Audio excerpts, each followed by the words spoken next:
Okay. I guess that everything is working fine. Let's hope.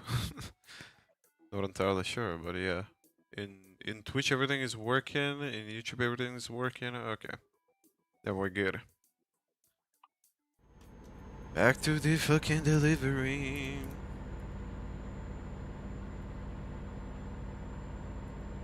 Yeah, it's gonna be kind of bland. Not gonna lie.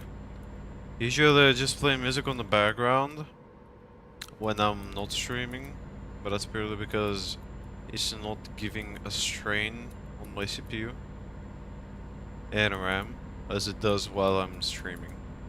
Because it's not only the game, but it's the streaming too. I don't know how heavy Prism is, but I believe that it's very heavy.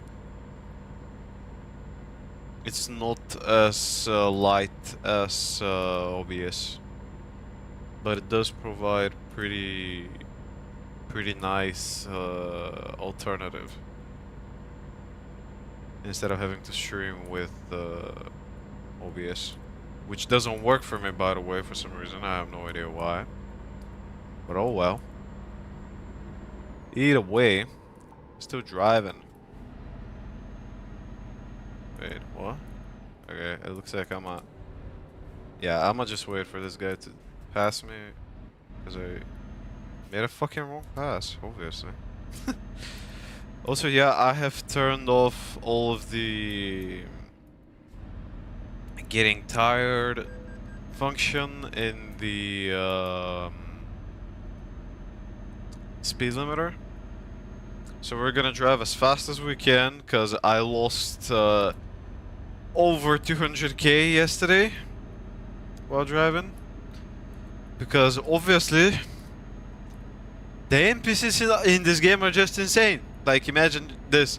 I'm just driving like this, normally. And instead of a truck on my right, there's a car. And it just bumps into me. For some reason.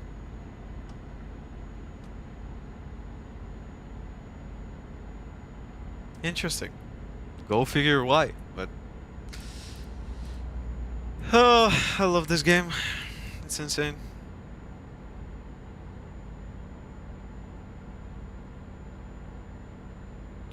Something that I found out, which I didn't want to find out, but want it or not, you eventually do. While I'm pulling my own truck without without a cargo on it, like it's just the, what do you call it? Just the truck. It's insane how many times I have almost crashed, since it's swaying and swooshing around the road, and that's kind of BS, honestly. But it's good mechanics. It's good mechanics for sure. But imagine this. This deadass Scania has 730 horsepower, if not a little bit more than that. And this thing is just insane. It's insane. I fucking love driving it, but if I drive it without a cargo, it can go beyond 120 kph, and at that point, it's just insane. And not only that, but it has, I believe, 3000 torque or something like that. I gotta check it later, for sure. But I believe it has 3000 torque, if not more than that.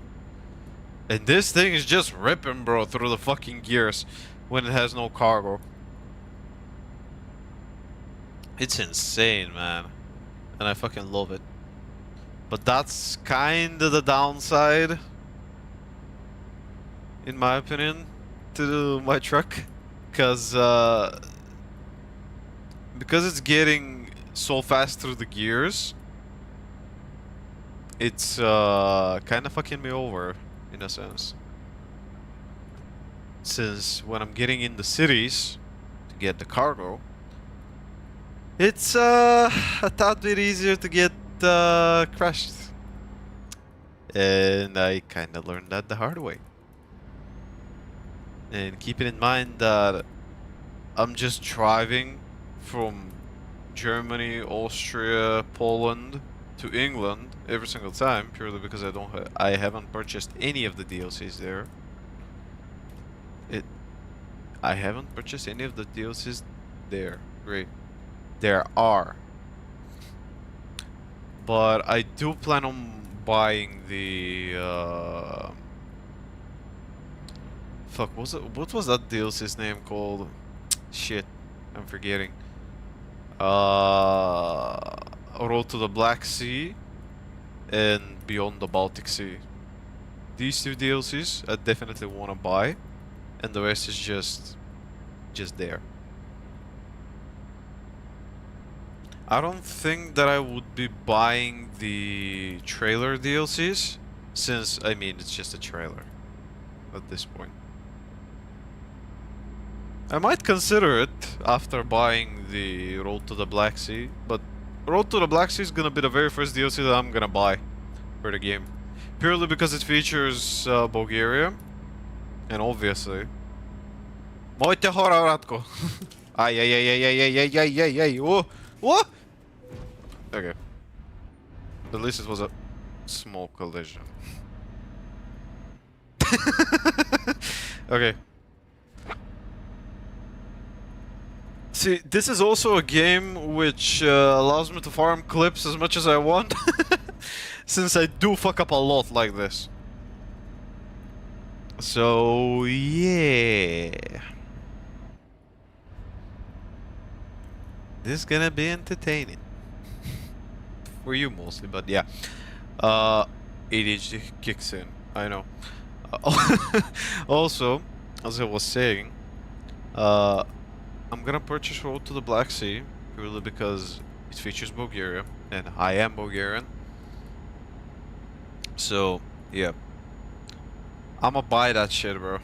I'ma buy that shit and I'ma farm it out, since we're gonna be able to go down to Turkey. Woo!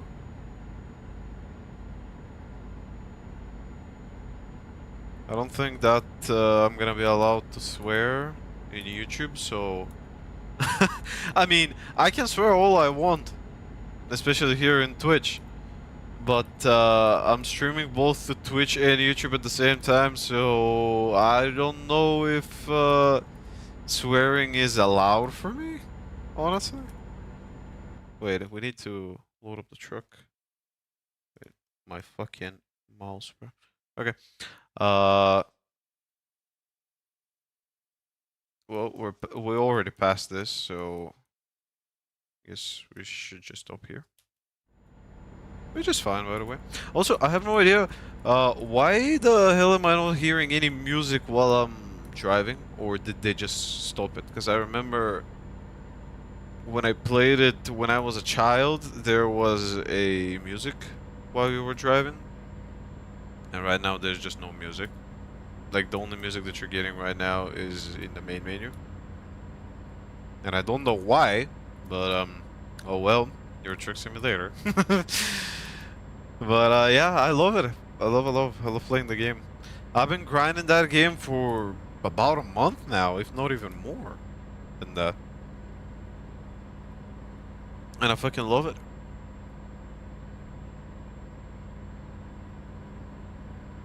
Also, by the way, I do love how when I started playing the game, one person in particular, which I don't even want to mention their name,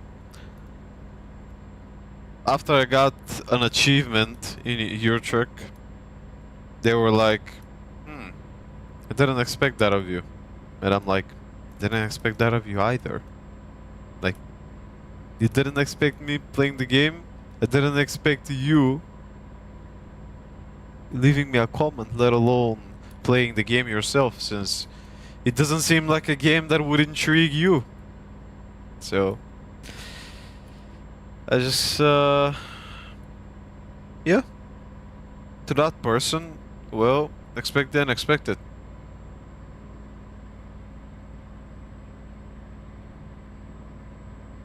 I don't even want to mention their name. Oh, I don't want to be associated with them, no matter what. Well, not no matter what, but I just don't want to be associated with that person. Not anymore.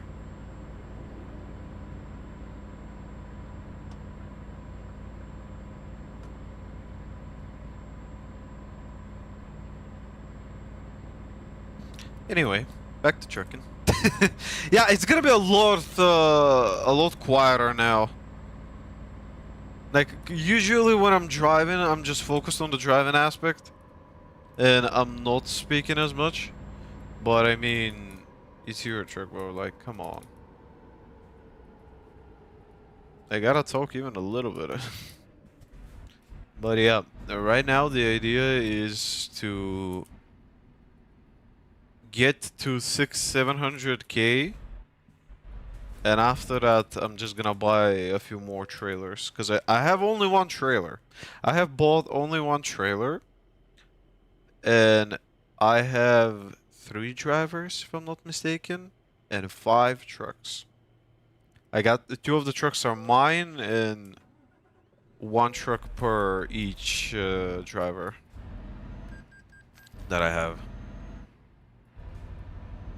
I've even given some of my first employees, which are 2 of them, my very first 2 drivers, I've given them upgrade of their trucks. And yeah, I think that they deserved it. Even though they're NPCs, I still think that they deserved it because they gave me quite a lot of money. And they were exceptional, like they weren't wasting cargo, they weren't coming back without finding themselves a new cargo to pull back. Because obviously, and I had to learn that the hard way, when a driver doesn't find a cargo to pull, like when he doesn't find a cargo to pull himself, then you are the one who is getting fucked. Because it wastes your money, so he can bring the truck back empty-handed. And that's super nice. But, oh well. You win some, you lose some. I don't even want to talk about it yesterday, bro. Like, I was omega mad that I had to spend 200K just to fix my fucking truck. Because of fucking NPCs. Like this one. Like, he sees that I'm getting closer, and he's cutting me off. Thank you, game. Like, it's insane. This shit happens all the time when I'm fucking playing, bro. What the fuck is this? Like, come on, dude. Why are you cutting me off? You're supposed to be a decent AI, and at the end of the day, you're not. I was about to go in the right lane, but the dude came, and I was like, okay, I'm just gonna let him get in the lane, and afterwards, I'm just gonna go through mine. But yeah, I'm trying to be reasonable in this game, but bruh, the fucking AI. The fucking AI is insane, bruh. What the fuck? Imagine this. I'm driving on the left side of the road in England. And I'm driving alright. I'm taking a left turn. The idea is that I should take, like, after I take the left turn, I'm taking the left lane, not the right lane. I'm taking the left lane, no problem. And in front of me, in the left lane, is a fucking truck that is going in the wrong fucking lane. And can you imagine this? This is the fucking AI in Euro Truck. What the fuck?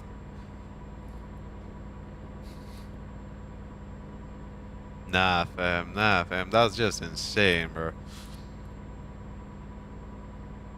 Also, something that I should mention. So, you gotta know that. This stream is gonna be very long. Like, I'm not saying 3 hours, typical stream. I'm saying long. Way beyond that. I'm not sure if that's gonna happen, but I will try to make it happen. Last night, I grinded Star Rail for 5 fucking hours. Why the fuck did I not stream this shit? I have no idea. Go fucking figure why I didn't stream it. Also, yeah, I did have to escape there, so sorry. But yeah, I grinded the Luca event, which gave you a lot of primos. And I have a surprise for you guys if you haven't checked my Twitter yesterday. But yeah, I'ma show you the surprise later when we open up Star Rail, because at some point I'm gonna get bored driving in a Euro truck. We're gonna move to Star Rail, and from Star Rail we're most likely just gonna move to something else. But in Star Rail today specifically, I wanna grind. I wanna grind characters, and I wanna grind to upgrade my characters. This dude got in the lane or what? By the way, I love how in the mirror I can see that he doesn't even move his wheel, which is insane, but yeah, thank you. So he finally decided to give up the lead, thank you. I mean, I'm flying with 134 kilometers per hour, bro. Like, come on.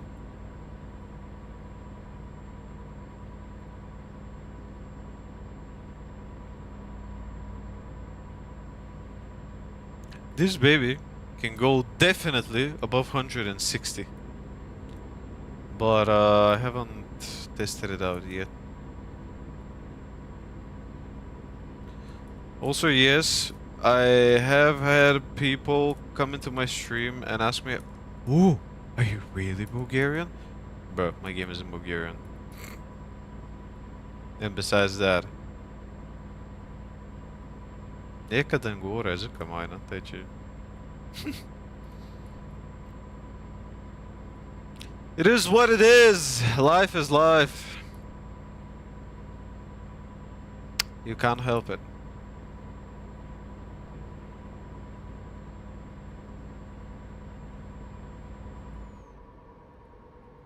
There we go.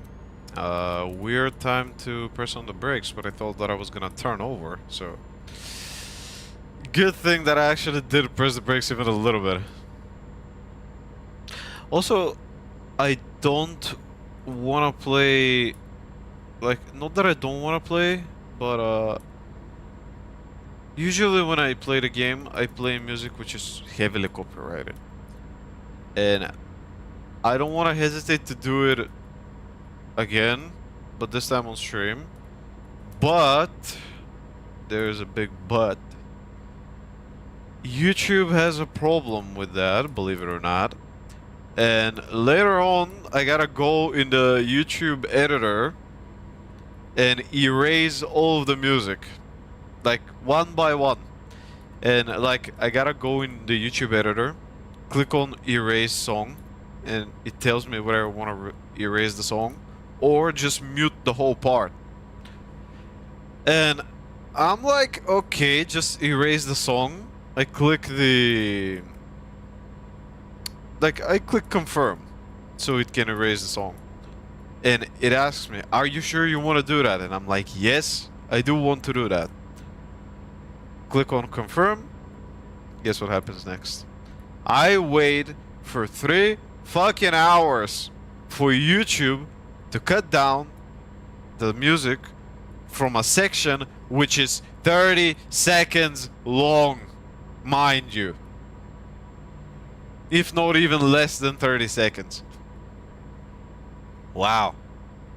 Or maybe sometimes it was even a minute, 2, something like that. I had to realize that the hard way. With my also stream and with the prototype stream. Because I believe in the beginning of the last prototype stream, or I don't know, actually I don't remember. Like, there was a stream where I used the startup screen and played some music on the background and etc. Turns out that music was heavily copyrighted. Nice. And I had to mute it. Great. Good thing that YouTube actually has a fucking editor, so I can at least mute or erase the songs. That fucking AI helps, bro. Or I don't even know if it's an AI function that you can use, but I believe that it's an AI that is trying to delete the song while keeping your voice on the background. Like, let me say it like that. If it so happens that, let's say right now I'm driving the truck while speaking to you, and I have music playing on the background, but that music ends up being heavily copyrighted. What do I do next? I go in the YouTube editor, I click on erase the song, and what the YouTube editor is gonna do is it's gonna blur out the audio a little bit, like it's not gonna be crystal clear, but that's because it's trying to erase the song that is on the background of me speaking. And yeah, you will hear my voice, rather, like, you will hear my voice better than the background. The background is gonna be distorted, and the the audio, the overall quality of the audio is gonna be a bit hazy and blurry, if I can even express myself that way. But I believe so. Not entirely sure how to... No, I'm not even sure if I'm expressing myself right, since English is not my very first language. But I've been studying that motherfucker for over 12 fucking years, bro. I should at least be decent in this language. Like, imagine this. I know how to speak English 20 or 30% better than I know, or... No?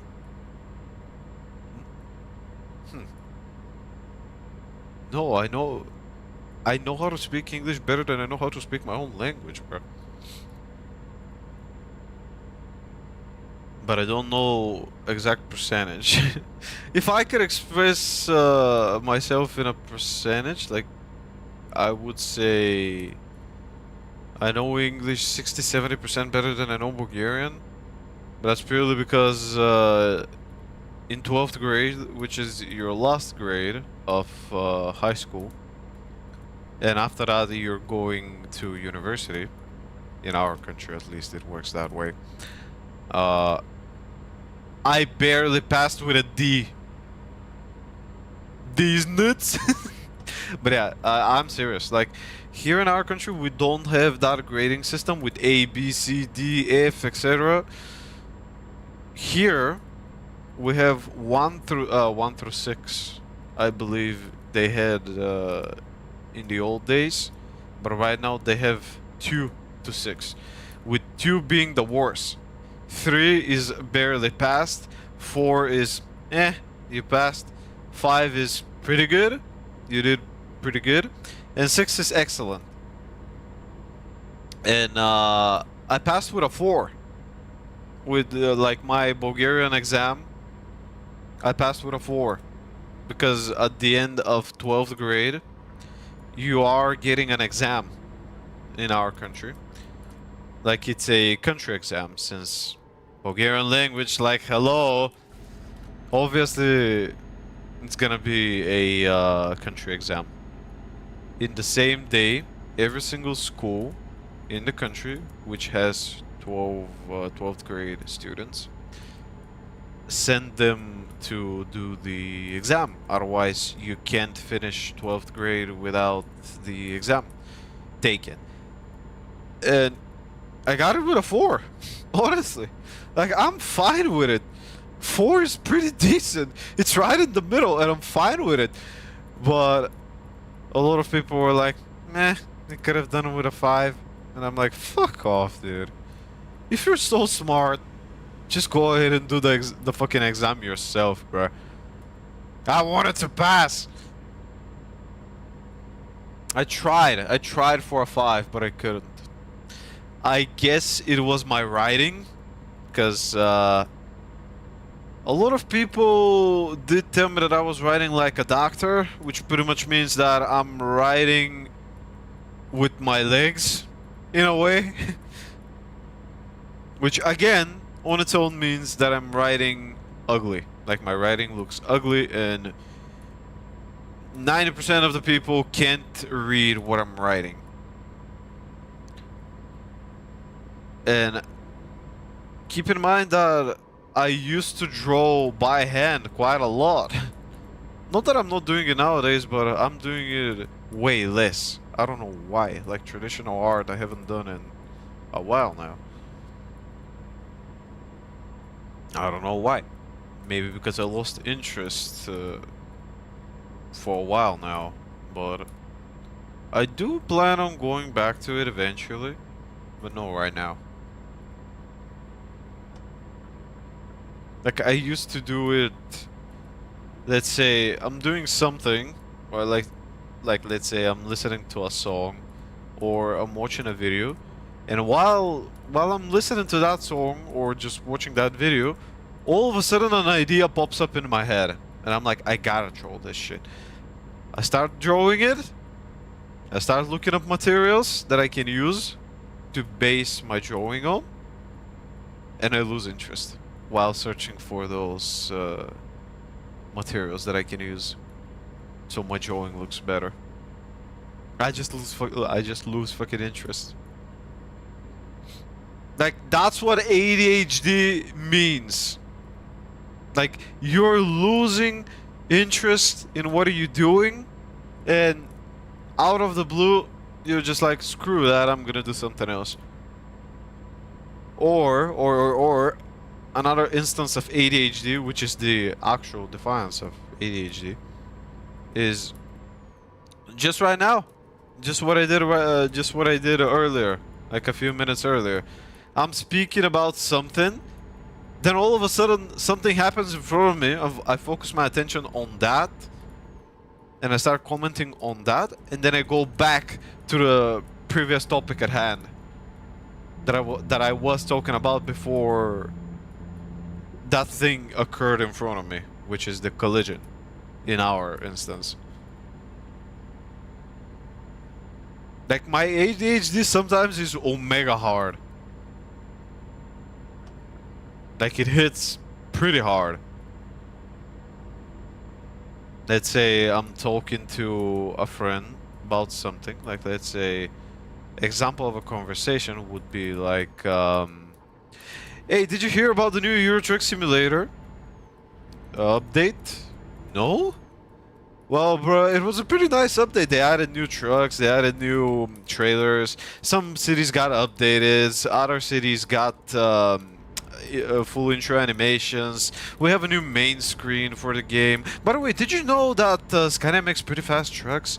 Like, I've upgraded my truck to very high level, and the truck is omega fast. Like, you gotta try that, bro. It's omega cool and omega fast. So you're doing your deliveries pretty fine. Speaking of which, by the way, for some deliveries you're gonna need a whole new trailer, because the game doesn't give you trailers for free, and you gotta grind for trailers, and it's gonna take a lot of time for you to grind the trailers. Oh, by the way, back to the topic at hand. To the game, adding the new trailers to the game. Kyogel added some new trailers in the game. Like, you have 3 new trailers which have different designs, and not only that, but there's also the Crony trailers, their sound trailers. By the way, without a trailer you can't get into the international deliveries, and this is what it means to have fucking ADHD, bro. And I am legitimately like that. Because this is a conversation that I would have with a friend of mine, and when my ADHD kicks in, and it kicks at once, it's just, I don't know. Like, I'm starting to annoy people while I'm doing that, and I don't notice it, since the ADHD is like, nah, fam, I'm gonna make you forget that you have fucking ADHD, and I'm gonna keep you wired and talking until somebody just stops you or just slams you across the face and is like, shut the fuck up, you stupid motherfucker. I don't want to listen to your fucking bullshit anymore. How many times, how many things are you gonna tell me at once? What things should I start just noting everything?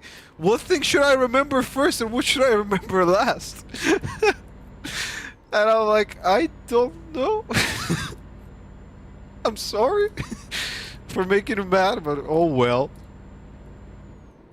Can't do much about that now, can I?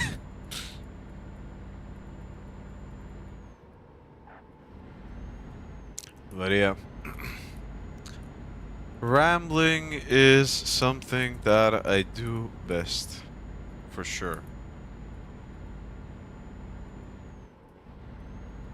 Yesterday's update, speaking of, again, the ADG kicks in. uh, with the example that I gave you of a conversation I talked about an update, yeah, yesterday came a new update to Euro Truck Simulator where they update the graphics, they do a lot of quality of life updates, which is super nice in my opinion, by the way. The shadows, the dynamic shadows that they added, or I believe they were called dynamic shadows, are something that should have been there from the very beginning. Like, dude, this is basic physics. But I get it. Like, the light was clipping in some textures, but I do get it that it does take a while to maybe not notice that, but fix that, since it's a graphic issue. But I get it. I get it why it took them so long to fix that. But I do appreciate that update. They did a lot of convenience things with the update, like adding a search bar in the settings menu so you can find the settings easier. Believe me, for new players, it's very useful, since, let's say, I'm a brand new player, or at least I was a brand new player a few months ago, and I don't know anything about the game besides that I need to drive a truck. And I was watching videos here and there, and one person said, by the way, in the beginning of your journey, turn off the speed limiter so you can fly as fuck, and turn off the traffic violations and the sleeping, because that's the easiest way to farm money pretty fast. And after you farm out your money and build your empire, you can just turn them off and have fun while driving and doing your deliveries, since now you're gonna be, like, supposedly you would already have a lot of money, you would have been already upgraded, a lot of trucks, a lot of company members which are gonna earn you a lot of money, and etc. And let's say I didn't know how to find that setting, and the dude in the video didn't told me where to find the setting and what is the actual specific name of the setting. And I just go in the settings menu and start looking for it. Whilst now I can just write speed limiter in the settings menu, and it's just gonna give it to me. Polaris lines. What the fuck? Where the fuck are the P&O ferries? What the fuck? Okay, that's a whole discussion for another time, but yeah. I genuinely got surprised, but it's fine. Wait, what was I talking about again?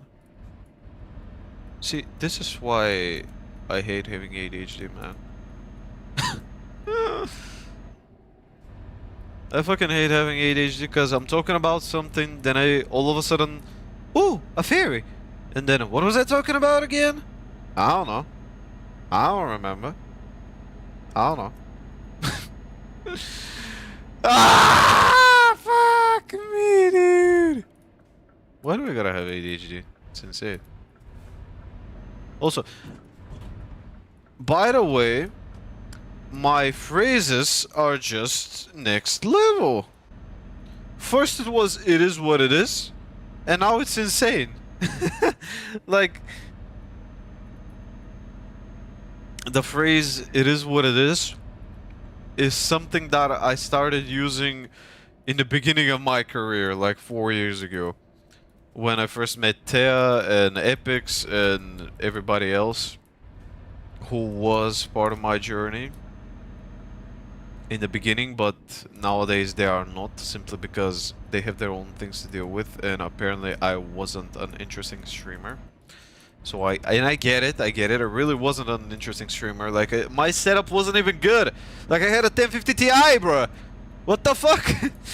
I had a 1050 Ti, and my PC was overheating as shit. Like, the CPU was overheating as shit purely because of the small CPU Ryzen cooler, mind you, that I had on my computer. Purely because nobody told me that when I purchased the 10600KF CPU, it was gonna come without a fucking CPU cooler. It came just a fucking chip. And me and my buddy who was building my computer, by the way, my buddy is my dad's age, or at least around my dad's age, since he built my very first PC, and my dad and him have been in the same high school, I believe. Like, they were classmates, and my dad knows him from there. And since he's my dad's buddy, he became my buddy as well, since my dad just gave up completely on me when it came to PC parts. Like, the only thing my dad did for me when it comes to PCs is hooking me up to the games.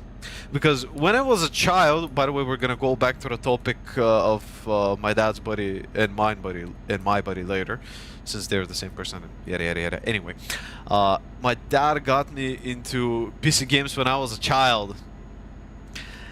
Like, I believe I was 5 or 6 years old when he got his very first Asus laptop. Like, this laptop has AMD Turion on it, if I'm not mistaken. And by the way, that laptop is still alive till this day. It has 2 or 4 gigs of RAM or something like that. It has 500 and something gigabytes of storage, which, by the way, for that time it was a lot. Back for the early 2000s, it was quite a lot, honestly. And I got hooked into games like Need for Speed Carbon. Like, I remember there was a Tom and Jerry game, which I don't know which one it is right now, so I can download it and play it again for the good old days when I was in kindergarten. What else? I mean, shit. I'm forgetting. Rosso Rabbit was another game that I used to play back in the day purely because of my cousin. Like, he taught me how to play Rosso Rabbit, Chicken Invaders, what else? Flat Out 2. Like, Flat Out 2 was definitely Neighbors from Hell as well. Flat Out 2 is a pretty awesome game, but it didn't age well as Flat Out 3, which never aged well. Like, Flat Out 3 is the worst game ever released in Steam, believe it or not. Like, legitimately the worst game released in Steam. And the developers of Flat Out just gave up on that game and they made Flat Out 4. Which is, by the way, pretty good. I have tested it out and it's pretty good, if I do say so myself.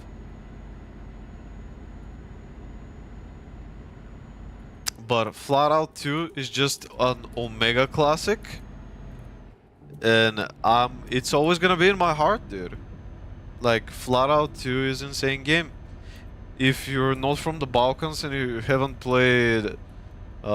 if you are from the Balkans and you haven't played Flat Out 2, what have you been doing while growing up? Like, come on, dude. Like, we're being fed CS, League, World of Warcraft, or at least us guys who grew up in the early 2000s. We got fed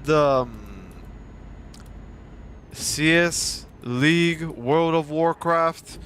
What else?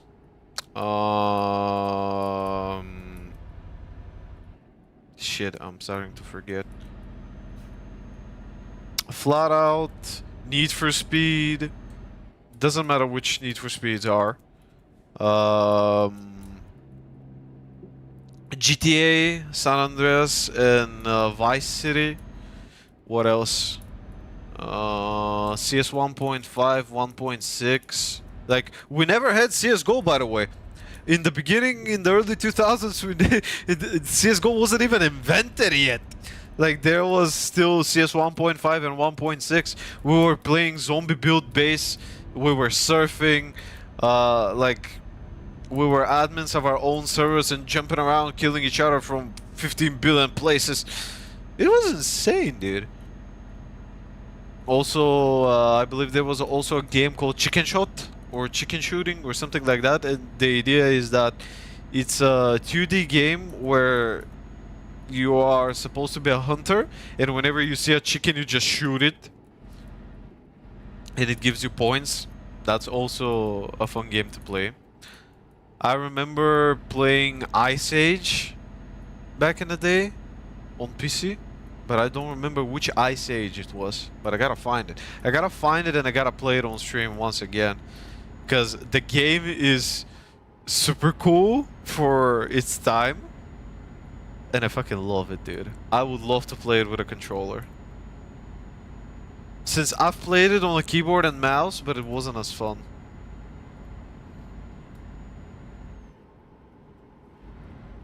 What other games have we played back in the day? Call of Duty, the very first Call of Duties, like Call of Duty 1 and 2. What else? I don't know. Devilmoo and Blackmoo are also games like RPGs which we really played a lot and the heck out of back in the day. What else? Like, I remember Devilmoo and Blackmoo purely because I got scammed by the kids back in the day when I was a child as well. Like, they were, do you like this game? And they were all playing Devilmoo, and I was like, sure, why not? And I started playing Devilmoo. I've had omega fucking fun playing Devilmoo. And I still want to play the game even nowadays, but the game is full of hacks, full of bugs, full of viruses, and I don't want to download it again. Like, please, bro, don't make me download that game again. Like, my PC is just gonna fill up with viruses, and I don't want to do that because of some fucking nostalgia. Anyway, we played the game quite a lot, and they were like, do you want to have a pretty good armors? And I'm like, yeah, like, obviously you want to have the best armors in the game. And they were like, send SMS to this number. And believing the kids, I was like, okay, since I was a kid as well. Like, the other kids were a year or two older than me, like the ones that were telling me just send an SMS so you can get credits and you can buy the armor with those credits. And I was like, sure, I'ma send an SMS. The fucking the fucking child that was believing everybody, for everybody that was around my age, that is. And I sent 2 or 3 SMSs, and they were like, okay, tell us your password and your username so we can open up the account and get those armors and get them in the game. And I gave him my password. Dumb fucking child, bro. Dumb fucking child. Never fucking give your passwords. No matter fucking what. Never give your fucking passwords. And so what happened? They stole my account without me even realizing it. They stole my fucking account. I got charged with 50 bucks worth of SMS charges on my phone. 50 fucking bucks. Dumb fucking child, what can I say? That was the very first time when I got like when I realized, oh fuck, I'm in trouble, and I'm in a very big trouble, since 50 bucks was a lot of money. And I shot my pants, bro. Like, if I had the account, it was gonna be okay, since 50 bucks, it's a problem, but at least I had the account. At least I had what I purchased. But I didn't even have my fucking account. Like, they changed my password, obviously. And I was a dumb fucking child, and I was like, I'm never doing this shit again. I'm never sending SMSs to fucking games, no matter fucking what. I'm not doing this shit to myself again. And ever since then, I've been cautious.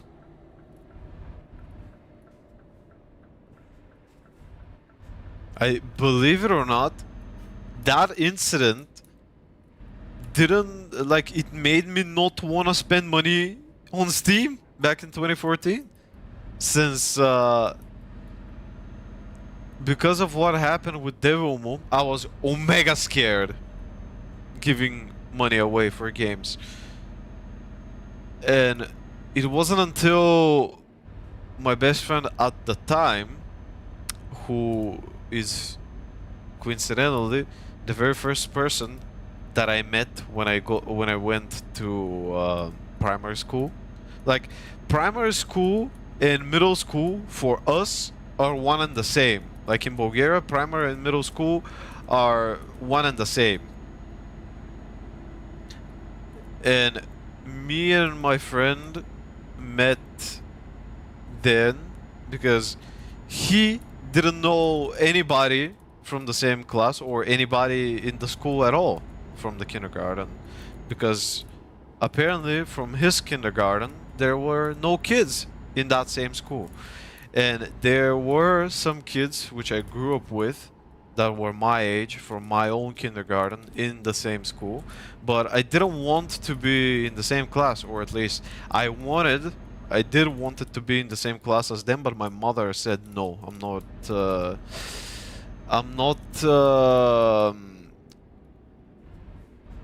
putting you in a class with those idiots.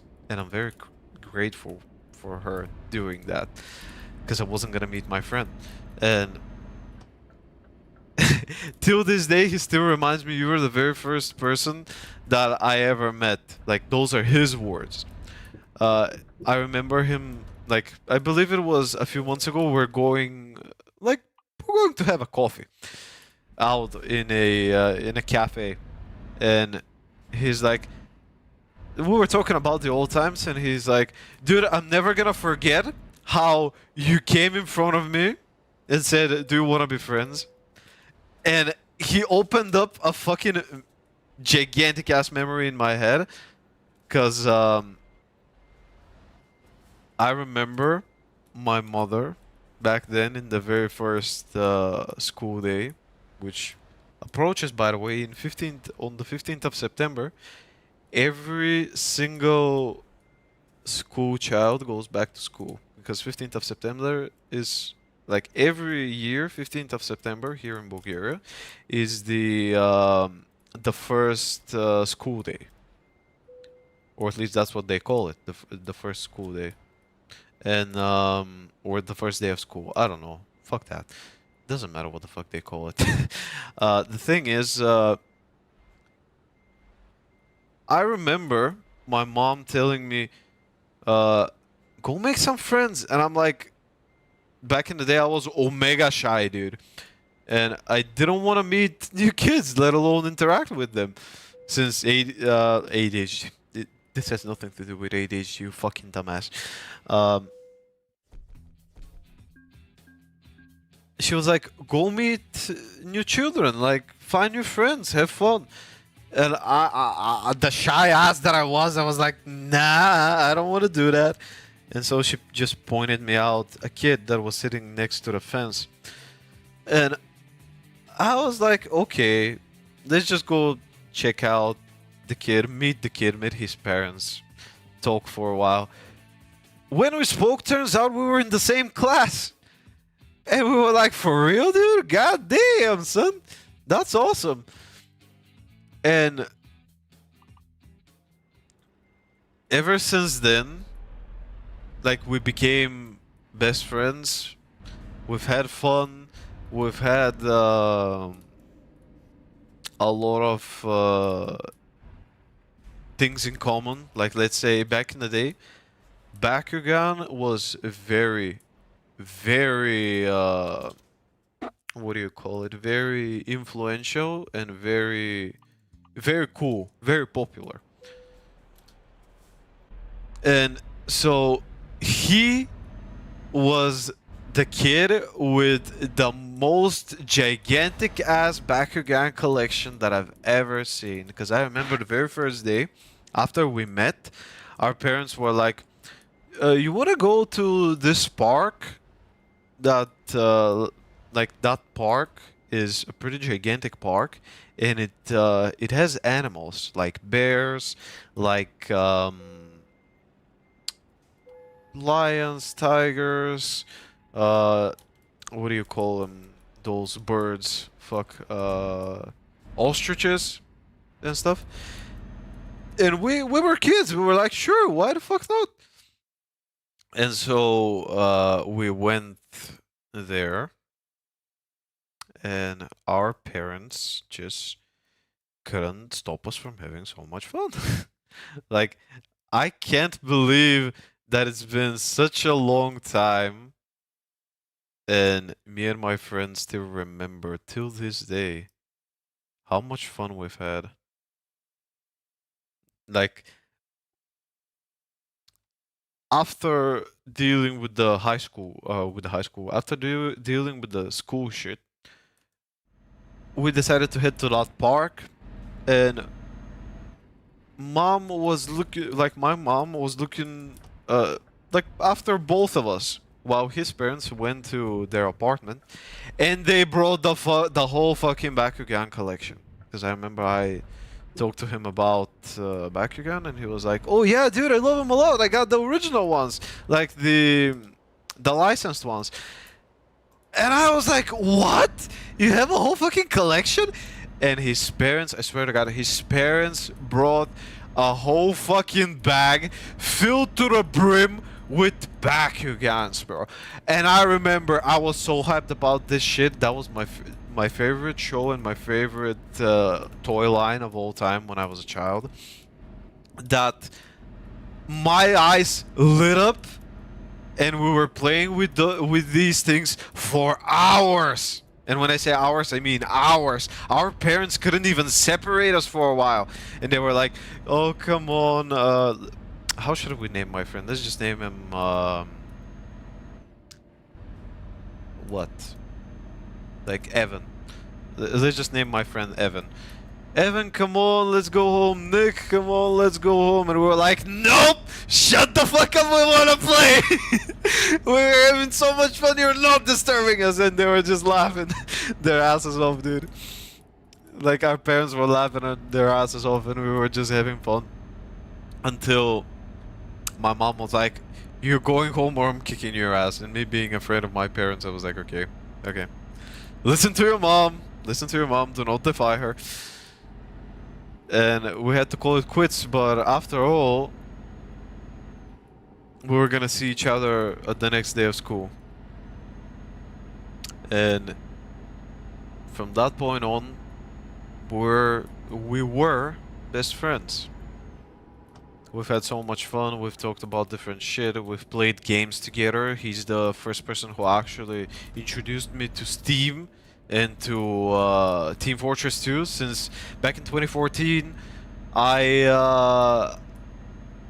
like, ever since the beginning of Steam, you would be able to purchase games via credit card. And my friend was like, just purchase CSGO and we can play it. Since CSGO got released in 2013. And he had it from the very beginning, since his parents had no problem spending money on games, but my parents were like, no, no matter what happens, we're not gonna spend money with our credit cards, because there are credit card scams, and we do not trust those shits. We're not buying anything with credit cards. If you want to buy something in person, okay, I'm inclined, or at least that's what my mom said, I'm inclined to give you some money so you can buy whatever you want. But digitally, I'm not giving you my credit card, which is reasonable, honestly. Because back in the day, there were a lot of credit card scams. And I was like, sure. I guess I'm not buying CSGO.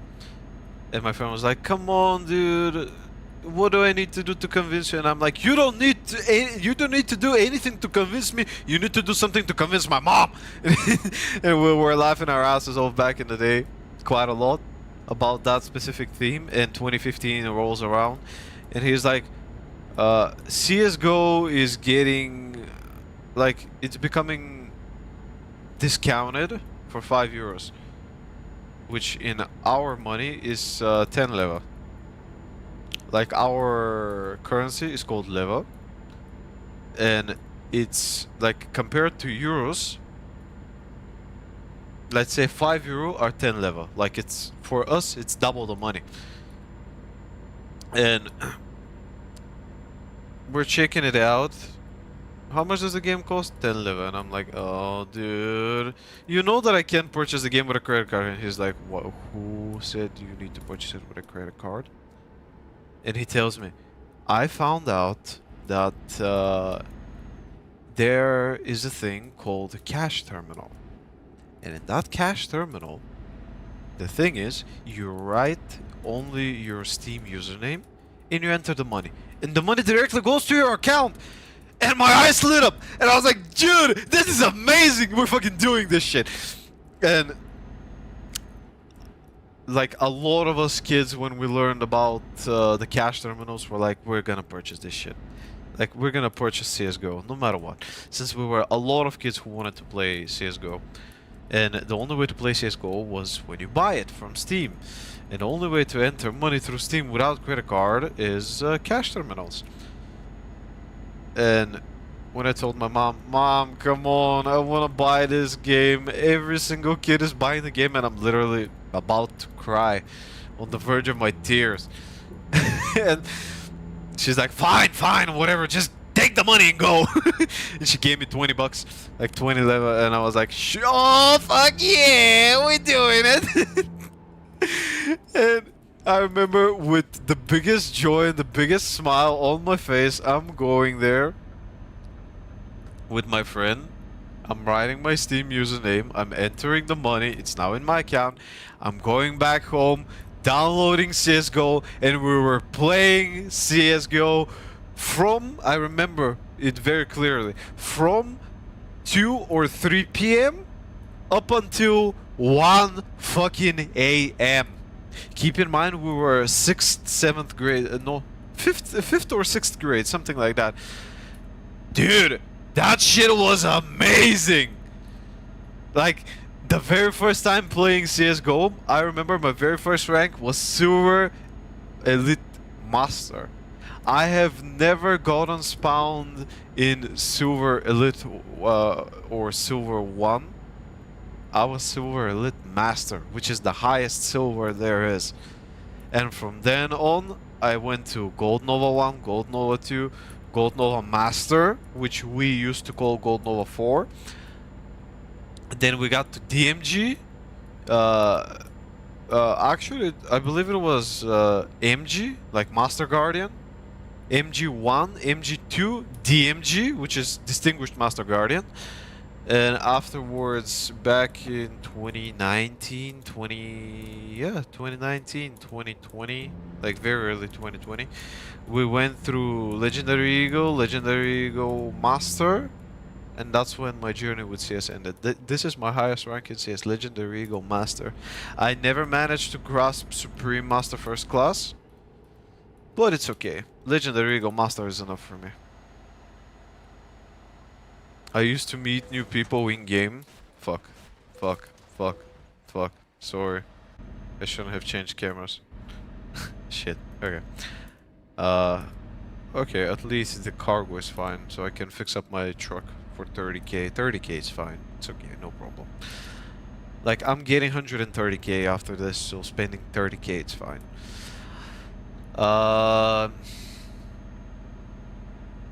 What was I talking about just now? Fuck. Fucking hate having ADHD, bruh! Motherfucker. But,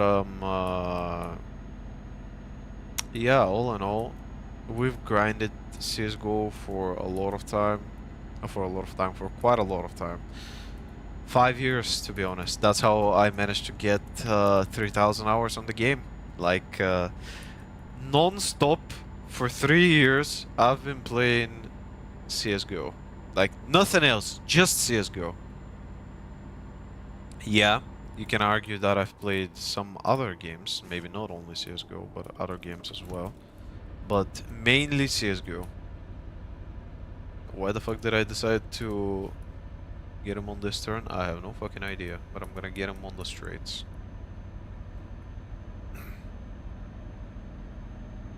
That's why I decided to stop and let him through.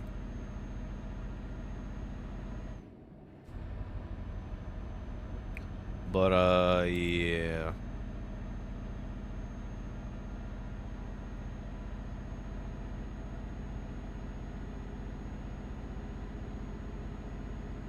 It is what it is, dude. It is what it is.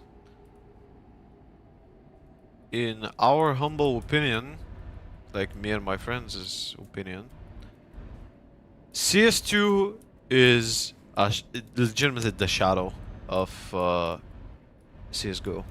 CSGO is and always will be 10 times better than CS2. CS2 is such a fucking shitfest that you wouldn't even fucking believe that this game fucking exists.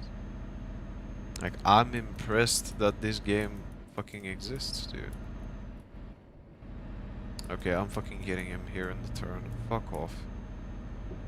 Oh no! No, no, no, no, no! No! Not the boss! Not the boss! Not the boss! Not the boss! Not the boss! Not the boss! Okay. Ah. Okay. Thank you, buddy. Thank you for actually stopping.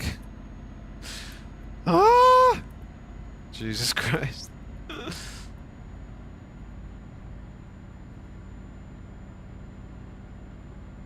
Oh, god damn it. This shit is going to YouTube later, bro, for sure. Also, what? Uh-huh. I was gonna say, why the fuck is my model not moving? And it turns out it does, but okay.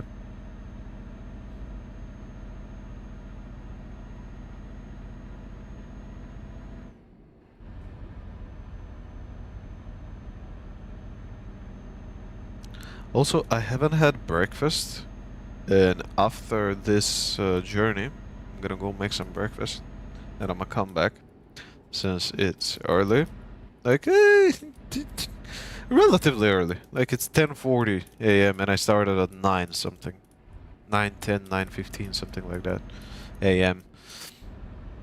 And, yeah.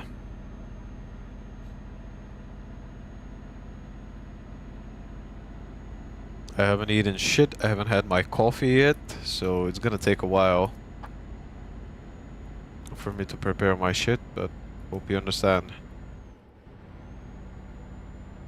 Why is it always here where I get the biggest speed, bro? And I try to overtake. Okay, there we go. Like, I hate these single lane roads, bro. I hate these single lane roads. Like, you have only one lane to drive into, and the rest is just BS. Okay, who the fuck wants a shit from me?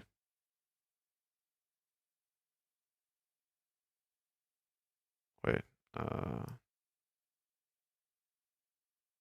can I get this, please? Thank you. There we go.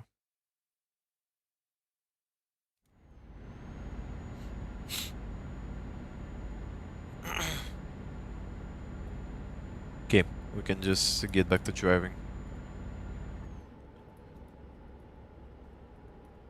But yeah, all in all, we've had our fair share of playing things together. Afterwards, after middle and primary, after primary and middle school, we moved on. Like he went to one high school, I went to another, and we stopped being best friends. Like we didn't even communicate as much, and etc. And about 4 or 5 years ago, I met Fireflash. Like he was legitimately the same as I am, and here he is.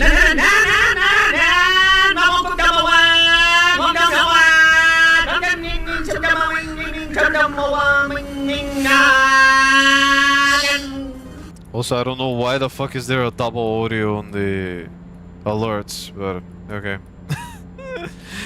Either way, speaking of the man himself, there he is. But yeah, we met 4 or 5 years ago.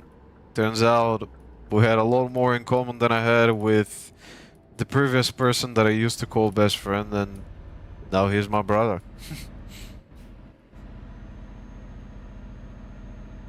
Cause he never acted like that previous friend which I called best friend back in the day. But I mean, we were children. We didn't know what was a best friend and etc. But when we met and we started doing our own shit, bro, this was the only guy that I could call my brother. This was the only guy that I could call my brother. Like, there is no other person who I share half a brain cell back and forth with. And where that other friend of mine, which is now just a friend, because we know each other for years, where that friend used to just give up on me and like not take my side and etc. Fire's just taking my side, bro, no matter what from the very beginning. Like, that's what brothers do. They don't care who accuses you of something, and they don't care what you're accused of. They're always gonna take your side no matter what. And that's what he did. And that's why for 5 years now we've been brothers. Like, we have a saying in our country which I don't think that can be translated well in English, but brother for the brother, which pretty much means you're my brother, I'm your brother, we help each other no matter what. We stick through thick and thin, and we're just gonna do that purely because we value each other and what we bring to each other's lives. Believe it or not.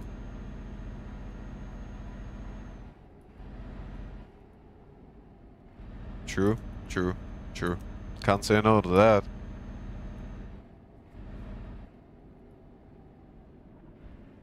By the way, I'm sure that you're gonna ask why the fuck is this dude streaming in the morning? I'm attempting a long stream, long ass stream, beyond 6 hours. Because 6 hours is I believe, the highest that we've gone so far. But if we can even get to 6 hours, it would be awesome, dude. But I kinda doubt we can do that.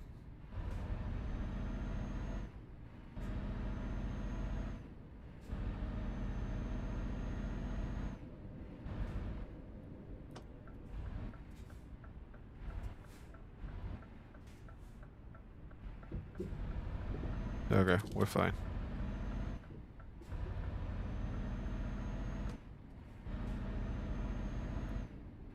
We're fine. We're going on a trip in our favorite piece of shit. Blowing through stop signs, we're gonna die. Yeah, damn. Except that here we're not gonna die, we're gonna get crushed! And a gigantic ass bill in the end for fucking fixing up the dead ass truck! Oh, dude. Okay, here I don't even need to look, like I'm already getting in the lane. Oh, you stop. Thank you.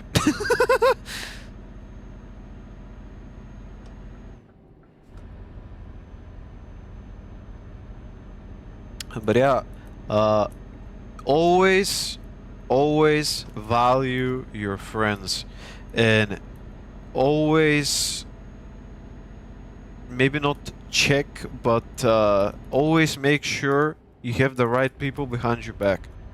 Cause I've gotten stabbed in the back many times, and I've gotten left to dry so many times, if I can even use that wording. I've been fucked over so many times that it was hard for me to differentiate friends from enemies. Purely because I was mocked my whole life. But ever since me and Fire met, I never saw anything from him like that. He's always been a brother, and he's always helped me no matter what. I can't complain no matter what. Like, imagine this shit. He used to work in a big city. Let me just say that. And last year, when I got diagnosed with the multiple sclerosis, I went to a hospital which was in the same city where he was working and living at. He's the only person from my friend group who ever came to check on me in the fucking hospital, dude. He's the only one who actually came. When nobody else could.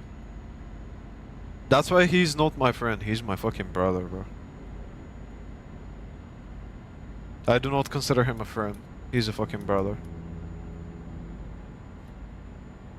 None of my friends, not even one of them, came to check on me whilst I was in the hospital. Nobody. He's the only one who actually came. He even brought KFC with him. I remember. He even brought KFC with him. And I was like, why are you bringing it? He's like, gotta bring your spirits up, you know? Somehow. And I'm thankful. I'm omega thankful. I'm omega thankful that God gave me such a treasure that I need to secure. And, believe it or not, treasure for the rest of my life. And I will. I've been mocked my whole life. I've been laughed at my whole life. I've been body shamed. Mocked at my English speaking skills. And my knowledge of English and etc. But what can I say? Emotional trauma eventually makes you stronger. And if you experience it a lot as a child, then that's good. That's good. Because you're getting immune later on in life. You're getting immune to... Sorry, I had to burp a little bit there. But if you're getting emotional trauma ever since you're a child, later on in life when your parents start mocking you, you're trash, and nothing is gonna become of you, nothing, like, you're not contributing anything to this fucking ass family, you're worthless and shit. You're just immune to that. Because when you were a child, people were like body shaming you. Look at this fat ass. Look at this fucking motherfucker wearing glasses. You look so funny in them. And when you're a child, that obviously gets to you. You're starting crying, mascara's running down your face and shit. Like, you're getting depressed and yada yada yada, but once you grow up, you're getting used to it. And look at me, now I'm immune. Because back in the day I got shamed because of my English speaking skills, because I wasn't able to speak properly and I wasn't able to make sentences that sounded right. But I was still trying, like that's the way to learn a language. And they were shaming me. Like, you say this instead of that. Oh, you can't speak English well. Quit this fucking trying to make videos on the net. And I was like, fuck you all. Like, I don't give a damn. But I was internally crying. I was crying. I felt miserable. I felt like trash. But I kept on doing it. And look at me now. I'm streaming, speaking English better than 90% of the fucking Bulgarian fucking race or whatever the fuck it is. Bruh, being Bulgarian and able to speak with an accent, like I can, like I believe that I can speak with American accent pretty decently, honestly. But even finding one person in this goddamn country who doesn't speak like a fucking Russian, like, brother, you do not know what do I have in mind. You do not know the struggle that I find on a daily basis, man. You have no fucking idea how hard it is for me to speak this fucking language. You have no fucking idea how hard it is for me to even try to say half the things that you are saying. And they're speaking like a fucking Russians, man. They cannot speak with an American accent like I can. It's insane, bro. It's fucking insane. And to think that those fucking people were trying to shame me in... you do not speak English right. Well, dumb motherfucker. At least I can speak with a fucking accent. Can you do that? Of course not. You can only laugh. Fucking bastards, bro. Useless pieces of shit. If you're gonna learn a language, learn it properly.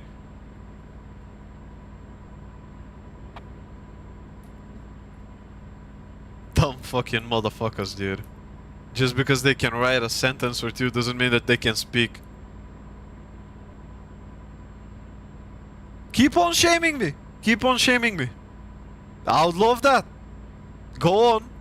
Go on. Shame me all you want. Shame my language skills all you want. I don't give a damn.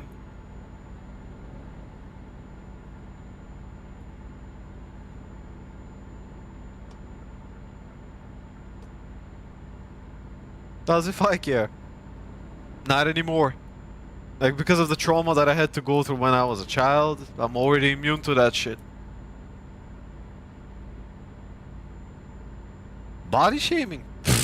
Bruh, I've been fat my whole fucking life.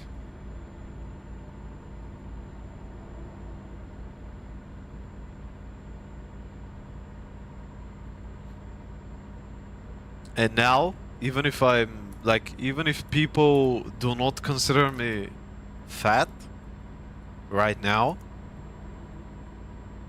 because I went through all of that, like, depressing shit when I was a child, I think that I'm fat now. Like, even if I'm, like, even if people tell me, no, you're not fat, you don't even look that fat, you just look normal. I'm still like, nope, I'm fat. And that's what body shaming leads you till this day. Like, I have no self-confidence in my looks. Like, what do you call it? Not self-confidence, but what was the right word for it in English? I don't have self-esteem. I just don't. I'm not like those people who are like, oh, look at me, dude, I'm the best there is, I'm the greatest there is, I'm the best person ever, I have the greatest things ever, like, and shit like that. I'm not like this, bro. I have, I have issues with self-esteem. I don't think that I am the best, even if I'm better than somebody or doing something and they tell me, let's say for example, I've had people tell me, "Oh, your sketches look pretty good. You're pretty good at this," and I'm like, "Nah, I don't think I am." Purely because I have no self-esteem. Even if I do something great, I have no self-esteem. Like right now, speaking in English as I was rambling about it earlier. Even if I speak great, even if I speak decent, even if I speak okay, I'm still gonna think that I'm not speaking good at all. Like I'm still gonna think that there are a lot more things for me to learn in that language, and that I'm not the best at it. Mostly because there are billions and trillions and gazillions of words in English that I don't know yet, and I'm just gonna find out that they even exist. I'm barely gonna find out that they even exist in the next years of my life, years, decades, whatever. But in my mind, I'm never gonna be the best. I might be the second best, but never the best.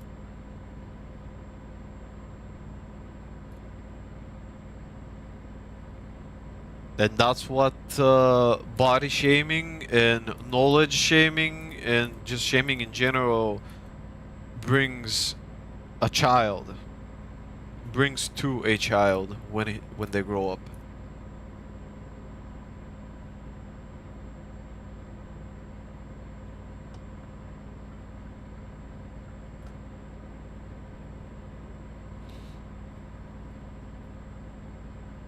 That's why even if I see even if I see my child, if God decides to gift me with one day, even if my child starts body shaming and shit, I'm just gonna scold him until he starts regretting until he starts regretting whatever he said, he or she.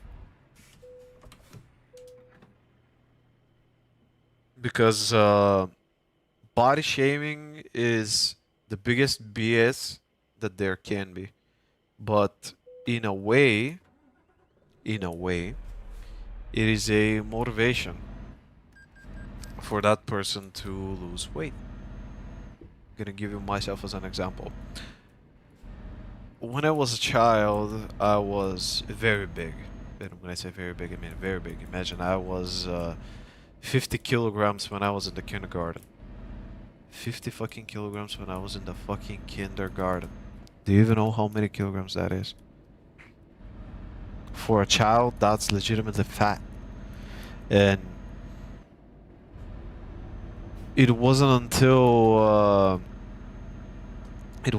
I got to 6th or 5th or 6th grade, something like that, where they made me run 600 meters in primary school, and I just died. I legitimately just fell to the ground purely because I couldn't take my breath. And I went through so many doctors.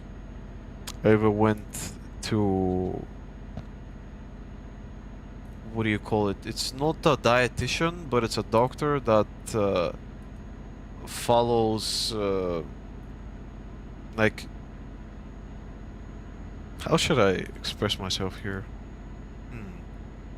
It's a doctor that looks after diseases which can cause problems with body weight.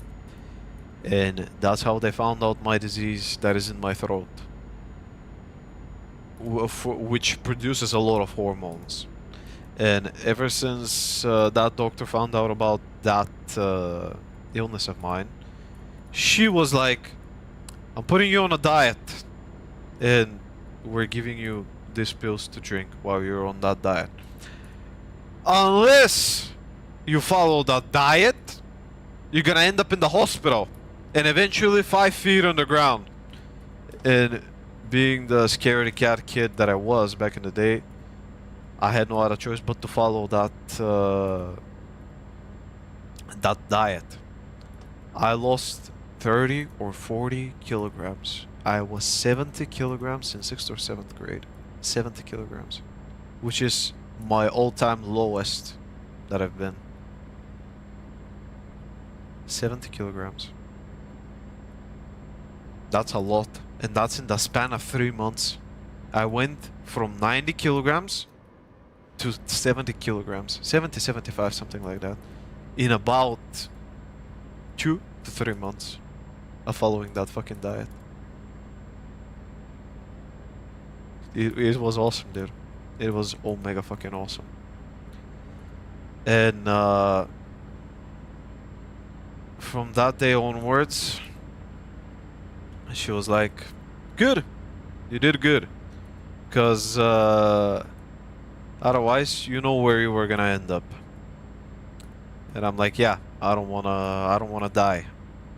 Not at the age that I'm at right now.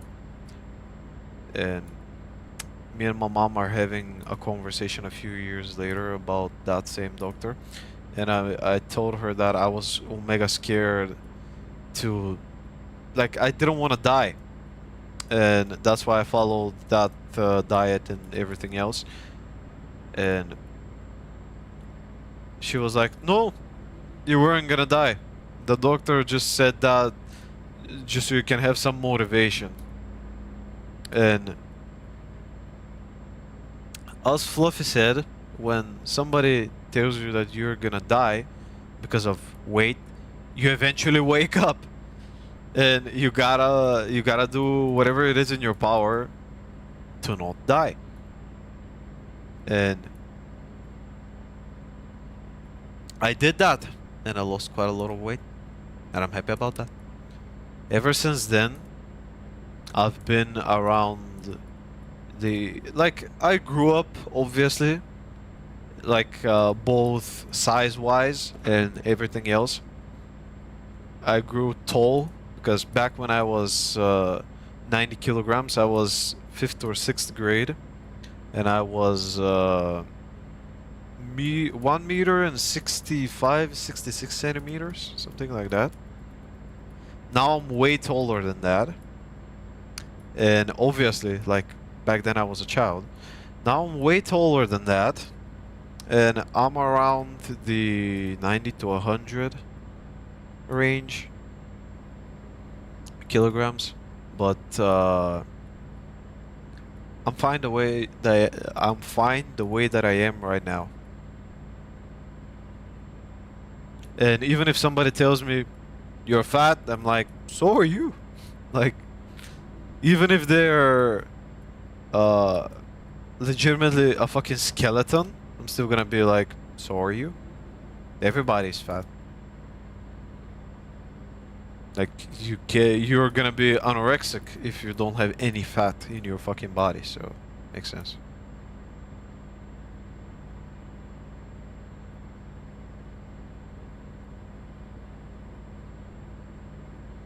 I mean, for healthy reasons, yeah, I get it, but for healthy reasons, I get it, but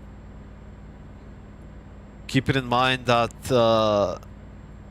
they were just doing it out of spite, just to make fun of you. It's insane. But yeah, you can say that I'm kinda like that that guy from that anime. What was his name? That protagonist? I believe it was Masamune-kun or something like that, where he got made fun as a child, and then he became legitimately a fucking stick when he grew up, just so he can break the heart of the girl that body shamed him back in the day. Also, yeah, I believe that I've watched that anime, but I haven't watched it till the very end, because I believe it has 2 or 3 seasons, something like that, and I've watched several episodes of the first season.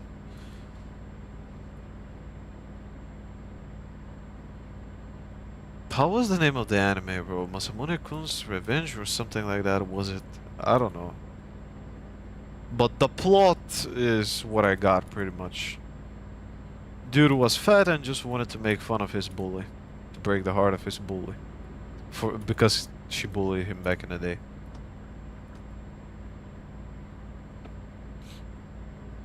which is nice. It's nice when the bully finally gets what they deserve, but sadly, the bully doesn't always get what they deserve.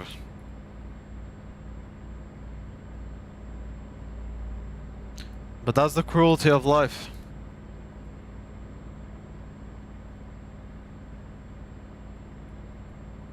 Masamune Kun's Revenge, I believe it was called. Like, the plot of the anime is it's a slice of life anime drama, in which pretty much the plot is that the main character, when he was a child, he was fat, and he got body shamed by a girl, and when he grows up, he's becoming legitimately like a stick, and he's trying to win over the heart of that bully of his, so he can break her heart later on. Because of how she broke his heart when he was fat.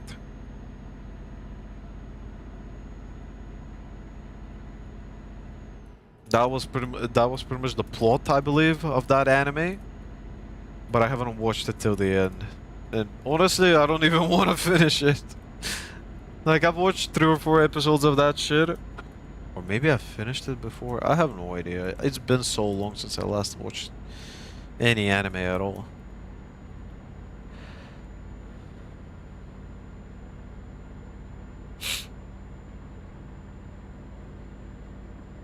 But it's something like that. The dude is losing weight purely because he wants to win the heart of his bully and then break it later on. Like she broke his heart when he was a child.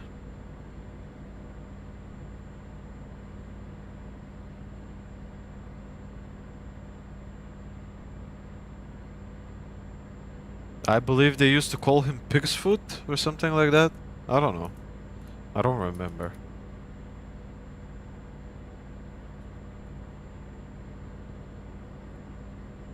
It was so long ago since I watched it. I believe it was now 4 years since I finished that anime. I don't know.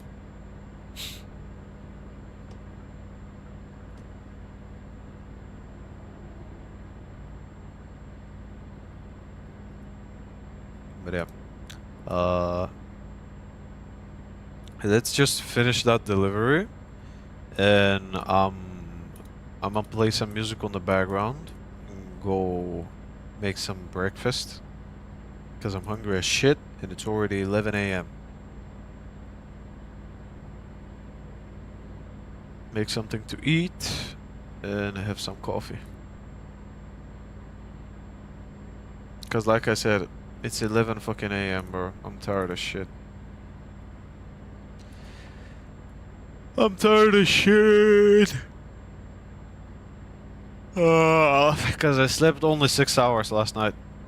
Believe it or not. And I wanted to wake up even earlier than I woke up this morning.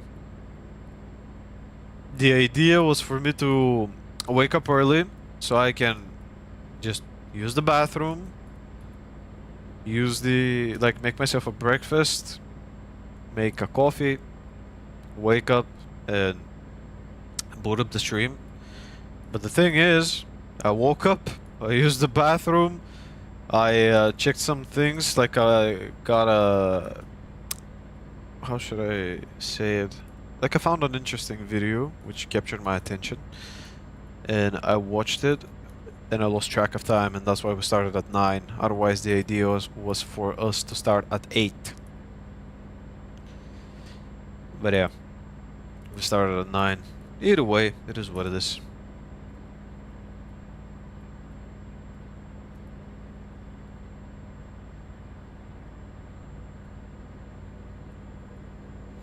Safety.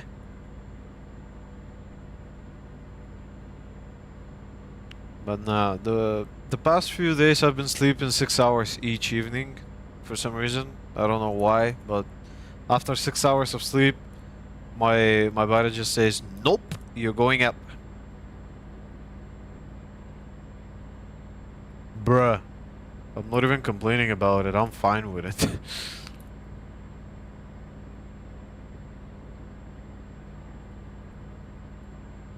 Wait a fucking...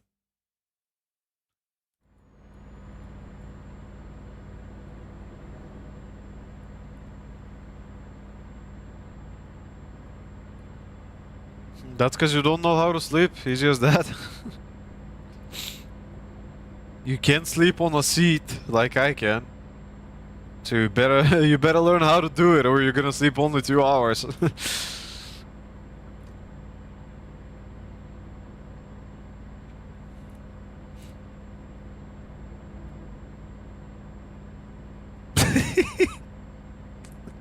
Weak, weak.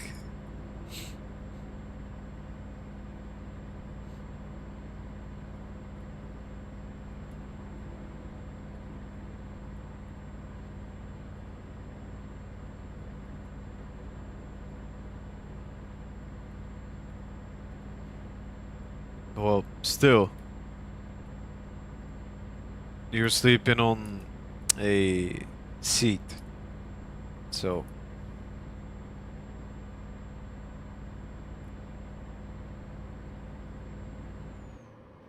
Well, you learn. You learn. Eventually.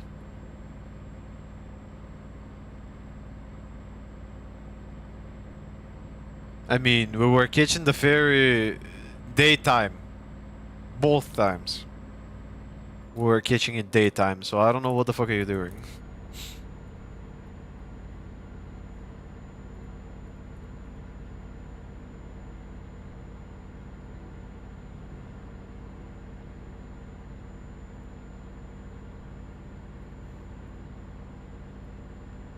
Wait, are you in France right now, or you're still in England?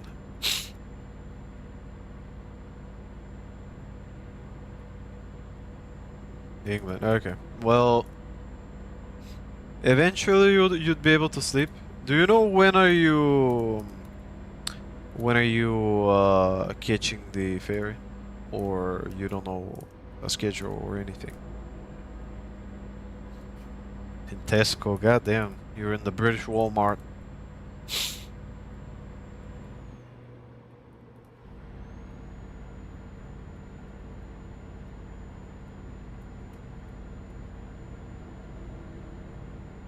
This dude is brake checking me, bro. Do you even know who the fuck I am?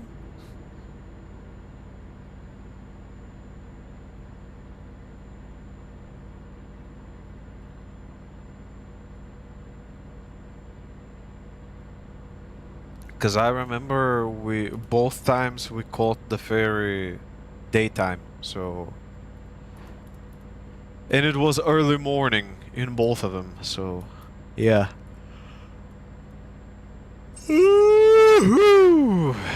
Goddamn.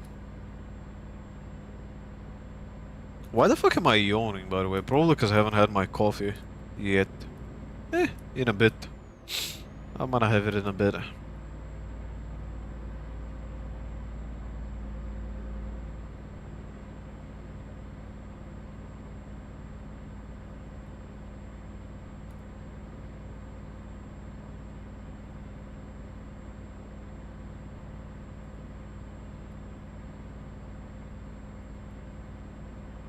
I mean, we caught it at 8.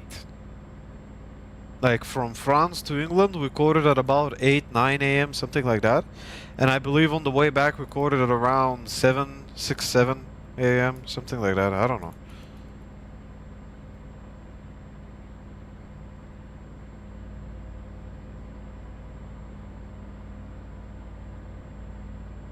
But I mean, you're driving nighttime as well, so it's fine.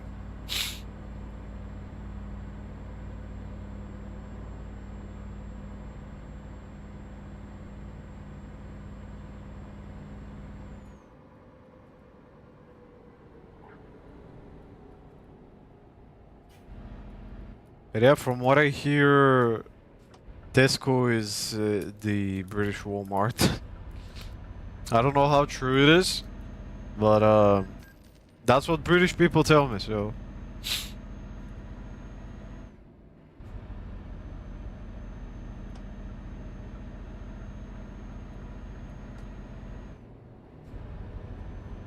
I mean, it shouldn't be. You wouldn't expect to go to a grocery store and be like, Nah, this shit is bad. Like, I get it. Should be at least this.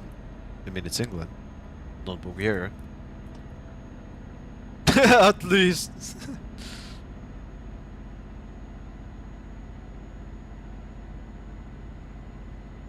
Are you connecting to a public network? Don't you fear of getting your password stolen from you? Don't worry, we have a new VPN for you to use. I'm not sponsored by any VPNs, and I don't even use VPN. So.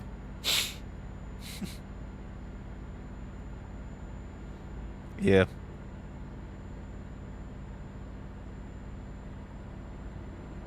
VPNs, please sponsor me.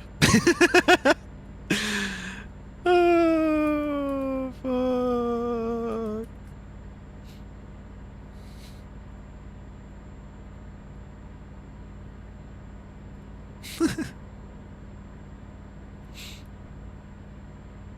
As you wish. If that makes you sleep at night, then okay. Who am I to judge?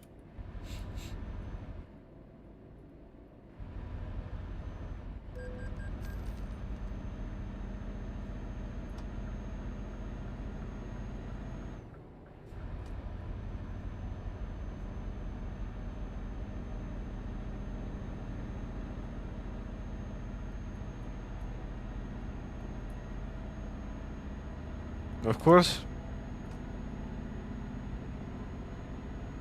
Of course you do that. I'm not there. I'm 500. I'm 500? 2 or 3,000 kilometers away from you, but yeah. I'm still there. Great.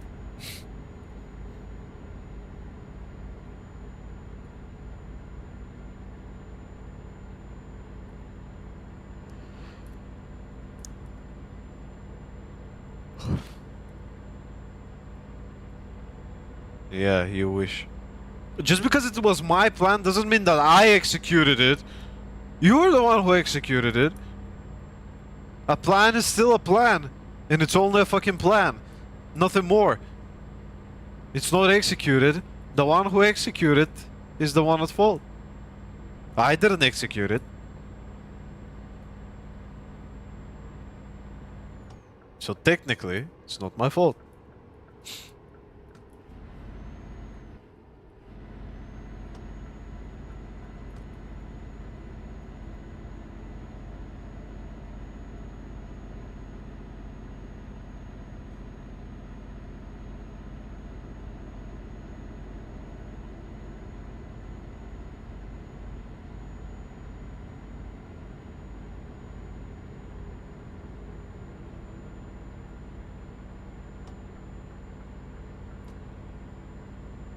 $90?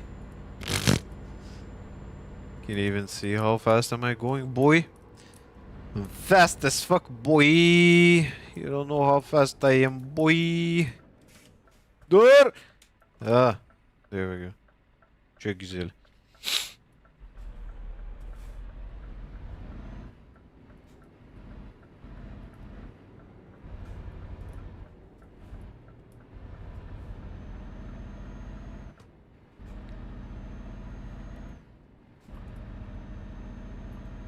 Hey, the trailer got only 30% damage. It's fine, it's fine. It's not 100%. By which it just is just gonna be burnt up to a crisp.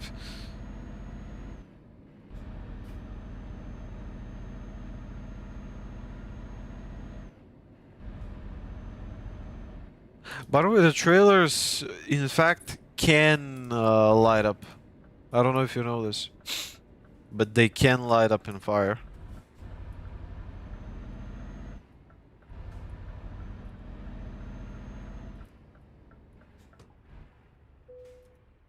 Okay, okay, fine. I'm just gonna get it.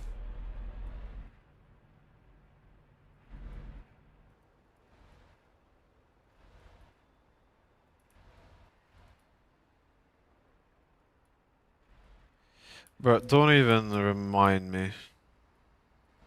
Don't even fucking remind me. I don't want to remember that shit. Like, stream doesn't know this, but yesterday I slammed my fucking desk while I was on a call with this motherfucker. And not only that, but I punched my fucking, what do you call it? Wardrobe.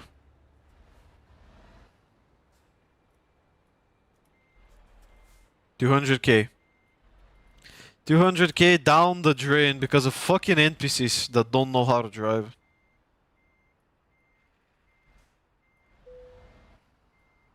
I wanna show you in a bit after I park this beast.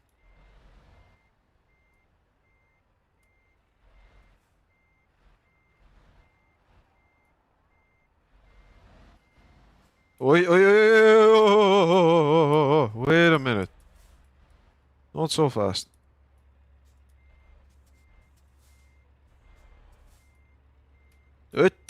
Wait.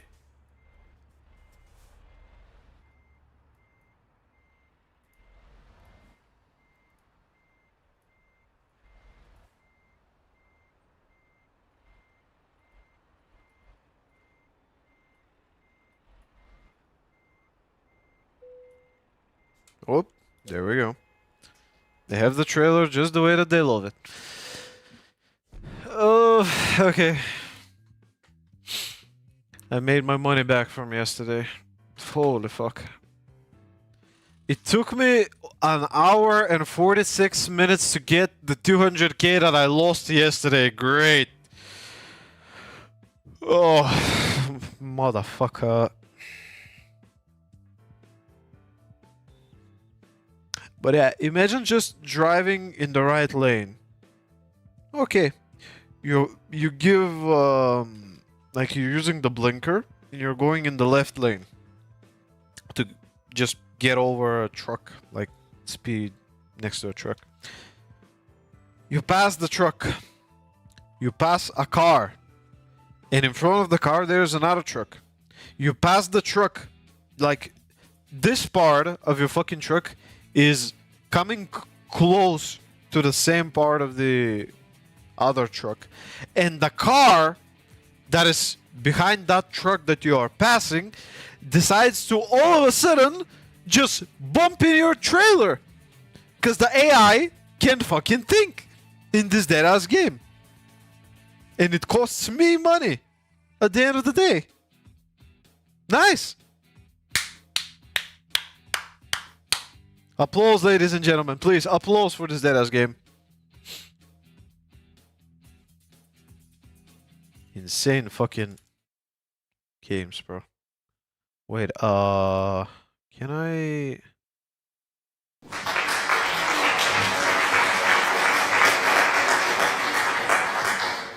Why do we hear it 5 billion times, though, is my question.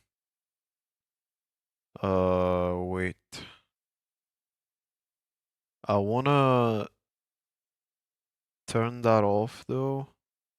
Like the Twitch alerts, I wanna stop him from doing everything left and right. Oh, Windows update! Oh, right now! Thank you! Thank you! Right as I'm fucking streaming, you're gonna give me a Windows update. Thank you very much. Fucking piece of shit. Wait, how do I fix that up with the Twitch alerts? No, it's not the Twitch alerts, it's the sound alerts. But how do I fix up that audio part? Game source, GKPS mic model sound alerts. Okay. Sound alerts, but I want them to be active, but I don't know which track should I put them on. So you can hear it on stream, but not on the... Okay, whatever. I guess sound alerts, we're just gonna take it off here, and on the Be Right Back screen, we're gonna take it off as well. And we're gonna have it only on here, on the game screen. But yeah, okay. Being on a Be Right Back screen, I'ma go make some breakfast, because I'm hungry as shit. Gonna make some coffee, and when I come back, maybe we can keep on going with this. Also, let's check the 94k. 94k. I got 100k just now, but yeah, it's fine. Like, usually people say just use this instead. And that's just paying you the highest amount of money on, like, per kilometer, per mile. But honestly, it's meh. Like, I would rather just teleport to where this starts, take the cargo, and just drive it from Manchester to Innsbruck. Okay. From Manchester. Okay, let's just go get it. Or should I? Manchester. Okay. Fast travel. Manchester. Yep. I'm paying 2k. Oh, also we're gonna be able to fix the truck. Because when you fast travel, it sends you to a truck dealer. Finally fucking fix you. Okay. 21k. Just for that shit, bro.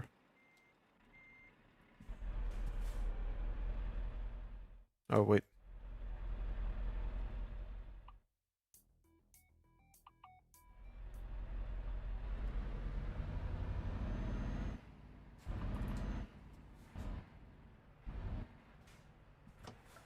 Or should I just get this instead?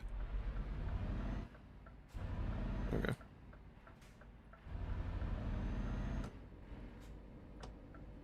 Oh! Okay, didn't mean to do that. I cannot drive with the WASD keys while I'm moving with the mouse for shit. I can only drive with the arrow keys, bro. That's how we're taught as children. Here in the Balkans. Unless you're playing with that shit. With the arrows. You're not a real Balkan.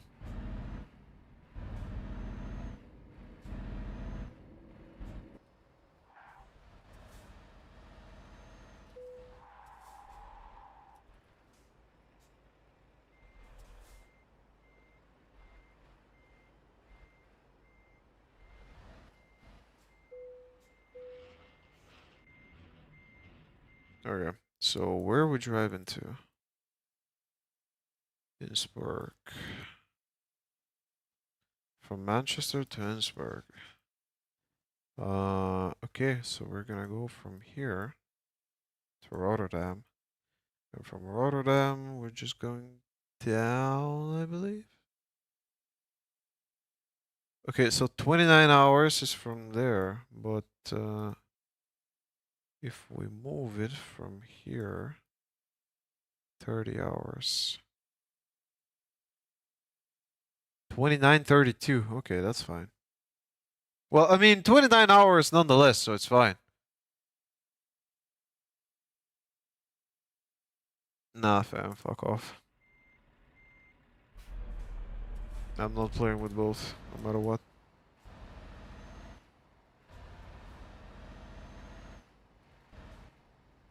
Okay. Just gonna leave the truck here while I'm going, and afterwards, we're gonna keep on going.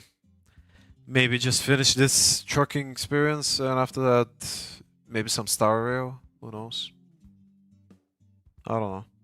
Or maybe I should just move to Star Rail since it's already been 2 hours since we've been trucking and shit. But yeah. Wait, no. Sound. Remove the music. Get out. I'ma find something to play on the background while I'm going. But yeah, oh fuck! My back. Oh fuck, this shit hurts. It creaks and cracks like a fucking granddad that I am.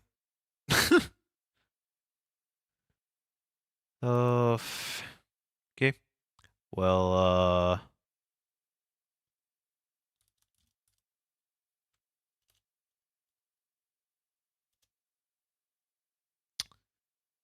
What do we play? Okay, let's just do something like this. Not that type of music, bro.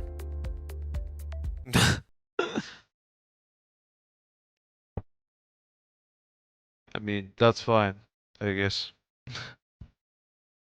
Right? This should be fine. Okay. Well, we're going on a Be Right Back screen. And,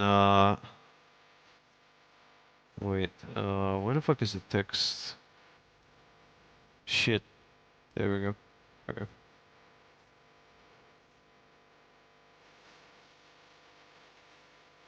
Uh, okay. Ario,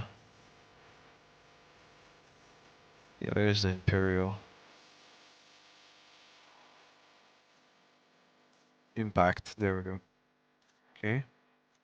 Uh,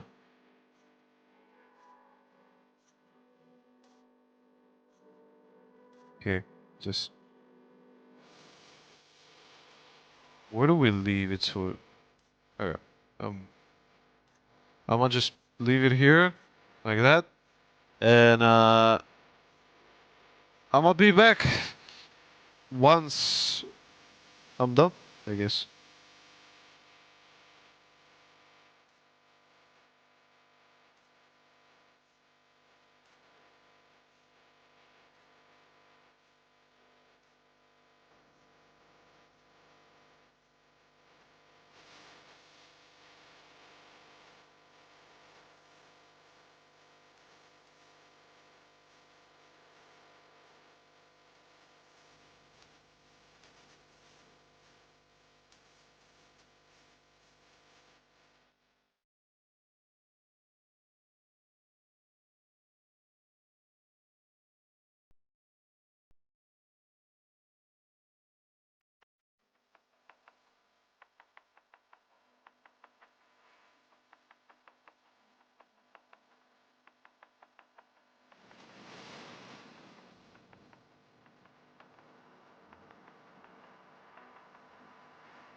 Okay, I'm back. Why the fuck is this shit playing on the background? Like, what the fuck is this shit? God damn it. It's heavily copyrighted for sure, bro. God damn it. Okay, I gotta find something else to watch while I eat. Things you can do with your Wooting Keypad. Why is that even a thing, bro? Why is that even a fucking thing? Wait, what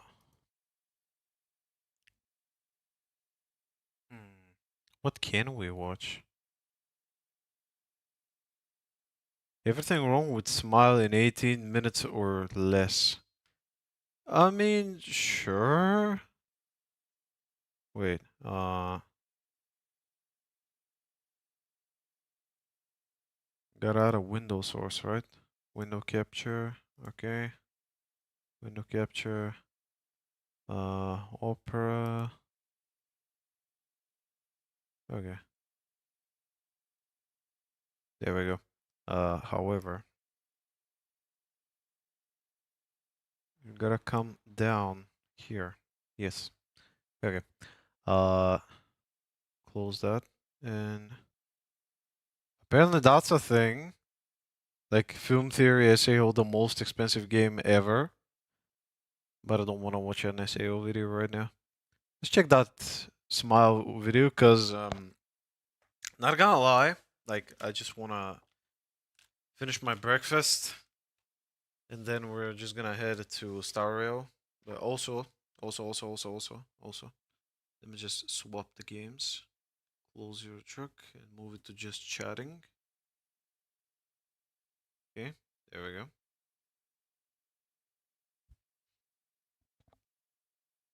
Okay, so we don't confuse people, because I've seen people come here before, like, why are you playing Euro Truck Simulator? Like, why does it say you're playing Euro Truck Simulator while you're doing something else? And I'm like, oops, sorry, forgot to change the thing. But yeah. Anyway, let's just watch that video, and afterwards we're just gonna jump into Star Rail. Like, I just wanna finish my breakfast, and after that we're done. This movie and therefore this video touches strongly on the themes of suicide. Please dial 988 if you're thinking about suicide, or are worried about a friend or loved one, or would like emotional support. You matter. The Lifeline network is available 24/7 across the United States. Yeah, I agree. Uh, why does it say that? Because in the movie there are a lot of suicides that happen because of that monster that is haunting the people. I had the unfortunate what do you call it?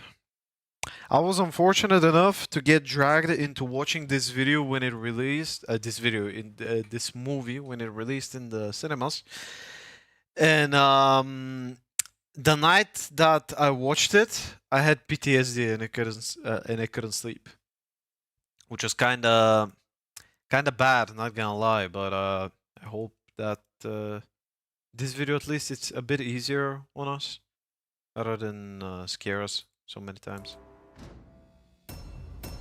Everything wrong with Smile.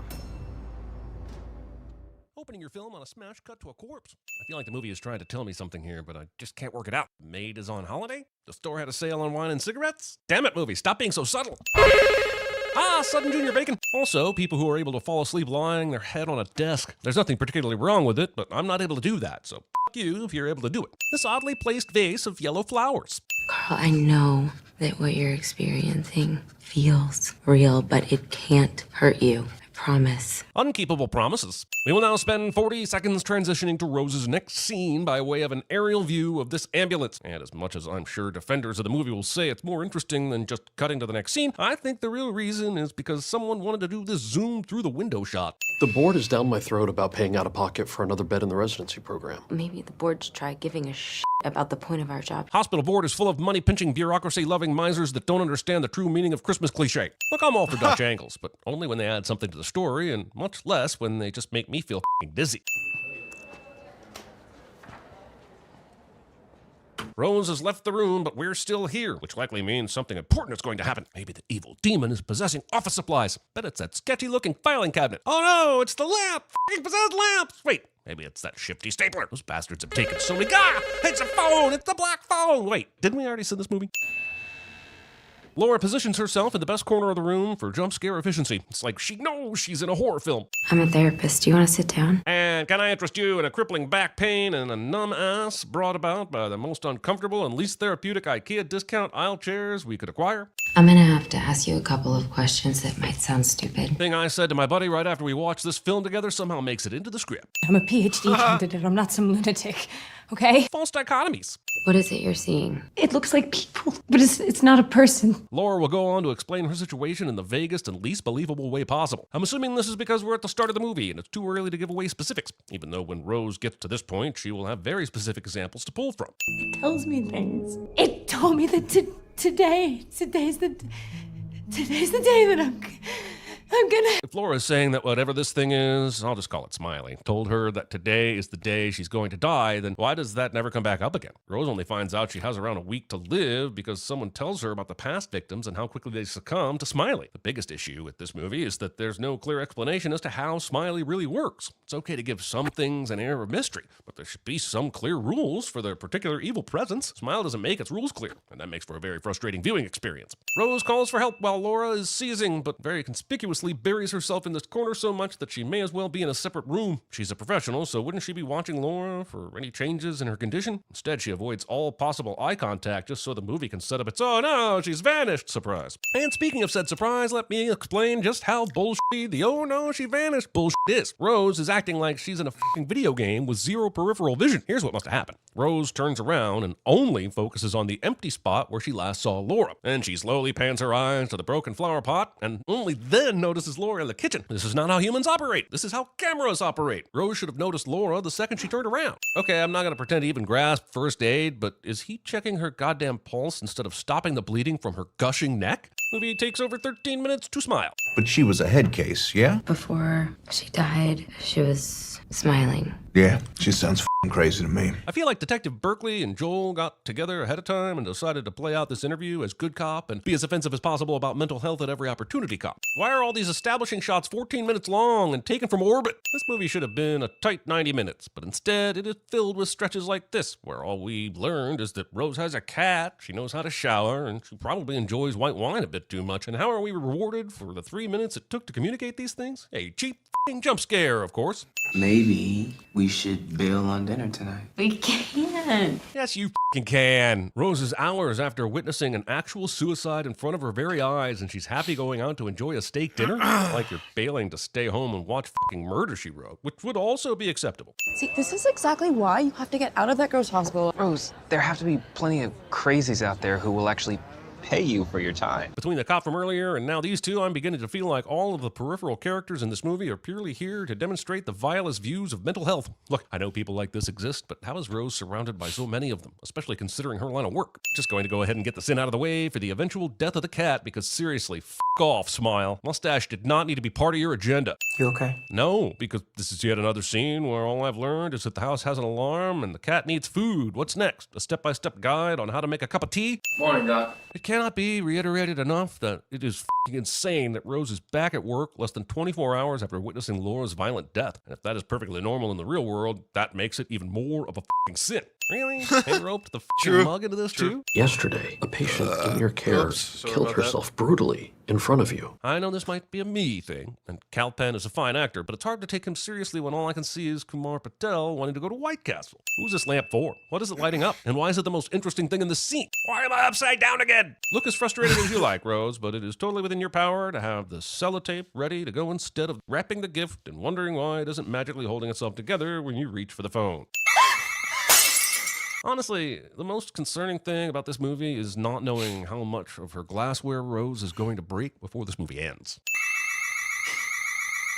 While Rose does hallucinate the initial call from a security company, or should I say that's what I think happens. Anyways, my question is, what actually set off the alarm? The real police show up and can't find any intruder. So did the smile entity set the alarm off? How exactly did it do that? Why exactly did it do that? Why is it f***ing around with little piddly stuff at the forefront of its own haunting of Rose when it could just be going after her full throttle? This is following the exact same bullshit rules your average poltergeist ripoff follows. True. She's not even pretending to hit any of the actual buttons on the number pad, unless the code includes tapping unmarked spots outside of the keypad. Look, I'm not going to judge Rose for jumping at the sudden telephone. Based on what we've seen so far, I think it follows that before you die, you hear the ring. Also, ringing phones aren't fucking scary. You know what is scary? The fact that Rose still has a fucking landline in 2022. Thinking you'll have an easier time locating your cat with dry food when you have the good wet Big jump scares, man. And this one thinks it's so fucking clever because the movie knows we're all leaning in to listen to whatever it is Rose thinks she heard. But that trust is shattered when you pull shit like this. Like, what is the curse getting out of randomly scaring Rose? And if it's just to stress her out, could it not be a little more creative? Rose! Wow, Trevor got out there fast. You could almost say it was like he was A-Train. Listen, the metaphor that a smile, much like makeup, is often worn to cover up what's really going on beneath the surface isn't lost on me. I'd even say it's a great observation. But there are only so many angles you can come at this concept from, and I feel like we hit them all in the first 30 minutes. Someone should make this into a short film. I bet it would fucking rule. Wouldn't you please show my sister to the adult professionals? Drinking alcohol at a kid's birthday party. I know a lot of parents will hate this sin, but it doesn't make the concept any less weird. What the hell is wrong with you? It's happening, all right. The demon that feeds on trauma is continuing to f*** with Rose in the most oddly specific ways possible. If it's going for maximum bang for its buck, why didn't it kill the cat in front of her? Or have her kill her nephew or sister? Or have the cat kill her nephew and sister? Okay, maybe it can't force her to kill things, but then who killed the cat? None of this is ever explained. Something is threatening me. Some kind True. of evil spirit or Honestly, nothing really is explained. I mean, it's a movie. Usually the movies do not explain you stuff, and you gotta go to YouTube so you can learn different stuff about the movie. But which, by the way, you're welcome for my view, for my viewing of the video. Nah, I'm kidding. But that's why movies never explain things. So guys or people like you can make videos, and people who did not understand the movie can just come and you can explain them the movie. Long story short, because the only thing I got from that movie was the jump scares and shit, and that it was just a psychological horror, which was very generic, honestly. But the jump scares and the way that the effects of the jump scares were made just terrified me that night. It didn't help that I watched the video at night. It didn't help that I came back home at around 12 a.m. after that fucking movie. And it didn't help that I woke up at 3 a.m. or 3 or 4 a.m., something like that, just staring at the ceiling of my room and seeing the fucking smile, bro. That shit was just awful. energy. Okay, Rose ends up being right about this, but as a mental health professional, shouldn't she be entertaining the idea that this actually is driven But the greatest thing is that the next morning everything was fine, so... by her own trauma? The whole point of hallucinations is that they feel like the real thing when they're happening. So why is she so quick to accept a demon is at work here? Mental illness. You can inherit it from a parent. I looked it up. Why would you look that up? I wanted to know what I was potentially hitching my entire life to. Holy lack of mental health awareness, Batman. The fiancé, too. And considering I've seen more convincing examples of sexual chemistry at colonoscopies, I have to wonder why these two are even together, let alone f***ing engaged. If this is how he understands not only her chosen profession, but her history with her mom as well. Trevor, please. Please. F***ing Trevor. She went to the effort of highlighting what she needed, but didn't copy and paste it? Unnecessary typing is unnecessary. I'm sorry, but if I believed that I was being plagued by a curse or some sort of demon, sleeping with the lights on would just become my new normal. Especially when said demon is just called to me out of the f***ing darkness. It was because he saw that awful woman kill herself. He watched someone die by suicide. Rose is discovering the common theme here is that each victim witnessed a suicide, had a period of mania, and then committed suicide themselves. But if Smiley is feeding off the mental torture, then why not keep torturing them? If it's feeding off the suicide, there are sadly tens of thousands of suicides every year in the US alone. Does the demon really have to create more? Just please give me a name. Honestly, to be fair, wait, I want to look at that again, but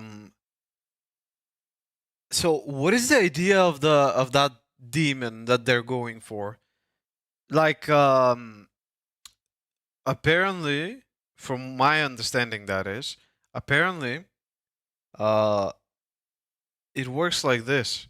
The demon somehow possesses you. Like, you see somebody commit suicide and the demon possesses you, and he just tries to break your mind slowly but surely with hallucinations and shit that don't normally happen, and he just brings you to the edge of craziness, and the only way, your only escape from that motherfucker is either killing somebody while somebody else is watching you kill them, and that way the spectator gets the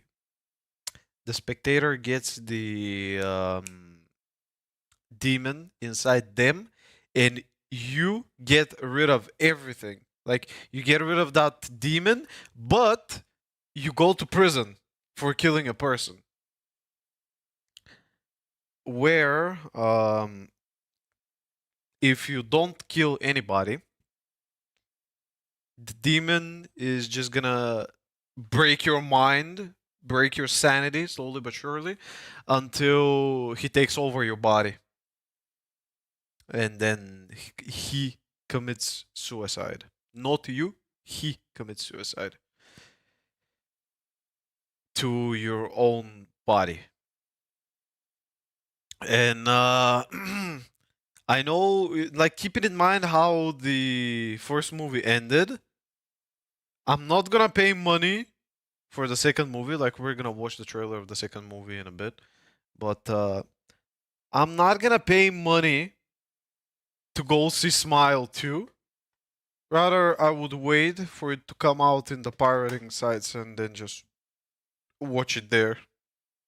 Purely because I've already watched the first movie, might as well just finish the second movie or finish the series. I hope that this movie just ends at Smile 2. I don't want to see any more Smile movies and shit like that. F***ing darkness. It was because he saw that awful woman kill herself. Called to me out of the f***ing darkness. It was because he saw. Look at this shit. This is supposed to be the demon, or at least that's how they depict it in the movie. Gigantic ass smile with small eyes, like, I believe that this and this are just eyes.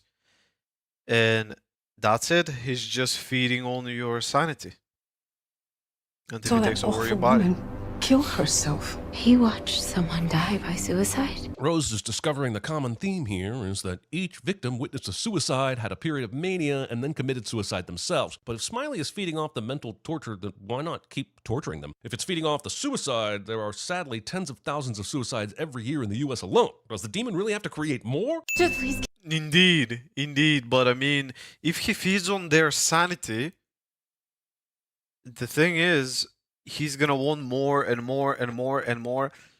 But he's a demon, so it does make sense why he kills them. But, like, just because he's a demon, it makes sense why he kills them. But it doesn't make sense, like, why, like, what is his motive?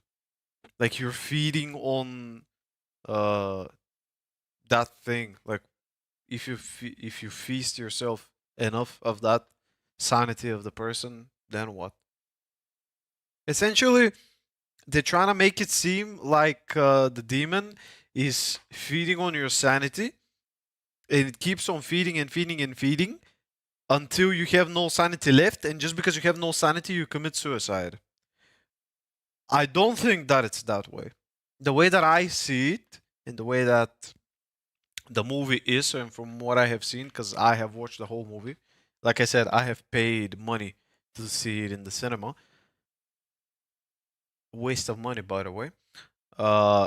Is that you see somebody, this main character, I forgot her name already. She was so fucking generic that I even forgot it. So she sees the demon killing the body of another person, of another woman, who already lost her sanity to the demon. So the demon takes over her body.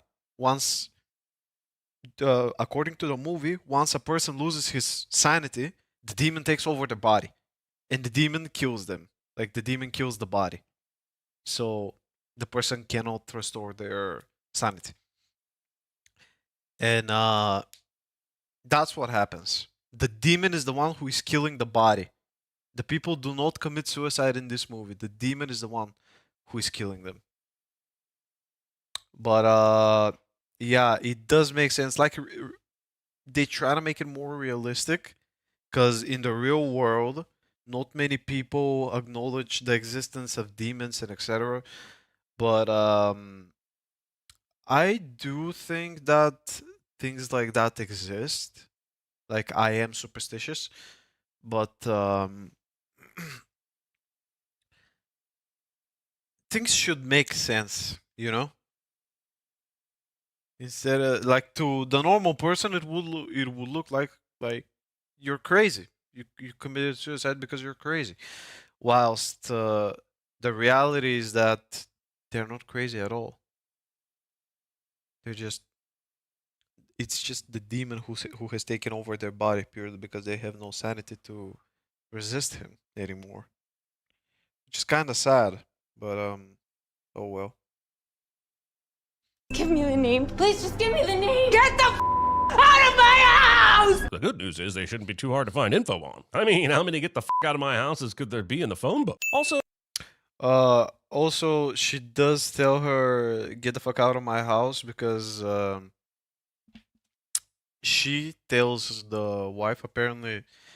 Here, the scene is the girl who died in the beginning of the movie. The girl who the demon killed in the beginning of the movie is a student of the man. Like, let me just explain it that way. Give me the name. Please just give This woman's man, great. This woman's husband is the professor who killed himself in front of that girl who died in the beginning of the movie. And that's how the demon transferred from him to the girl, and now the demon has transferred from that girl to the main heroine, which is this one. And that's why the wife is just screaming, get the hell out of my house, because she doesn't want the demon to take over her as well. me the name. Get the out of my house! The good news is they shouldn't She be too already hard to find lost info enough. on. I mean, how many get the out of my houses could there be in the phone book? Also, phone books. I need to know if he had been involved in any other recent police reports. Come on, are you serious? This is my one day off. This is the man who turned up at her place of work to see if she was okay, and now he's saying that looking up info on someone connected to the suicide that she witnessed is too much effort on his day off? Get the away with your false tension. I wouldn't have been shocked in the slightest if he agreed to help her without question. Can you please tell me what this is all about? Joel, you said you weren't going to ask me any questions. No, you said I wouldn't ask you any questions. Joel would be grinning from ear to ear at CinemaSins. Do you have a printer?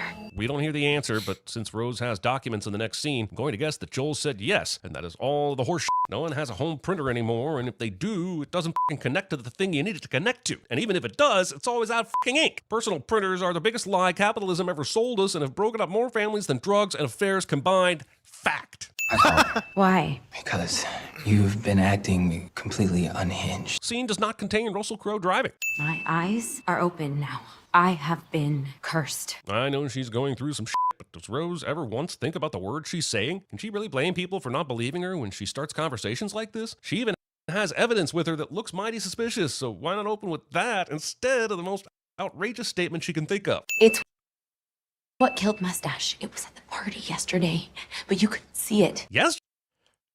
Look, I do understand that when you do explain stuff like that to people who are not superstitious, it does seem like you're crazy.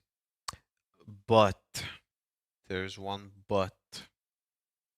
You really, like, you don't need to panic. You just need to explain it like a normal person. I understand that the stress is gigantic, ginormous, and the demon can activate his powers at any time and fuck with you and make you say whatever he wants. But come on, is he really gonna let this chance of infecting another person with his shit just slip by, since he can get the sanity of 2 targets rather than just 1? Obviously not. So I do think that first you show the proof, then you start explaining what you think it might be, and at the very end you just say, I believe, like let's say in her situation, I would say I believe that I'm cursed. I'm panicking, I'm worried, I don't know what to do about it. I do understand that you guys are not superstitious, and to you it seems that I'm crazy, but that really did happen. But the worst part of it all, if the demon takes over you and you are cursed, you don't know, like that's the worst part, you don't know which is real and which is a hallucination. That's the worst part of it. So I do understand the struggle that the main heroine is experiencing, but it's kinda tough, not gonna lie. It's kinda tough on the main character themselves. Yesterday. So Rose woke up, went to see Carla from Scrubs, got her ex-boyfriend to look up police reports, went home to find her fiance and her therapist having a conversation, and then over to her sister's before the sun went down. Yesterday, my smiley ass. And that's bad too, because that's a hallucination. This movie made $105 million domestic.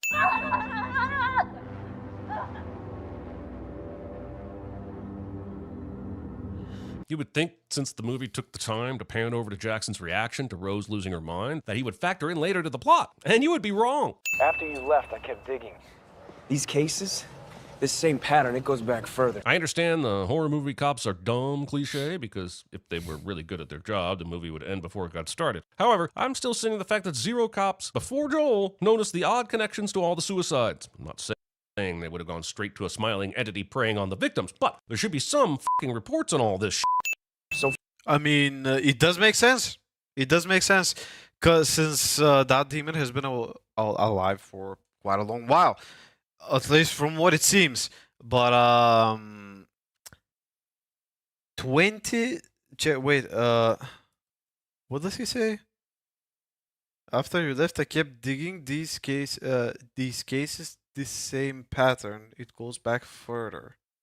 Cases, this same pattern, it goes back further. I understand the Like, it does make sense to go further, since, I mean, keeping in mind how the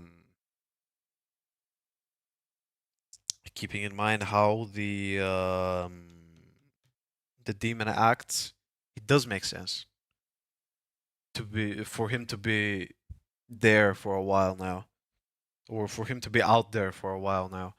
But it's really tough. It's really tough. But as the Cinema Sins guy just said, it's kind of odd that the cops are so dumb that they can't figure out that all of these cases have a connection somehow. Like, since they're all the same, people are going crazy and then killing themselves, or at least that's what it says on the reports, because that's how it seems to everybody else. But Yeah. Also, I have another question. How come, like, the demon is only one, right?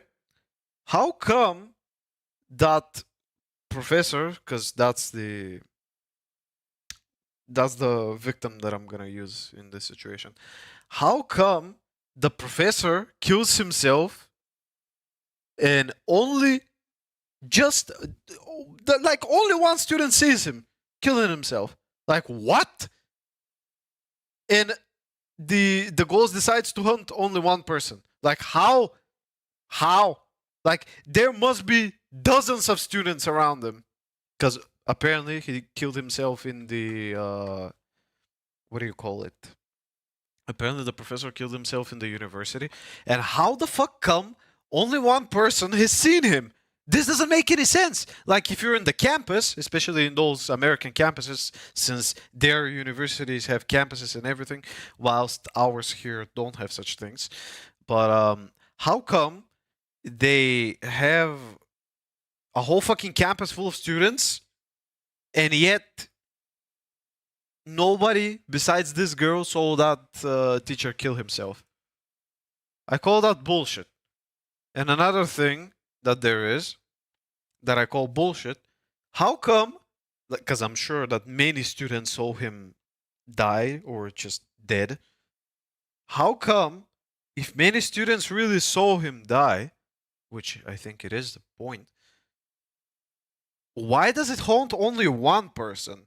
Why does it haunt only one girl? Or is it the closest one is getting infected with that curse? Because I don't understand. I legitimately don't understand. It doesn't make any sense. That's a plot hole. Insane plot hole. Horror movie cops are dumb cliche because if they were really good at their job, the movie would end before it got started. However, I'm still seeing the fact that zero cops before Joel noticed the odd connections to all the suicides. I'm not saying they would have gone straight to a smiley. Yeah. Before Joel, However, I'm still signing the fact that zero goes before Joel noticed the odd connections. Yeah. noticed the odd connections to all the suicides. I'm not saying they would have gone straight to a smiling entity preying on the victims, but there should be some f***ing reports on all this shit. So far, True. I found 20 cases involving 19 suicide victims with a direct line linking them all together. Okay, so we're learning that there is a chain of people witnessing suicides who are then committing suicides themselves. But how is the demon picking its victims? Is it just whoever happens to be nearby any time between the 4 to 7 day mark? I'm asking now because I have so little confidence that we'll actually get answers later. It is like apparently what the movie's trying to say is that when somebody infected by the demon kills himself, the person who sees him die, he's the one who gets infected. The only requirement for you to inherit that demon, the only way for you to inherit that demon is to see somebody who already carries the demon kill himself. That's the idea of how people get infected with the curse of that demon. What you're saying is that this thing is jumping around from person to person and it is causing them to kill themselves? Yeah, you could almost say it follows them. So my I mean, it doesn't just jump from person to person. Like, you gotta witness somebody who carries the demon die, and then the demon can jump into you and etc. But yeah. patient, she was terrified, but she was not suicidal. How does Rose know that with this much certainty? She had never seen Laura before that day, and she only talked to her for a few minutes before she died. I believe True. Makes sense. True. Rose is a great therapist, but I don't believe she can read minds. True. How long was it between each victim's death? None of them survived longer than a week. I feel like I've heard that before. Can't exactly place where I've heard it, but what Joel is saying has a certain ring to it, doesn't it? Wow. Okay. Way to put it. Way to put a pun on it. Thank you, bro. Like, who would have thought that you would die on the 7th day? The ring, by the way. Okay. I haven't watched The Ring, by the way, and I don't want to watch it. Thank you very much. Like, I'm not a horror movie person purely because the horror movies are just trash. Like, we can see with this one, it's trash. But I'm dissecting it with this person. Like, the person is dissecting it, and I'm just reacting to it. Trying to make sense myself and put the pieces together of that whole fucking dead-ass movie. Also, what is it with these curses and arbitrary countdowns? Okay, at least this one isn't locked into 1 week, but why is it waiting at all? Why isn't it just going from person to person in a matter of hours? Is it so that it doesn't get found out? And why doesn't it mix it up and wait a month or a year? It doesn't wait, it transfers like directly, automatically. Like once the person kills themselves, he's already transferred in the new victim's body. Cop leave. Not gonna happen, pal. It happens. Doesn't it mix it up and wait a month or a year? Make the cop leave. Not gonna happen, pal. It happens. That's the only way you can get rid of it. The only way. All right, it may be a way, but how the hell could he possibly know it's the only way? What if Rose found a way to convince a doctor to put her in a medically induced coma? If she can't commit suicide and this thing feeds on trauma, wouldn't it eventually die? Whatever that fucking means for a spirit. Also, how did that first guy in Brazil even figure this shit out? He just thought, you know, I'm gonna try killing someone and see if that skips me in the chain. I'll better make sure there's a witness, too. Why did that asshole get a step-by-step guide and no one else did? She has to make sure there's a witness for it to pass too, because this thing needs. She has to make sure there's a witness for it to pass to. Because this thing needs trauma to spread. Do you see now what I'm saying? You have to kill a person in front of another person so you can get rid of that demon that's inside of you. And it can pass to the next victim. And that way is the only way that you can get rid of that demon. Trauma to spread. So what happens if there isn't a witness? It feeds on trauma. Why can't it feed on the trauma of the family of the victim? Why is it picking on a stranger that just happens to witness the death? What if that stranger just happens to not give a shit and isn't traumatized at all? Well, it's not that simple. Like, the idea is when, like, how should I say? I've already said it many times by now. He does make points. He does make pretty good points, honestly.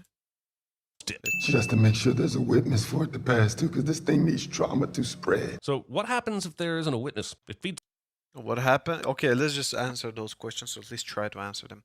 So what happens if there isn't a witness? Well, person just dies. Then the demon, I guess, just be gone until he finds another victim somehow. I don't know. I have no idea.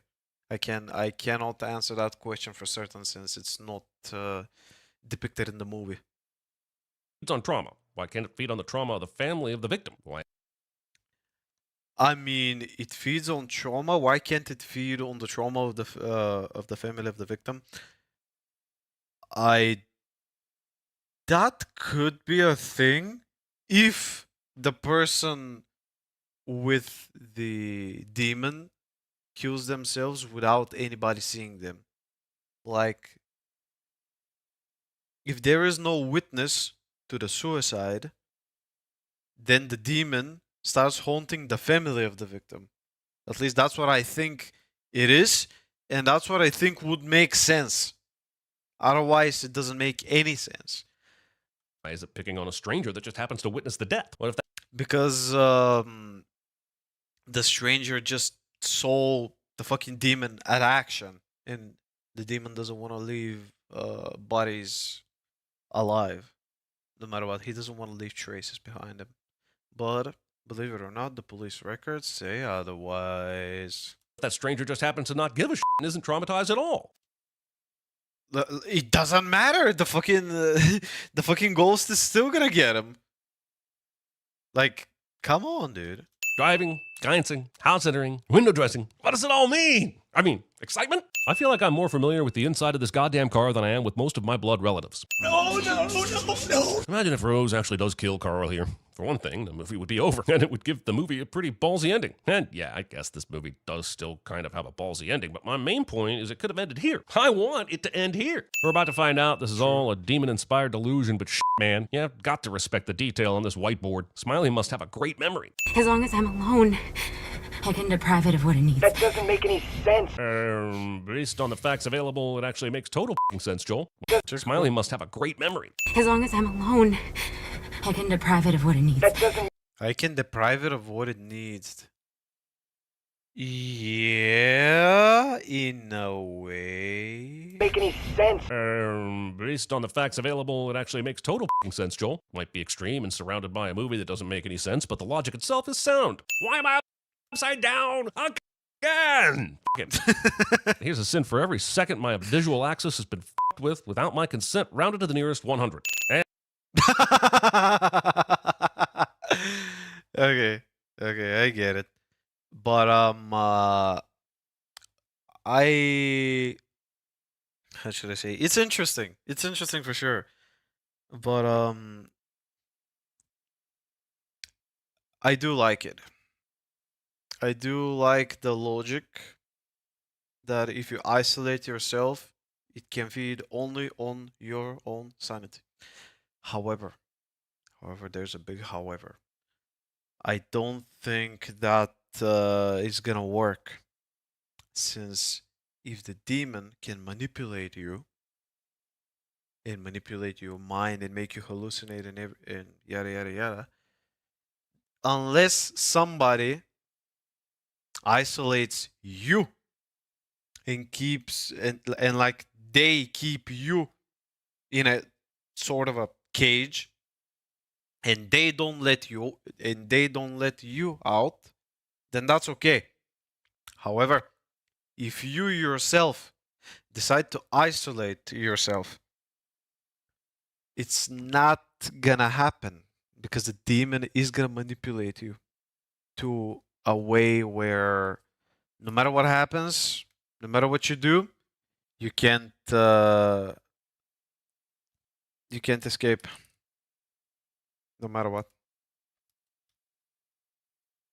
Like, he's gonna make you run away of the house and not isolate yourself. And now we're in Final Destination territory, where Rose will attempt to Devon Sawa herself away in the middle of nowhere, hoping that will break the chain. Man, people were really in the mood for It Follows The Ring to the Final Destination in the fall of 2022, I guess. I mean, it's cool. I'm not holding a grudge or anything. What's 2 minutes long and doesn't build anything like the tension it thinks it does? The scene! No one will be seated while Rose is seated for 27 seconds. I guess knowing that no one will be going by her mom's old place makes it a good location to be by yourself, but she also knows this entity likes to f with her constantly. And in this scenario, of course it's going to take on the persona of her dead mother and try to freak her the f out. Why didn't she just get a hotel room? You can even self-check into hotel rooms now. And you'd have electricity and cable and running water, but no. Let's go to the one place that encases all of Rose's most traumatic experiences and is a literal fire hazard, because that makes so much f***ing sense.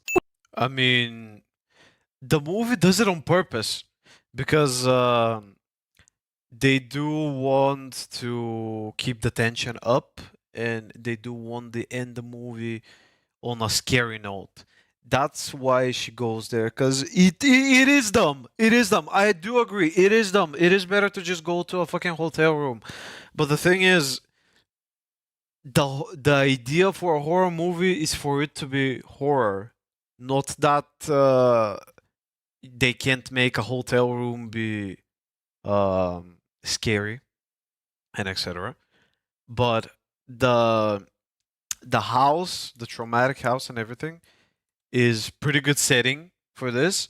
But story and logic wise, I do agree that it doesn't make any sense. But for the projections and the pictures and the movie, it makes sense. Like, for filming, it makes sense. For story and logic wise, it doesn't make sense. I agree. Why are you doing this to me? Because your mind is so inviting. Are we blaming the f***ing victim of trauma for being too susceptible to trauma? Now, I don't think the movie really wants that to be the takeaway here, but I'm definitely seeing it for giving me no idea what it actually did intend that takeaway to be. The movie thinks that by making someone taller, that makes them scarier, and that is not true. At least not in this case. It does, however, make it funnier. So if that's what Smile was going for, congrats. You can't escape your own mind, Rose. You can't escape it either. Rose faces her trauma head on, stares it in the face, and says, "F you, I'm mad as hell and I'm not gonna take it anymore," which would have been a super powerful moment if it wasn't undermined in a few minutes when we find out this is all an illusion and Rose is killed by the Traw monster anyway. Does Rose really think this solves her problems? Does she really believe you can just burn up a ghost? Holy shit, she does think that. And yeah, this all ends up being in her head, but regardless, even in her head, Rose shouldn't think that you can just set fire to a ghost. For most of my life, I've been afraid of letting people get too close. Great. You know what's a great cure for that? A smile and a skip.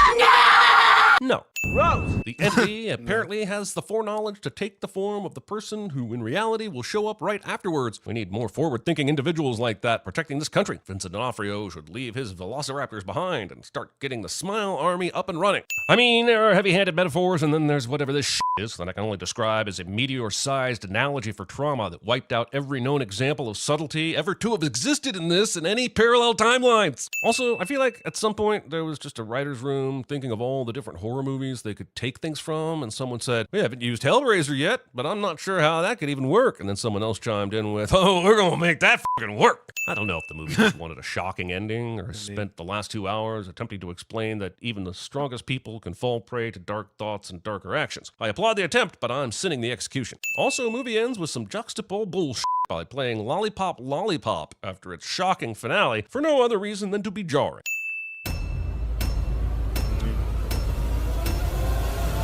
Hey, let's turn that frown up. Worst birthday present ever. down. Hey, Carl! Good to see you! If you hang up on me, you'll die just like your mother. Do you want to die, Sydney?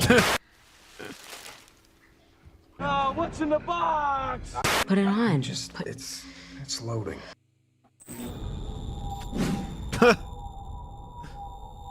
Oh, God. Hello!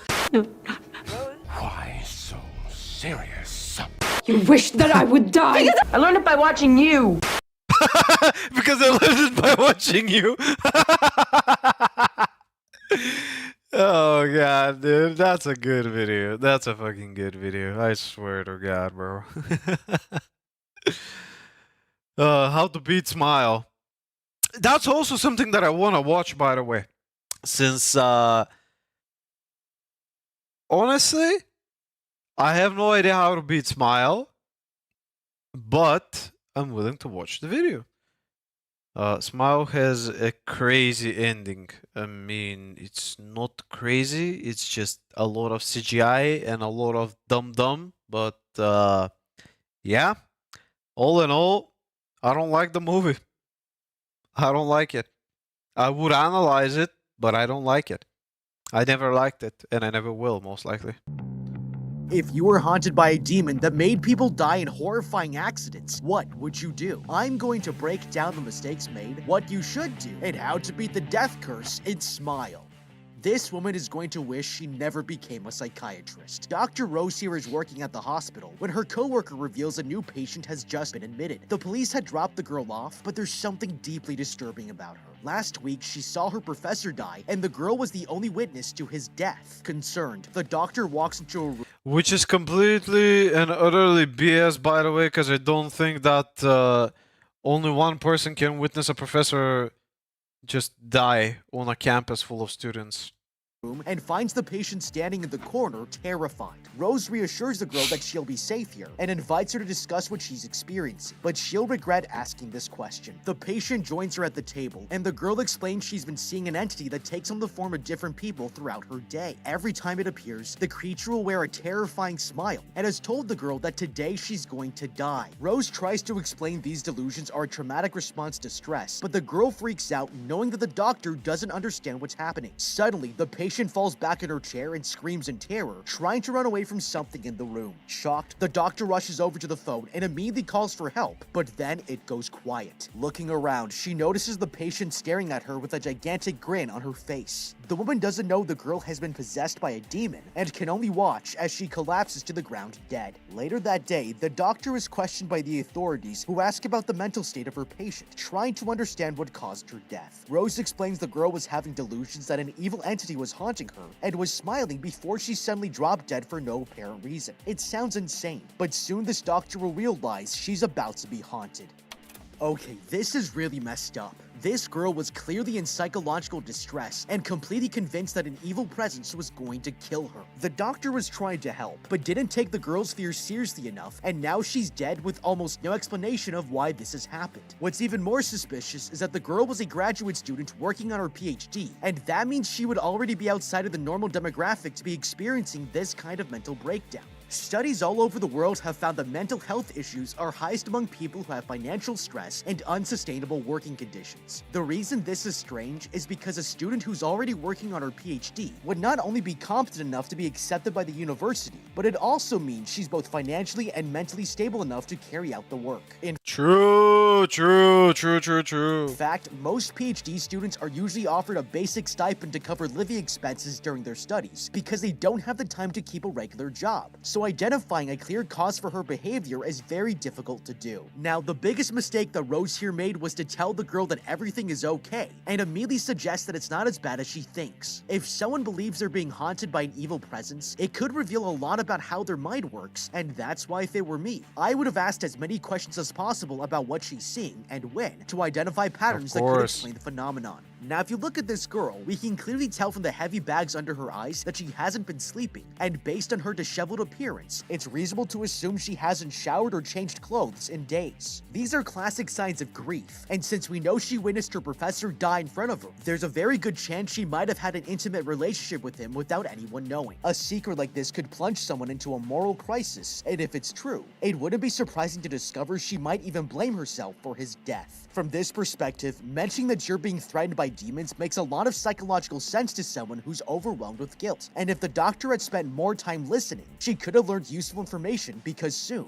Rose here is going to be plagued by the exact same curse. Having said that, everyone knows the best way to ward off an evil demon is by playing Raid Shadow Legends. Are you looking for a brand new turn? Bro, fuck off. You are big.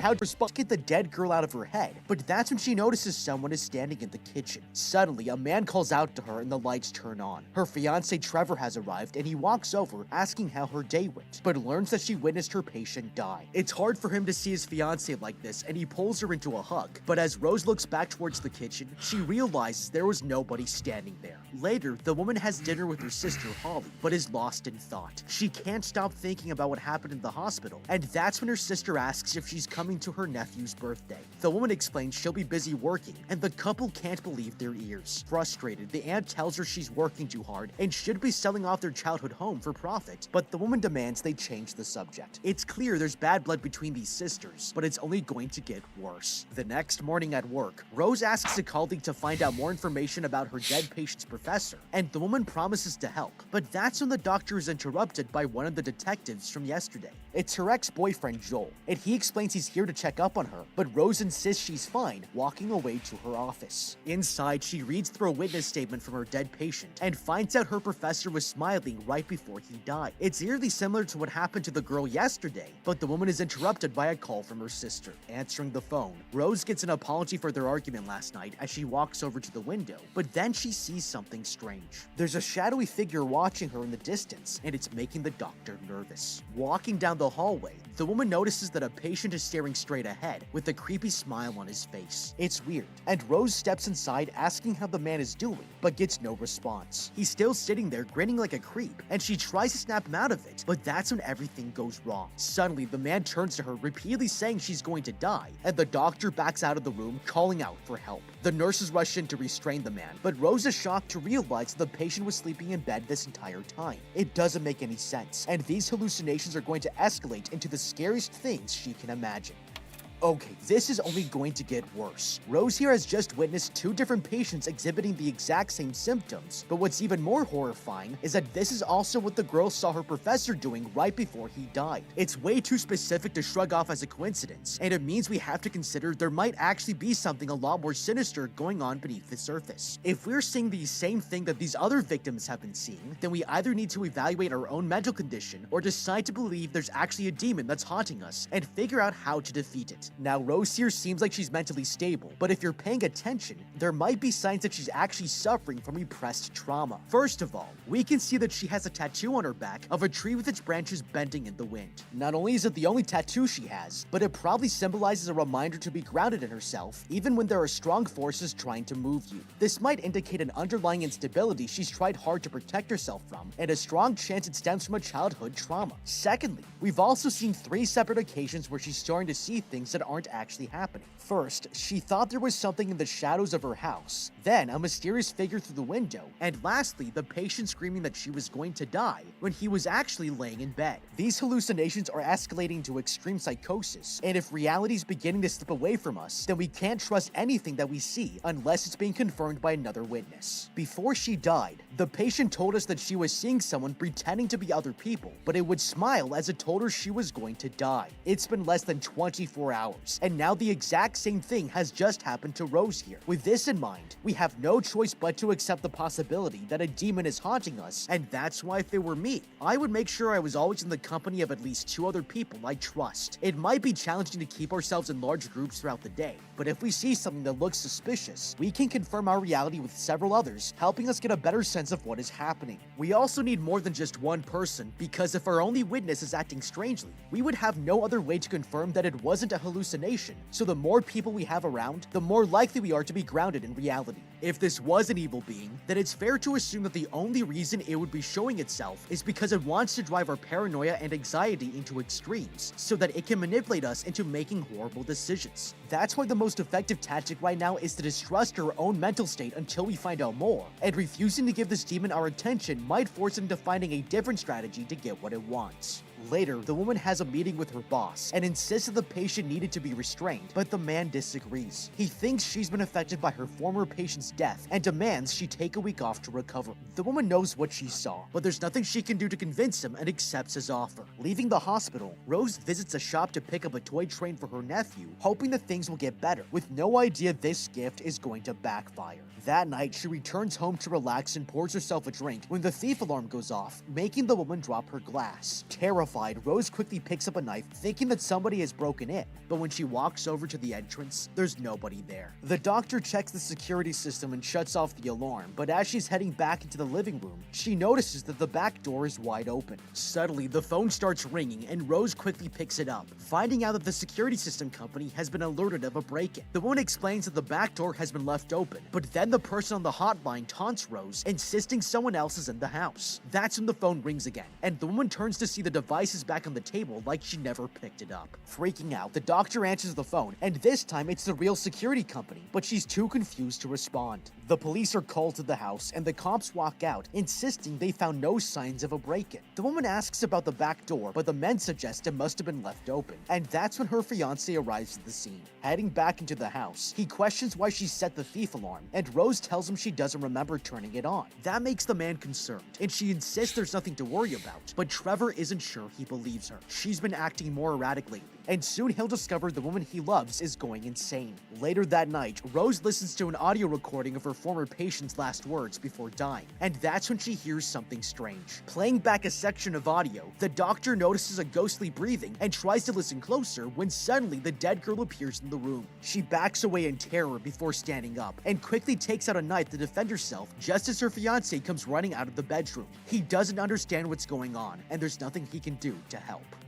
Okay, this is getting out of control. Not only is she starting to get haunted more often, but now we know this creature can make her think the phone was in her hand. This means we can't trust what we hear or what we see, and it makes the situation scary as hell. Every single person we meet could be this evil entity hiding in plain sight, so we need to come up with a strategy to figure out exactly when we're being haunted before it's too late. Now, as terrifying as this seems, there might actually be a way we can take advantage of the situation. Based on what we know, this evil being is manipulating our perception of reality reality, but can only seem to do this externally. In other words, we haven't been possessed yet, and even though the demon has a lot of information about us, it doesn't know everything. One of the most important things to realize about demons is that they can't read your thoughts. Even though they're supernatural, they still rely on making observations about your behavior and what you say, and try to use it against you. We should expect that they also know our entire history, because a supernatural entity would live outside of time, and it means they would have access to a record of your entire life, like it was an encyclopedia. With all of this in mind, we have to assume we are being watched 24/7, and be extremely careful not to say anything that can be used against us. But the more information we can hide from the creature, the easier it will be to stop this thing from tricking us. That's why if it were me, I would look for something I can use as a totem, so that only I know the exact texture and weight of the object. This way, if we think there's a chance the demon has warped our reality somehow, then we can feel the totem, and if there are any differences, it will let us know that what's happening isn't real. This has to be done with a lot of secrecy, because if we are spending time selecting and studying special objects, it's going to figure out what we're doing. That's why the smartest way to handle this is to grab something small, put it in your pocket, and study its texture out of the demon's view. This one simple tactic could make a big difference, because keeping crucial information private will limit the demon and how much it can manipulate us. If we're aware that the evil entity is starting to play tricks, then we'll have more time to do something about the situation, such as defend ourselves or run away before it's too late. The next morning, the doctor visits her therapist and tells the woman about her dead patient.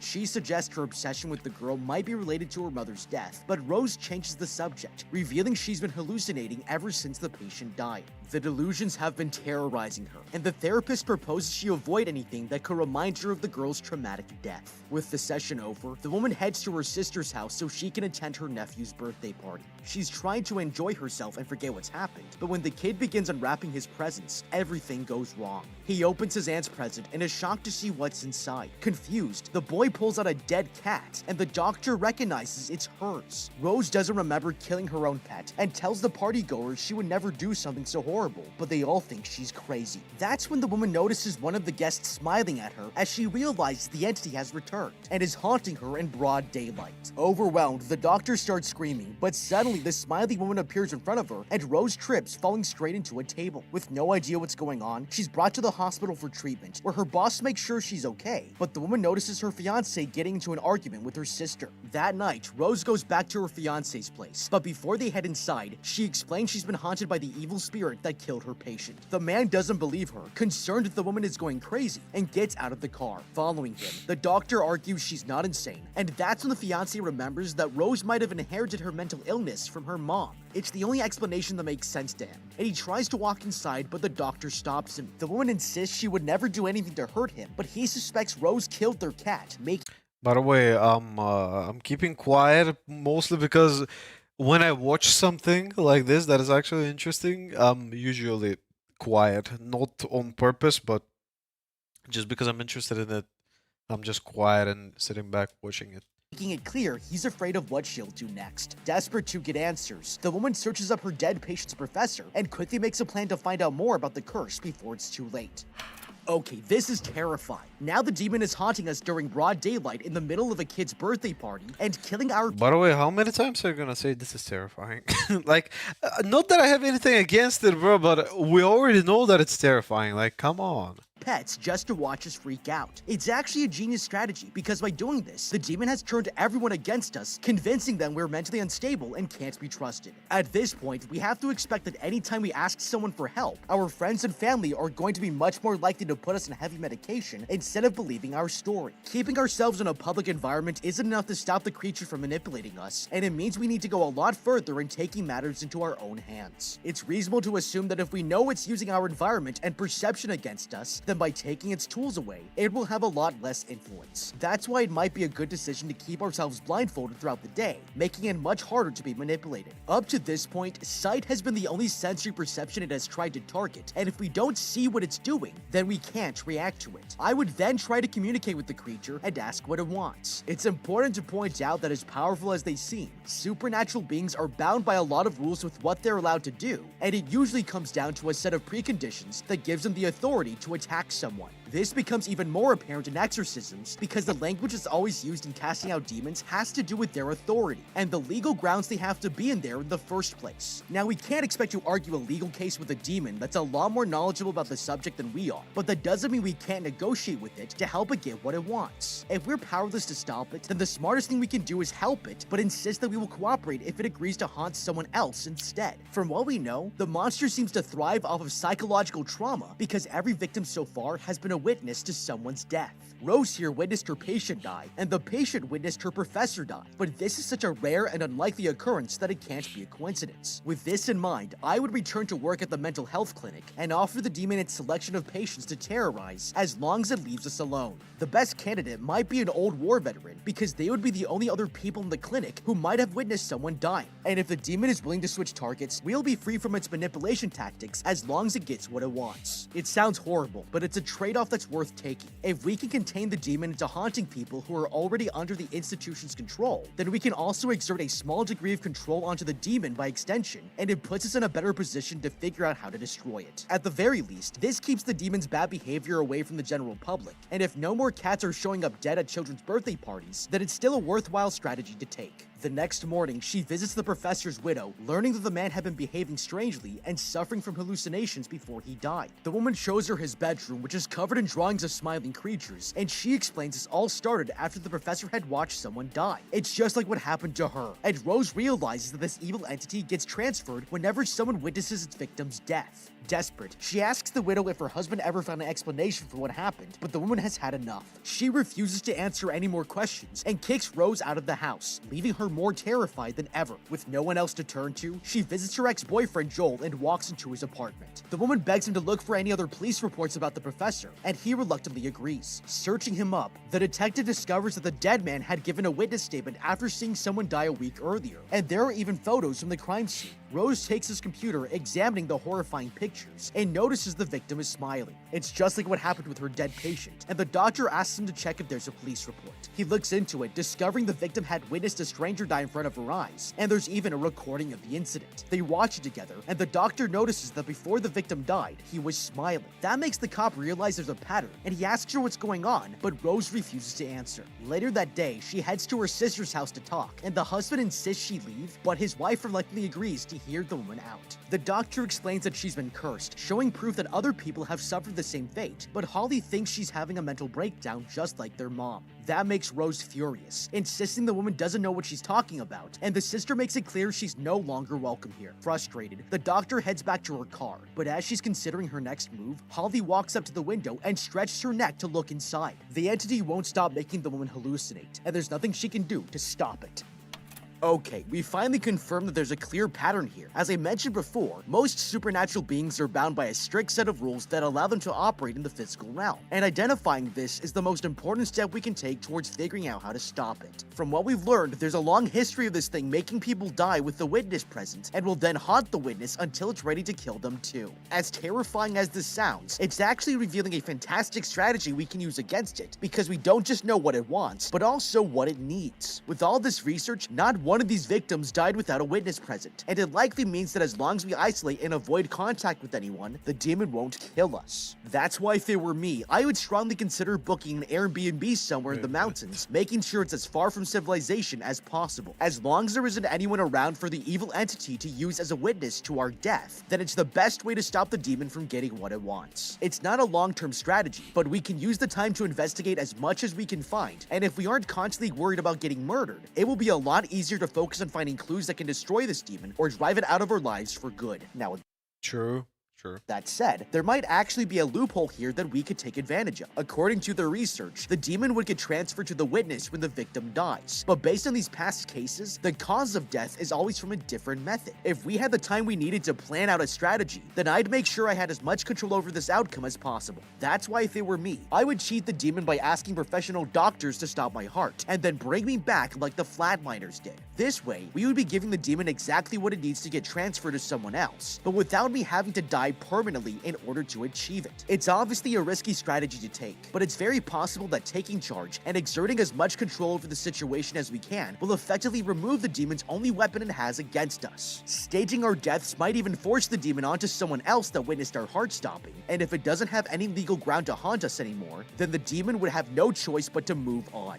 That night, the doctor is eating in her car when Joel calls, revealing he's made a discovery. There were over 20 cases of someone witnessing a death before dying themselves in front of another witness, but only one of the cases has a survivor. According to the records, an accountant watched someone die, but instead of repeating the pattern, he killed a stranger to break the curse. The man has been in prison ever since, but what's strange is that the only witness to the murder died a week later in front of somebody else. This guy might have the answers they're looking for, and with only days left before she dies, the doctor asks her boyfriend to take her to the accountant. Driving away, the woman asks him how long it took before the next victims died, and he reveals that at most, they never survived more than 4 days. The doctor realizes tomorrow will be her 5th day, and the detective— Wait a minute.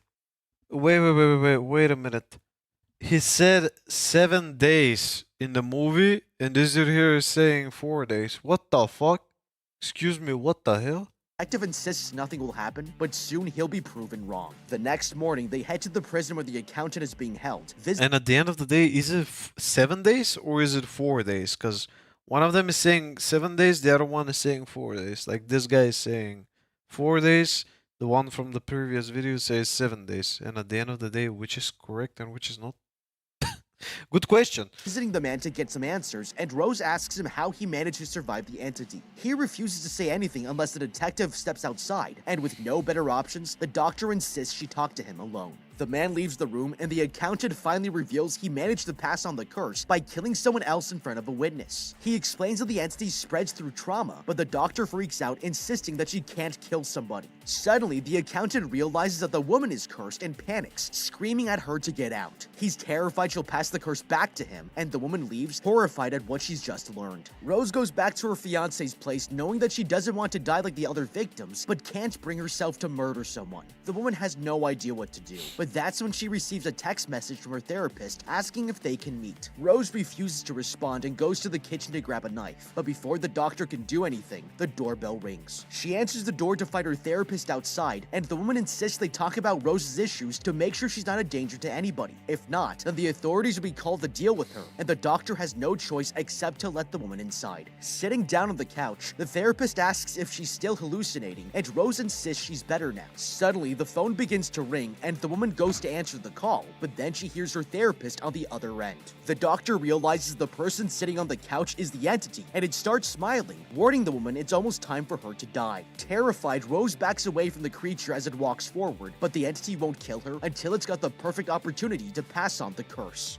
Okay, this is absolute nightmare fuel. When your own therapist wants to kill you, it's a good indication that you aren't living life the right way. But at this point, Rose here should have known better than to put herself in this position. She's already seen firsthand how the smiling demon can appear as anyone, and that it's going to be looking for the woman to exhibit signs of emotional distress to make an appearance. If we're paying attention to the patterns, the woman should have realized that this is exactly what was happening when her therapist showed up. Instead of obsessing over the records, the woman should have been meditating to protect herself from becoming emotionally vulnerable for the demon to haunt her. The second mistake she made was letting the woman in the door. She's already been dodging her calls, and if we're already aware that the demon could become anybody, then this was clearly the dumbest thing she could do. If it were me, I would have stayed inside and ignored the therapist, because if the woman suddenly started trying to force her way inside, it would prove to us immediately that this was the demon. From there, we could rush into the kitchen, grabbing a knife to defend ourselves from the monster, but only after we left it no choice but to reveal itself. Now, the truth is, it didn't even have to go this far. Earlier at the prison, we found out from this convict that he was the only person to have escaped the smiling curse, and the reason was because he murdered someone before it could kill him. As daunting as that sounds, the man is living proof that his method had worked, or else he would already be dead. This woman should be taking this news like it's a gift from God, because up until now, there has been no clear way to stop the creature from haunting her. If it were me, the first thing I would have done is start experimenting with this information, and starting with smaller, insignificant life forms like bugs or mice to see if their sacrifices would be enough to end the curse on a technicality. If it doesn't work, then we would clearly need to kill a human, and even for survival, that's a lot more difficult than it sounds. We don't want to escape the curse only to wind up in prison like this guy, and that's why the smartest approach here would be to make a poison. It just so happens that one of the easiest and most accessible poisons to create is ricin, because the toxins come naturally from castor oil seeds, and you don't need anything more than everyday kitchen equipment to extract enough poison to kill someone. From that point, all we need to do is select a target and a delivery method. We want to make sure there are no traces of our involvement, so it should be given to someone random that we don't know and in an area that has no other witnesses. If we take a page out of Breaking Bad, the best approach might be to put it inside a cigarette and go to a bar, offering a half-empty pack to another smoker, explaining that we've just decided to quit. It's more than likely they will accept the gift, and over the course of a day or two, that rice and lace cigarette will end up getting smoked far away from us, making sure the demon has all the conditions it needs to officially leave us alone. Coming up with a plan, the doctor heads into the hospital and finds one of her patients inside his room. Turning around, he realizes who she is and backs away in terror as the woman tries to reassure him he's completely safe. Suddenly, her boss walks in and demands to know what's going on, but that's when Rose pulls a knife from out of her sleeve. Acting quickly, she attacks the patient, trying to pass on the curse, but he doesn't die no matter how many times she stabs him. Looking back at her boss, the doctor sees the man peel his face off, and she suddenly wakes up back in her car. The entity is tormenting her even in her dreams, and there's nowhere safe from its influence. Rose is startled by her boss knocking on the car window, and he asks what she's doing here, but the woman lies, insisting she doesn't remember. Noticing the knife, he begs her to come inside and talk, but she freaks out and drives away as fast as possible. On the road, her ex-boyfriend calls, demanding to know what is going on, and the woman explains her new plan. The entity must have witnesses nearby to keep passing the curse to new victims, but if she stays alone, then there's no way anyone else will die. It's a smart strategy, but Joel and Sissy come to help, not realizing this will be his biggest mistake. Parking the car, Rose arrives at her old childhood home and heads inside the abandoned building. With nobody else living in the area, the doctor is certain the curse won't be able to spread, and she walks into a bedroom, remembering how her mother died in bed. Rose could have called for help, but she ran away, leaving her mom to die alone. It's a traumatizing memory, and the doctor begins preparing the house to face off against the entity, making sure no one will know where she is. That night, Rose hears a strange noise in the building and tracks it down to her mother's old room. Taking a look inside, she sees the entity sitting on the bed and realizes it's taken the form of her dead mom. The creature apologizes for being a bad mother and accuses the doctor of killing her, but she tells it to shut up. Rose refuses to feel guilty anymore, arguing she won't let her trauma destroy her, declaring to herself that none of this is real, but things are moments away from spiraling out of control.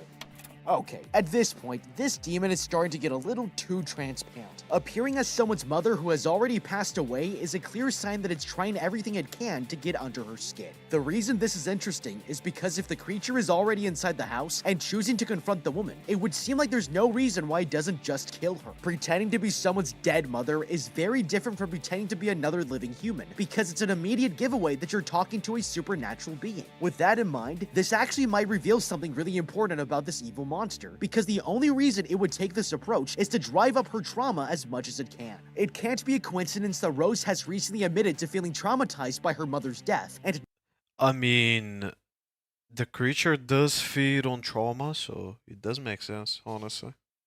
now she's being forced to confront one of her oldest emotional wounds. The demon is clearly using this against her, but it also suggests that causing traumatic stress or anxiety must be a precondition for it to be able to actually haunt or kill you. Now the truth is, Rose should have already been able to see through all of this evil entity's tactics, and if she had considered this revelation, she would have realized that the smartest thing she could do is close her eyes, laugh at the creature, and smile back. If we know it needs our trauma to take advantage of us, then this should be our first line of defense to make sure we aren't letting it affect us emotionally. Even meditating could be a useful tactic to fend off the demon, because it would help us block out external and internal emotional stimuli that could trigger our trauma. As silly as it sounds, it might be a lot more effective than trying to kill someone or attacking the demon, because a violent assault, even in self-defense, would only increase the trauma that you're putting yourself through. Soldiers have to go through unbelievably intense training just so that they're mentally prepared for the psychological horrors of killing someone. So it's reasonable to assume a doctor who spent her entire career trying to help others would have a very hard time doing something like that. If Rose had taken more time to think things through and analyze the evil entity's patterns of behavior, she could have reached the same conclusion and wouldn't be as vulnerable to the creature's tactics. The entity starts smiling at the woman and Rose backs away trying to escape, but the creature follows after her. It steps into the hallway and she runs off into the living room, but as she checks to see if the creature is close by, it suddenly appears behind her. The entity throws the doctor to the ground and starts strangling her, but then Rose spots the burning lamp on the ground. Coming up with a plan, she rips the creature's hand off off of her neck and slams the lantern into its face. The entity lets go of her, and the doctor quickly backs away, leaving the building as fast as she can. With the monster dead, Rose heads all the way to her ex-boyfriend's place, and he welcomes her in, asking what happened. Relieved, she apologizes for all the trouble she's caused him and begs him to keep her company tonight. The man forgives her, promising to stay with the woman forever, and that's when she realizes this isn't her ex-boyfriend.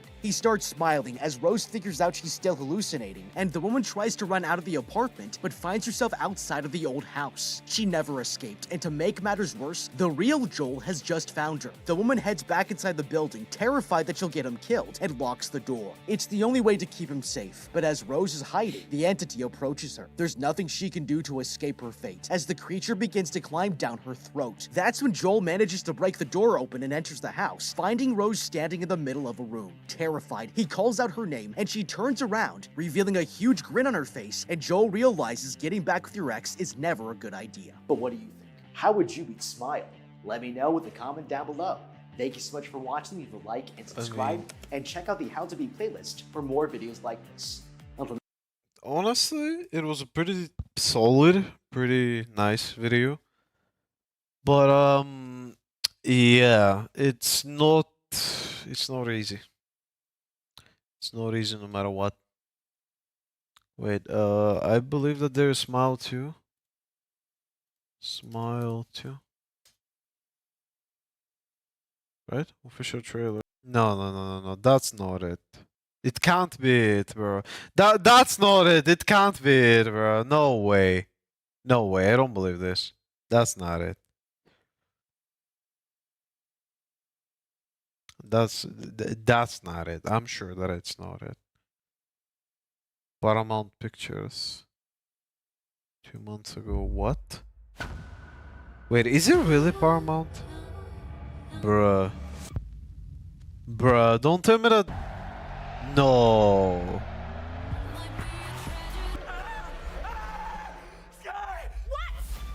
No, get away from me! What? What is it? Get away from me! Louis?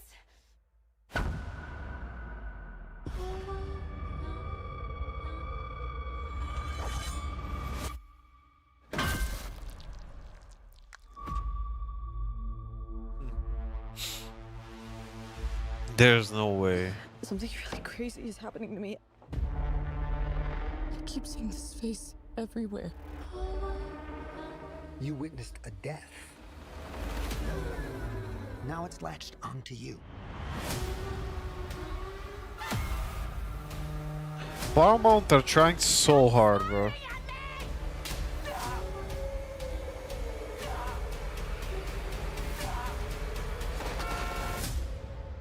Nah, that's not worth it. It's not the same movie.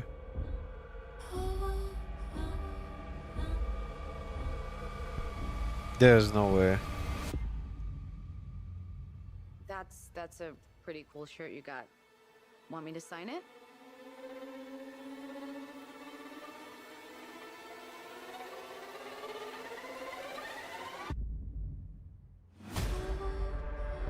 Over 18th, yeah.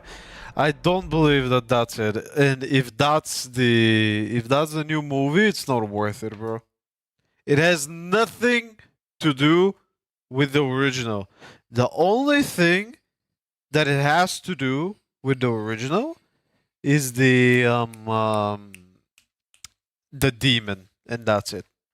There's nothing else that it has in common with the first movie. I thought that it was gonna be continuation of the original story, but brother, is this shit. Just is this shit. It's even shittier than the first movie. At least the first movie had what do you call it? At least they tried to make it scary, while this one is just meh. Like Omega Hard meh. Nah. I don't think that I like that, bro. Nah, there's no way. There's no way that's Smile 2. Here's everything we know about Smile 2, the upcoming sequel of the horror movie Smile that took over the world last year. So we just got the news that Paramount is planning to make a sequel of Smile, with the same filmmaker Parker Finn who just signed a multiple-year deal with Paramount Pictures. So we all know in the first movie, Dr. Rose Cotter is the main character who's experiencing these bizarre hallucinations of the Smile Demon. And Parker Finn has previously teased that Smile 2 will continue the events of the first movie. So maybe that means Rose Cotter's ex-boyfriend Joel will now be the main character. It's also been said that there were many ideas the first movie couldn't do because of budget reasons. In an interview with The Hollywood Reporter, Parker Finn said this about the sequel of Smile. I would never want to just repeat myself or retread the same ground. I want to make sure that there's a new, exciting, fresh way into it that the audience isn't anticipating. I also want to find some new ways to scare them and unnerve them. Let me know if you're excited about Smile 2 and follow for more. Here's everything we know When about was this Smile, video the released? upcoming sequel of the horror movie Smile that took over the world last year. Uh, So we just got the news that Paramount is planning to make okay, but when did the video release? Like, they did said that they want to continue the story, like the original story, but why would they just trash it for this? Because this is even shittier, honestly, than the original. That's a pretty Something No, that's not Smile 2, bro. We heard about this incredible short film, Laura Hasn't Slept. Are you certain? Here are. We heard about this incredible short film, Laura Hasn't Slept. Are you certain you're not dreaming right now? Stay away from me! It was very lavish for a short film, honestly, so it felt like it was definitely always going to become something else. visually, it was incredible. That's what drew me to it.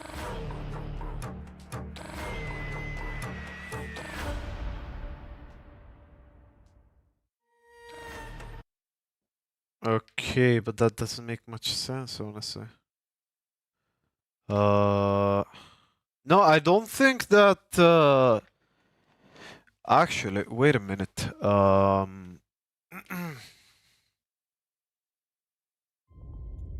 Wait a minute.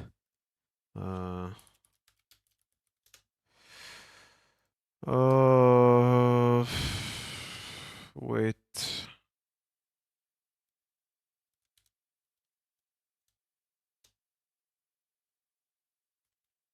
Hey. Fuck. Okay. However, doesn't matter. Wait. Oh, fuck. Damn it.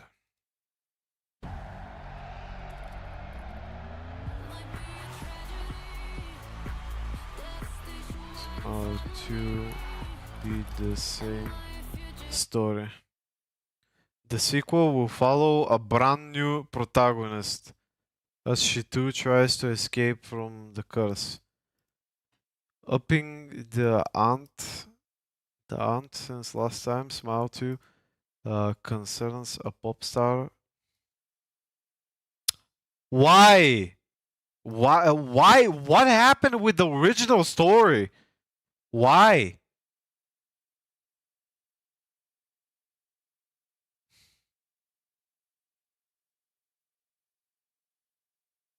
Smile 2 is on the way from Paramount, and there's plenty to speculate over what awaits when the Smile entity returns.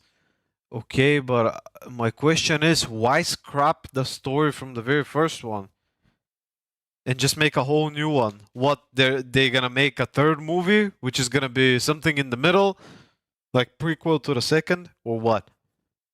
Like, this doesn't make any sense. Why? Why would you do this? Oh, okay. That means that I'm not gonna watch it, pretty much. Let's just get into Star Rail, because I'm already getting tired of this shit. I already wasted an hour and a half with this fucking BS-ass movie. Okay. It's bad, but I believe that it can get better, for sure. Also, just look at the fucking suggestions that I'm getting by YouTube, bro. Like, there's so much shit. So much fucking shit, which I don't even know if I want to watch.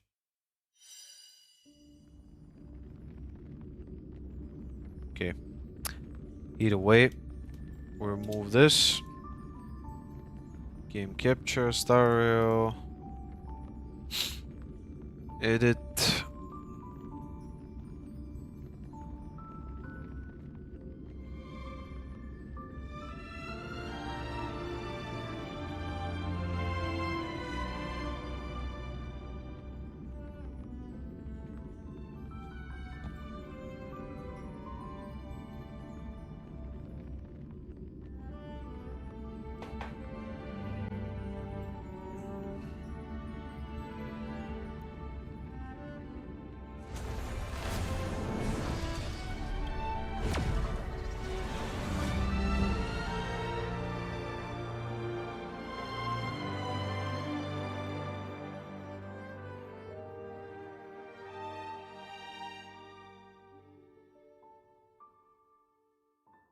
But yeah, in my opinion, Smile 2 is just gonna be trash. Nothing new. The only thing that would compel me to watch this movie is if a friend of mine was just begging me to watch it. Otherwise, I'm not paying money for that shit. I'm just gonna wait for it to come out in like in the net, and I'm just gonna pirate it. Like fuck it, bro. I'm not gonna spend money to watch that movie. It's not worth my while. Or I'm just gonna watch a video on the net how they explain the dumbest ways that the characters have died there. Like, it's just insane. Insane and utter fucking bullshit. The whole movie. Like, I don't give a fuck about it, dude. Not anymore. If it's not gonna follow the same story, then what the fuck is the point in watching it from here on out? I don't want to play that anymore. Like, I've already grinded the shit out of it. Like, look at this shit, dude. Look at this shit. 5 fucking hours. 5 hours yesterday. Go fucking figure why the fuck did I not actually stream this shit last night. Insane. That's what's up, dude. How you doing? Hope you're doing fine. But god damn it. Do I fucking regret it for not streaming this shit last night, dude? God damn it.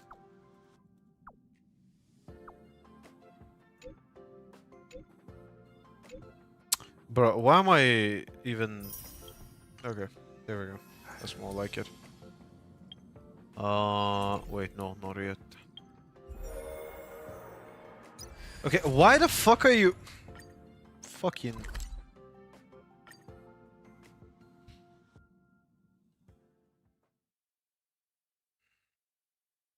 Fine. Whatever.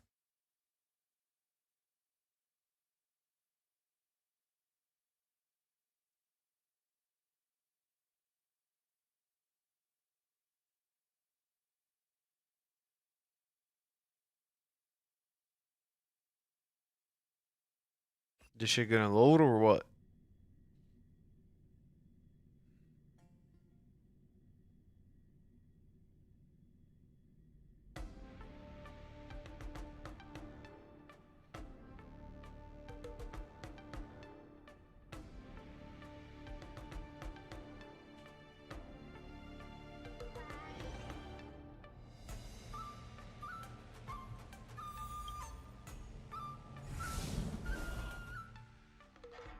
Okay, why the fuck did you brought me here? What the fuck do you want to show me, game? Yeah, I've seen all of these yesterday. Why the fuck are you giving them again? Thanks, bro. Thanks. It's insane. The same shit all over again. Okay, but I'm not gonna claim it now. Oh, would you look at that? The rewards finally decided to come through.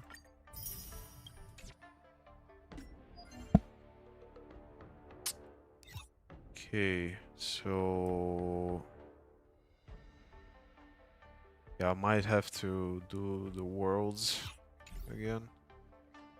I just don't know which ones should I do. Okay.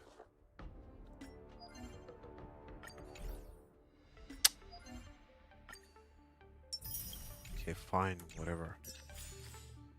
How many tickets do we got actually? Only one. Nice. Okay, sure, whatever.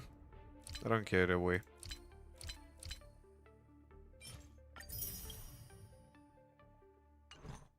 So we got only two. I mean, sure. I don't know which one is more worth it, honestly. Might as well. I'm not gonna get anything either way. I don't expect to get anything. So, yeah. It's whatever.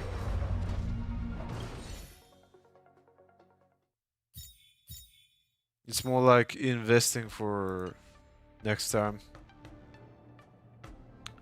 Okay, so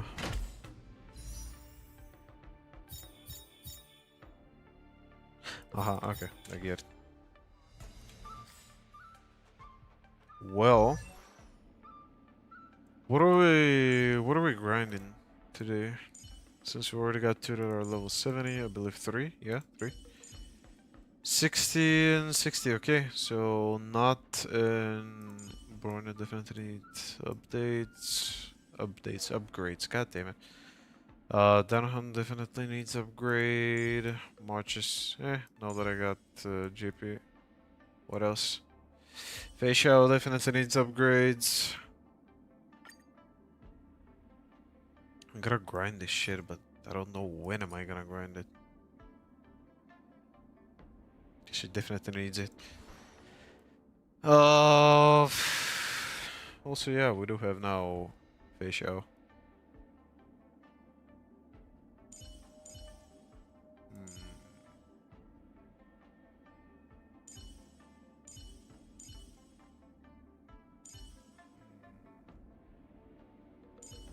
So what, we're grinding Brona now, or what? Attack HP defense. Well, I'm not entirely sure.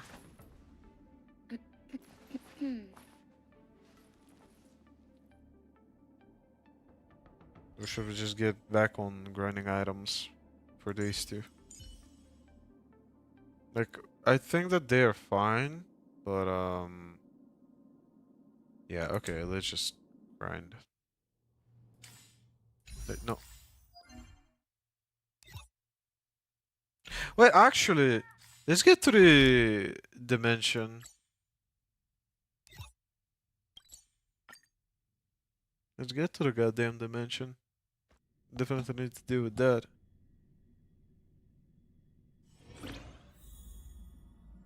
How is everything?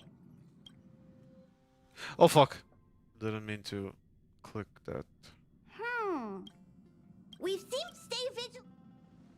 So. I didn't mean to do that. What happened? Is that the Argenti fight from last time? What's happening? Everything. I didn't mean to play that story, but it's like I have Another no other vessel. choice. If there. Yeah, Argenti. I don't want to fight with Argenti right now. Purely because I'm gonna lose the fight, but whatever, let's just try. Another anomaly in this shining universe. A blooming splash of colors. You are truly beautiful. Hmm? A lady? I offer a sincere compliment. You're akin to a flower in winter. Oh? Bruh, come on. Another beautiful soul. Allow me to introduce myself. And pardon my... The Knights of Beauty... Yeah, I don't give a fuck about Young your Knights sir. of Beauty. Young sir, I earnest. No, forgive me. Okay, now my characters are upgraded compared to last time where I tried to play that shit.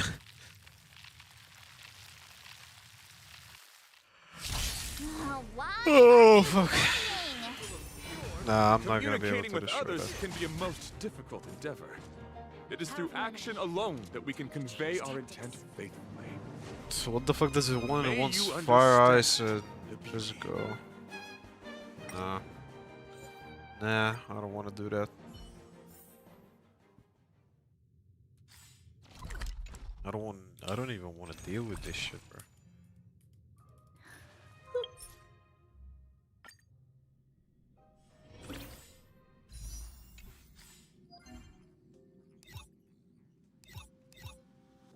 Wait, is that the... yeah. Simulator universe.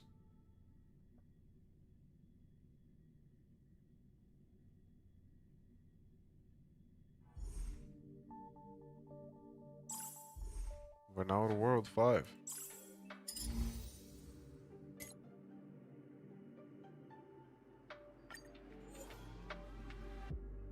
Oh, the boss is Kafka. Okay, so we definitely need the wind, which means Brorna and Downhunt for sure. Not Brorna, Downhunt, and what else? Oh, I might get Jeepy just in case. Nihil it in you. Okay. Let's try it out. Might as well. See if we like it, see if we don't.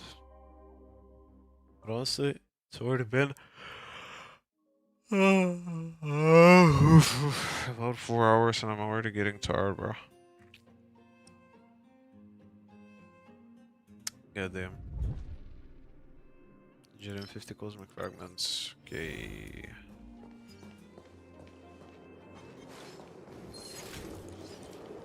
What was that?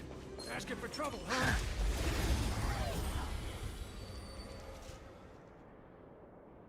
There you found your fucking trouble. Why the fuck? The times are changed. Heaven's surge. Break. Nap time. This ends here. And that's the end of that.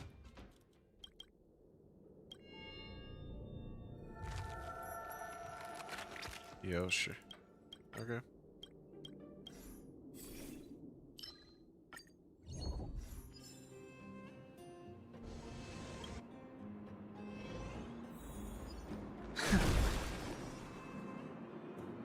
I have no ice, so might as well. This battle is unavoidable. The times are changed. Heaven's surge. Rise. Hope you're prepared. You'll pay for that.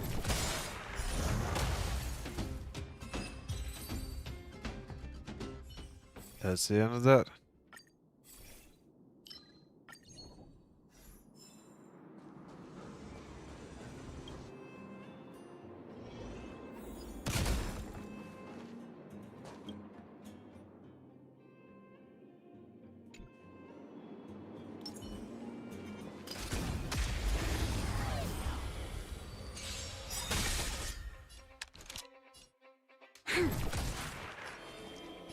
Heaven's surge.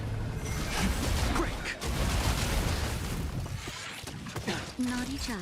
Nap time. This ends here. This battle is The strength.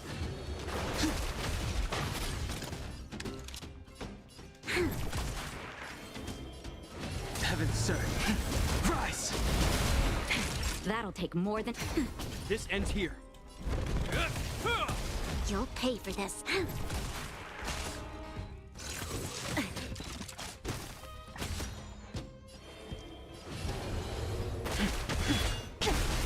Time for a shot. Nap time. Hope you're prepared. This battle is unavoidable.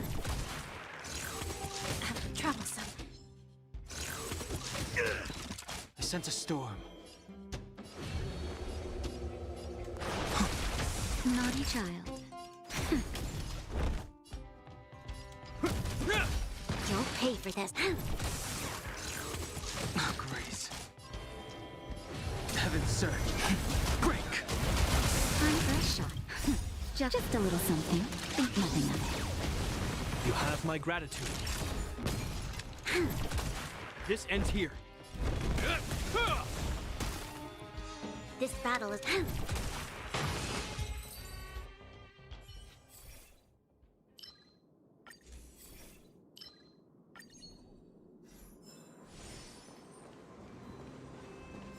The main elite. Victory means preparation. Found it.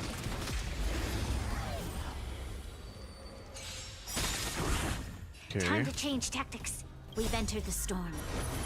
To guard and defend. Crush them. In the name of Len, a will forged in ice never falters. Awaken the world-cleansing dragon.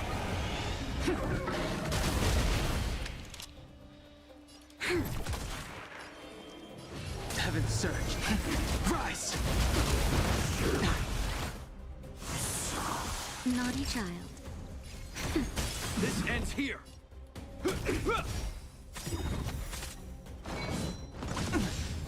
You'll pay for this. The strength.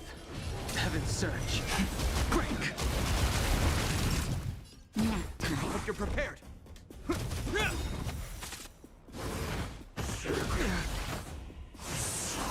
This battle is unavoidable. Heaven's surge. Rise! Awaken the world-cleansing dragon.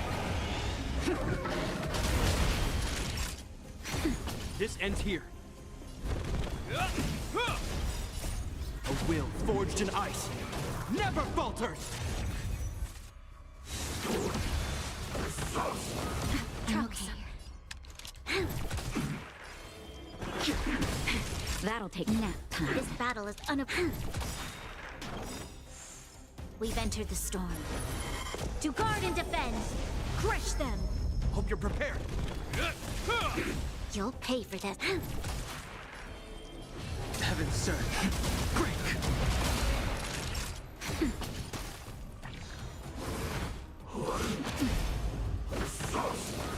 Grace. Yeah, imagine that did anything. I sense a storm. Heaven's surge. Rise!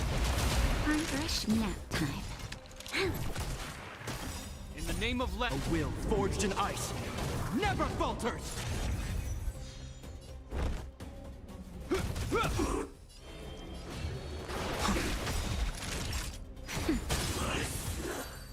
Nice. Okay, it's fine. Nice. Definitely need a new one of these.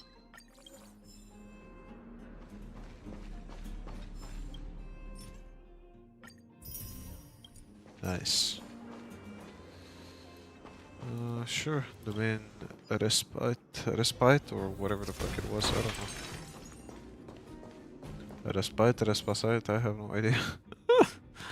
Okay. We do not need the lecture though, do we? However, this one would be of use. I'm gonna get Saval later.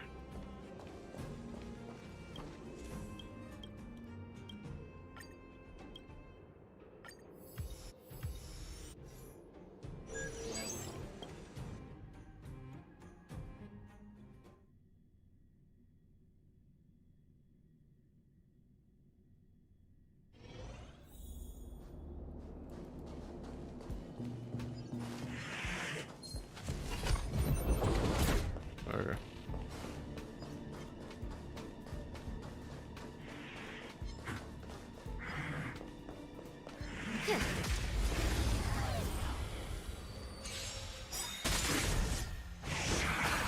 You'll pay for this. The times are changed. We've entered the storm.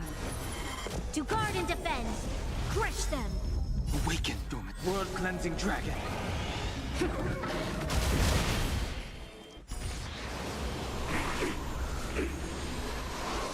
Heaven's surge. Break.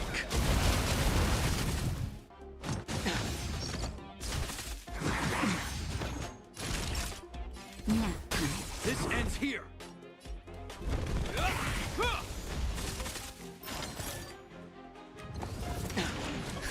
Just a little something. Yeah, I have no other choice. You have my gratitude.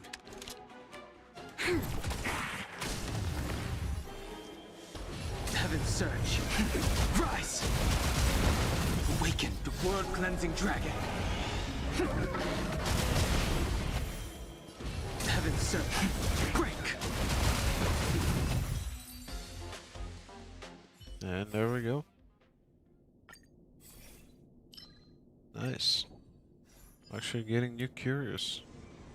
Main encounter, the main combat. Just give me the combat, bro.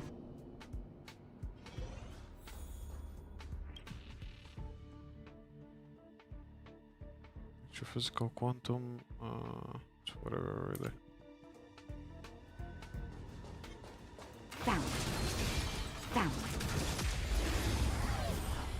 Okay, that was pretty much useless what I just did. There's always a weakness. Fuck, I should have. Damn it. Okay, whatever. This battle is unavoidable. Heaven's surge. Rise. Awaken the world-cleansing dragon. I'm gonna beat them, but it's gonna take a while. So. Naughty child.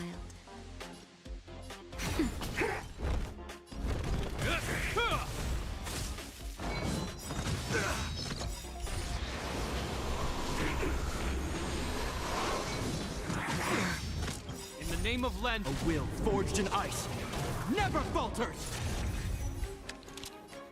Gonna take a long while, but we can still do it. Heaven's surge. Break. Strength.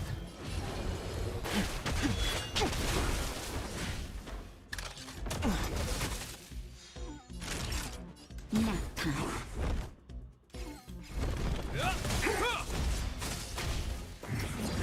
Troublesome. There's always a weakness. We've entered the storm. To guard and defend. Crush them. In the name of Len, a will forged in ice never falters.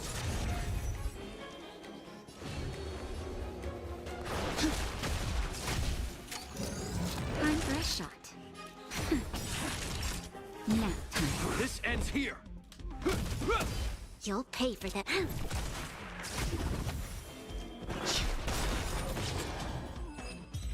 There we go. There we go. Oh, nice. Actually nice. Not that bad, not that bad. The main elite. Oof.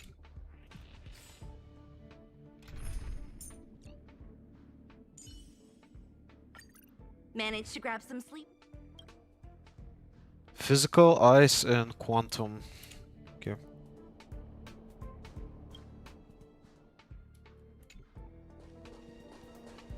Found.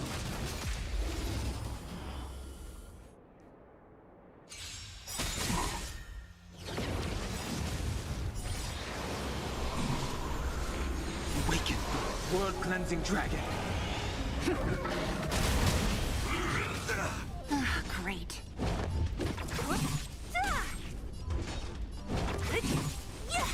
I sense a storm. I'll free you from disappear among the sea of butterflies. Illusions of the past. Heaven's surge. Break.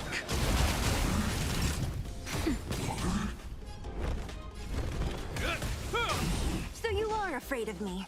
Who's next? I'll free you from disappear among the sea of butterflies. Illusions of the past. Nice. Grace.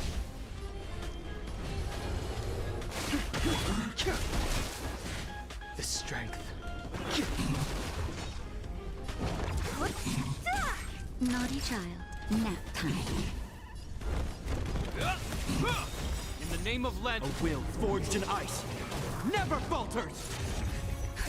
Just a little something. Think nothing of it. You have my gratitude. What a headache. Who's next?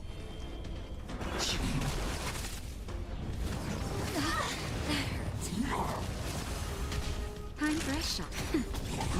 Naughty nap time. This ends here.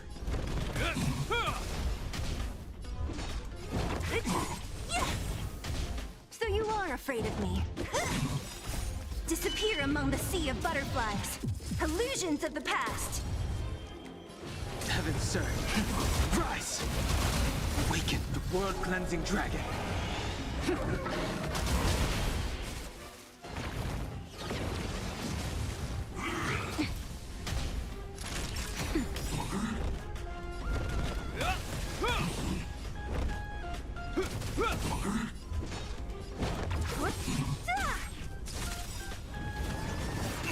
Only a scratch. Just a little something. Think nothing of it. Thanks. In the name of Len, a will forged in ice never falters!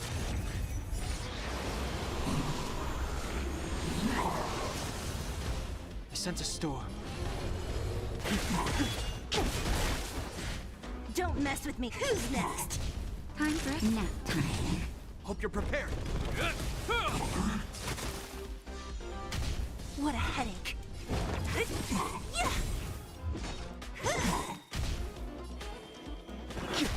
Naughty child. I'll free you. Disappear among the sea of butterflies. Illusions of the past. Yeah, I thought so. I thought that was gonna be the end of it, and there it is. Sure. Nice. That's not bad, not bad. Not bad at all.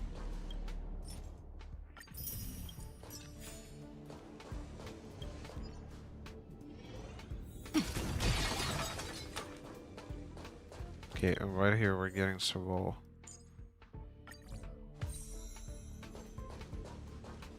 Fascia would have been good right here, but I don't have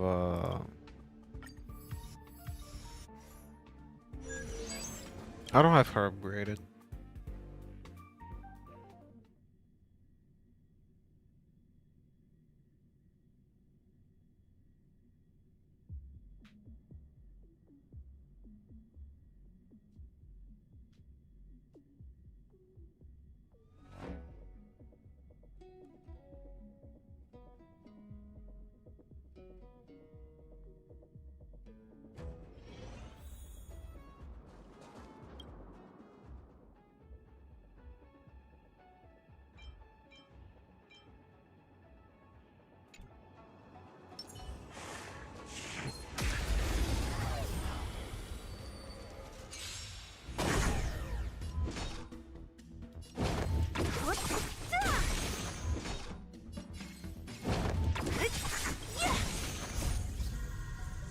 Disappear among the sea of butterflies. Illusions of the past. The times are changed. That'll take more than medicine. Nap time. This ends here. Don't mess with me. Who's next?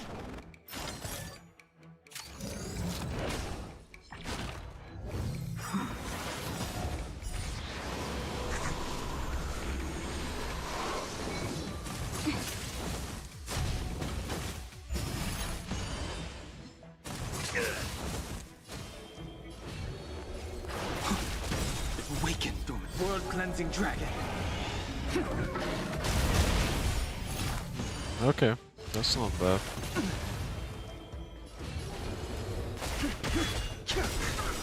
Awaken the world-cleansing dragon. What a headache. I'll end your misery. I'll free you from your... Disappear among the sea of butterflies. Illusions of the past. Hope you're prepared. Don't mess with me. Who's next? Nice.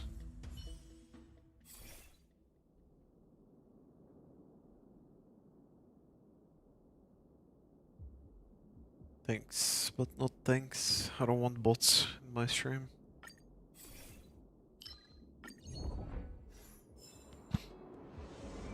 Transaction or combat? Let's just go to combat.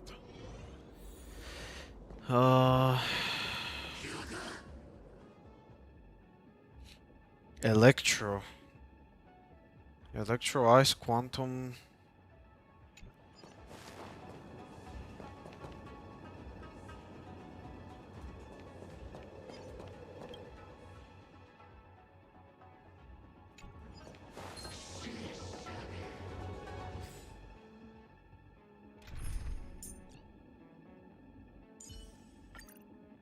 You again, Jeff.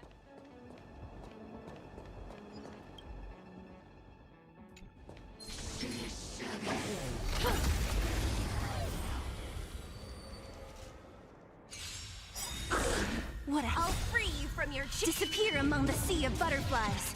Illusions of the past. In the name of a will forged in ice never falters.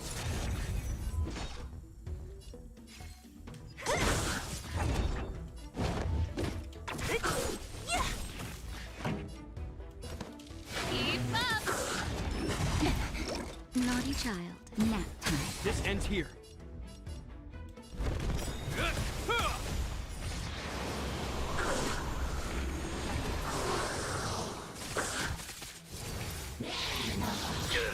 Don't mess with me. Ready to lose yours? You can fight it or rock with it.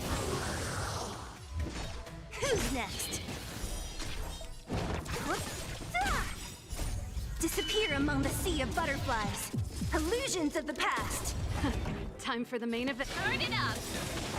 Let's rock. What a headache. Ready to lose yours? You can fight it or rock with it. Keep up.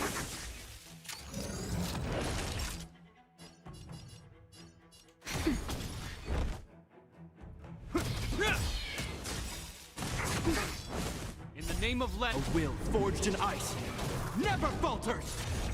Don't mess with me.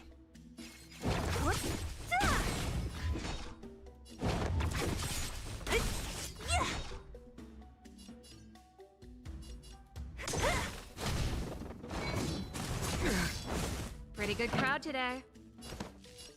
Turn it up. Time for a shot.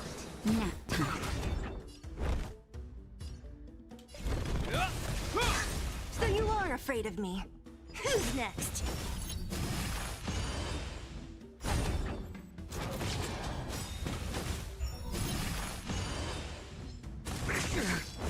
I'll free you from your disappear among the sea of butterflies. Illusions of the past. Time for the main event. Keep up.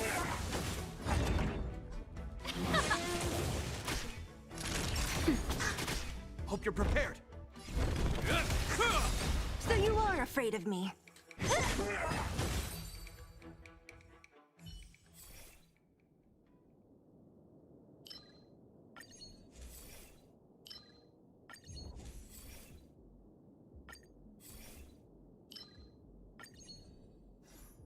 Okay. I believe we're fine now. Okay. The main respite. I believe we're close to the ending though. This one. Getting closer and closer to Kafka. Who else do we get here? I don't know. Maybe the main character. I don't know. Download anyway. Yeah, sure.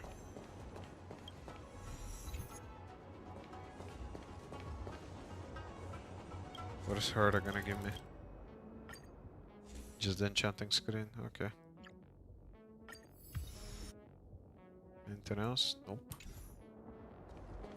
Not enough points. Huh. Domain These boss. methods will make for good practice. Interesting. Okay. So I do not need Servo here. I need Danhan.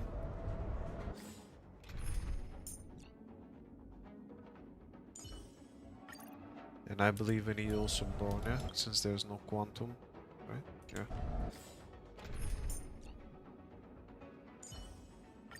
Bring us another victory. Getting Japar purely because of the shield. But yeah.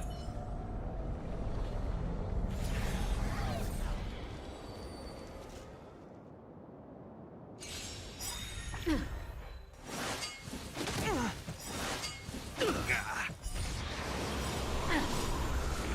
the name of Len, a will forged in ice never falters.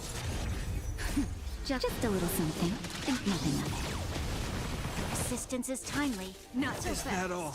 Feeling a little dizzy? This battle is unavoidable.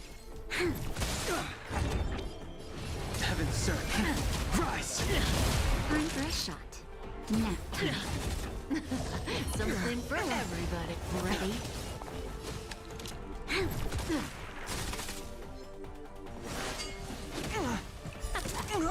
What?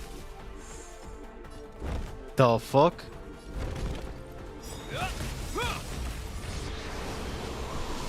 Naughty child. Nap time. Zoning out. I can help. Watch your feet. Doesn't fall. We've entered the storm. To guard and defend. Crush them.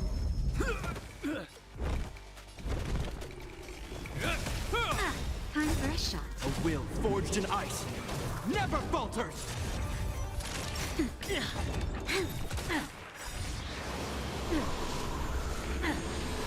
Not so Is fast. that all? How does that feel?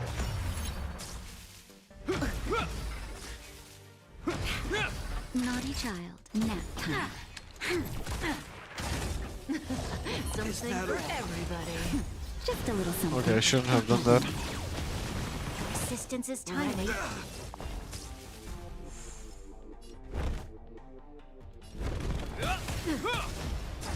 This battle.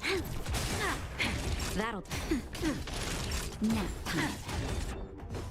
zoning out. I can help.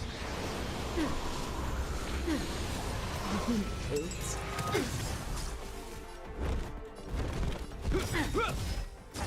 In the name of Len, a will forged in ice never falters. Guilt. Not so fast. We've And entered the then storm. died for no To reason. guard and defend. Great. Crush them. Feeling a little dizzy? See you later. Drop time for a shot. This battle. Ready? Yeah, there's no way I can defeat Kafka here. Naughty child. Nap. This is too tough for me. Not with this team. I definitely need another character. JP's place. Because JP is not that useful Not so here. fast. Zoning out. I can help. Time for a shot. Nap time. Just a little something. Think nothing of it. You have my gratitude. This ends here. A will forged in ice never falters. I'm not gonna hold out for long though.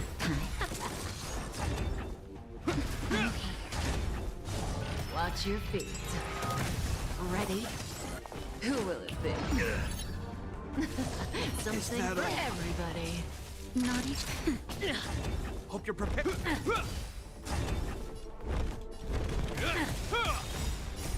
A will forged in ice never falters. Not so fast. Zoning out. No, I can't do much here. I can help.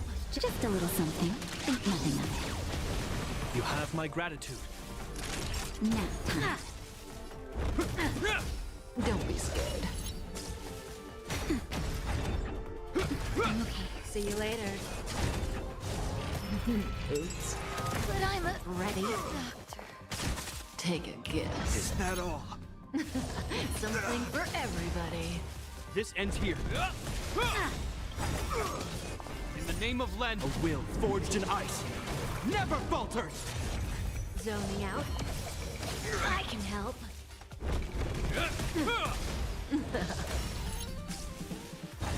Watch your feet. Ready? Who will it be?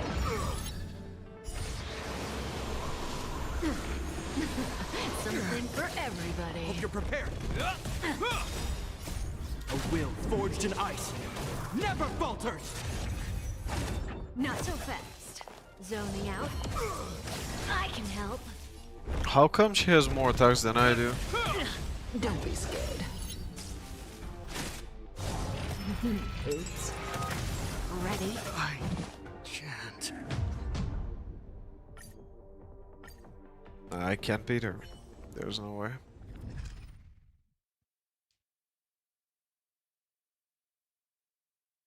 Just finalize it there and that's it.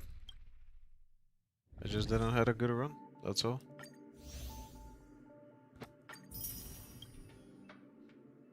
It is what it is, either way.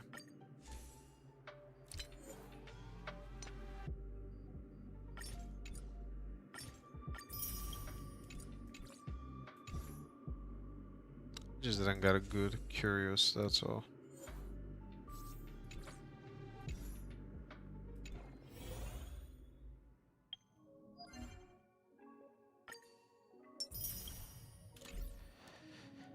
Oh well, it is what it is. Sudge. We were so close.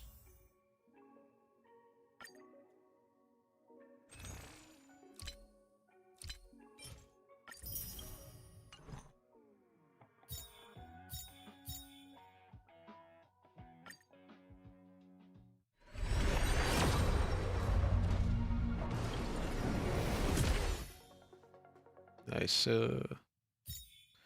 nice,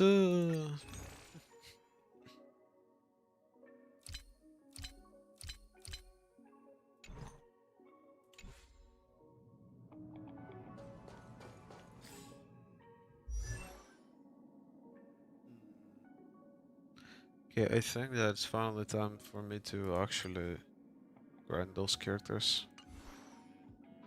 Because she might be level 60, but she definitely needs some more upgrades. And this one too. But first we're gonna focus on Barney. 20 of these, which means 5 times. Right? Yeah.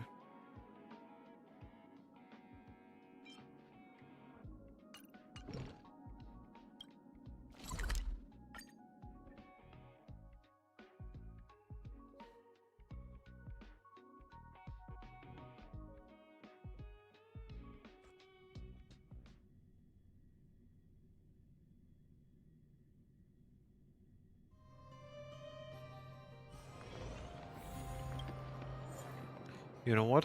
I'm gonna go use the restroom and I'm gonna be right back real quick, okay?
Okay. Where the fuck are we at? Here. Oop. Challenge.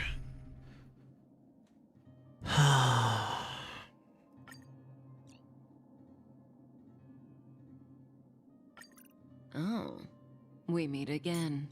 Or If there's anything you need, don't hesitate to ask. oh wait, it has eyes. Okay.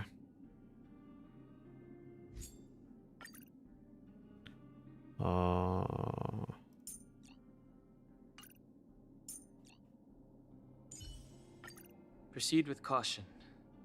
I've got your back. I taste malice in the air. The moon shines on the truth.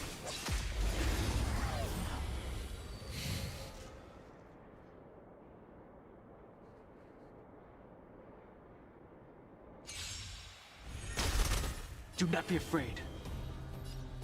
Heaven, sir. Rise! Time for a shot. Tedious. Blade of moonlight. Lands at the ready.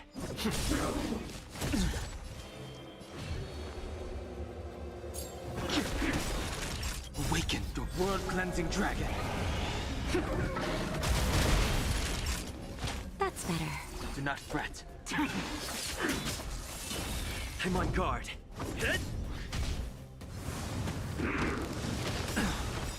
Lance ablaze. Lance! Forward!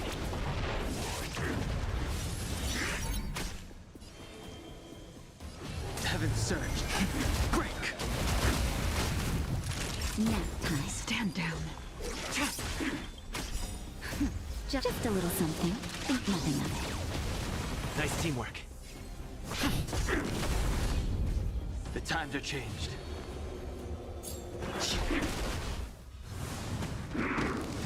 Oh, Grace.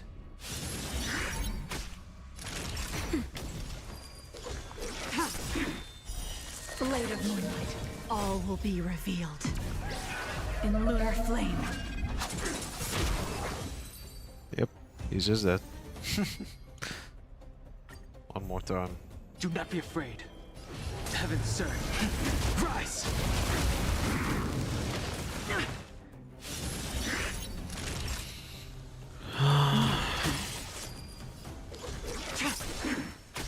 I'm on guard. I sense a storm. Not a scratch. Awaken the world-cleansing dragon. That Tedious. just a little something. Think nothing of it. Nice teamwork. Blade of moonlight. Lands at the ready. Heaven surge. Break! Nap time. I'm on guard. Lance ablaze. Lance! Forward!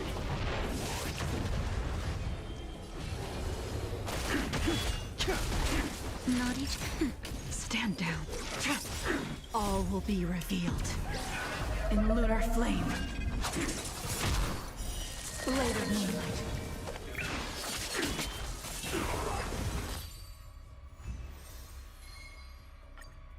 2 out of Do 5 not be done. afraid. Heaven surge. Rise! Grace. Awaken the world-cleansing dragon. Time for a shot. Nap time. Tedious.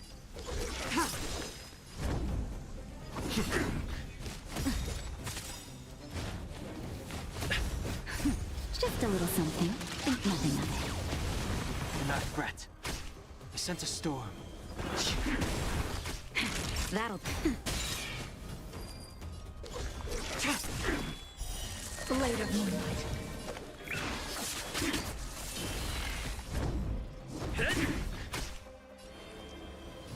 Heaven surge.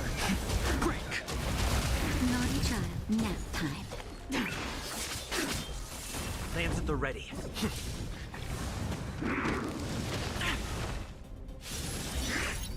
strength.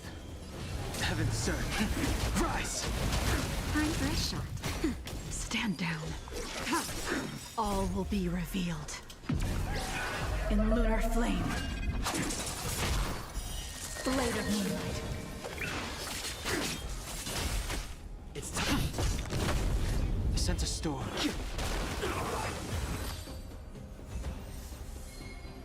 Okay, that makes 3. Do not be afraid. Heaven surge.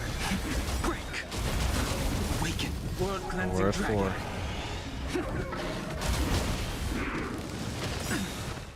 4. Lance ablaze. Lance! Forward! Just a little something. Think nothing of it. Do not fret. Naughty child. Nap time. Tedious. It's time. I'm okay. The strength. Heaven surge. Rise! Stand down. Blade of moonlight. I'm on guard. Hit! I sense a storm. Time for a shot. Nap time.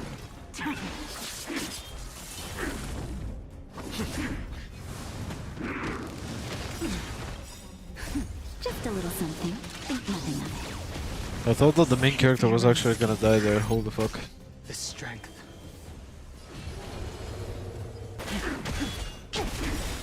Awaken. World cleansing dragon.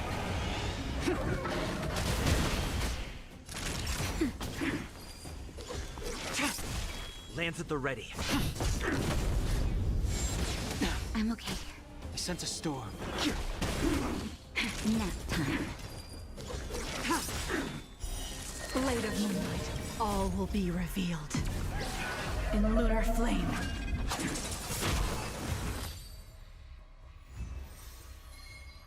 And one last time. So Do we can not be finish it up. afraid. Heaven surge. Break. Lance ablaze. Lance! Forward!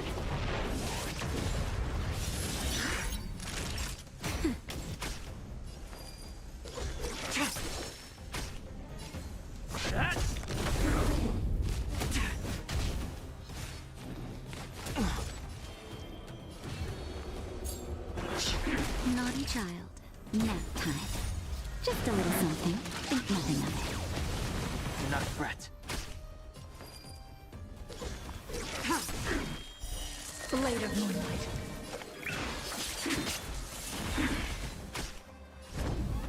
Hit!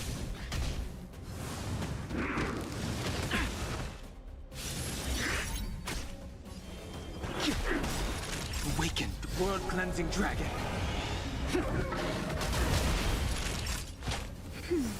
Do not fret. All will be revealed. In lunar flame.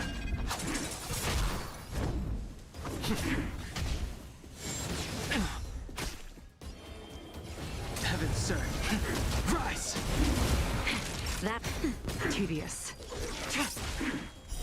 Blade of moonlight.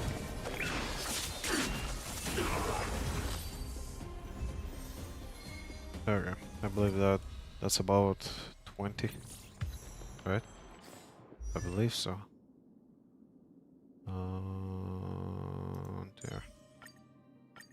Feeling good. I must stay focused. You do, but definitely need to upgrade you a bit more than just that. Gotta farm you levels now.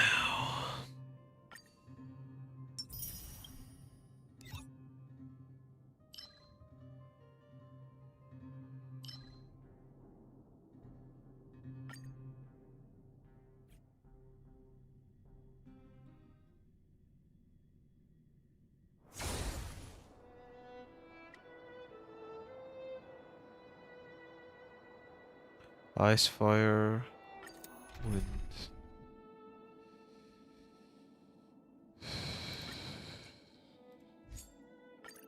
Imbibiter Lunae. It feels like an age since we stood shoulder to shoulder. I appreciate the help of the...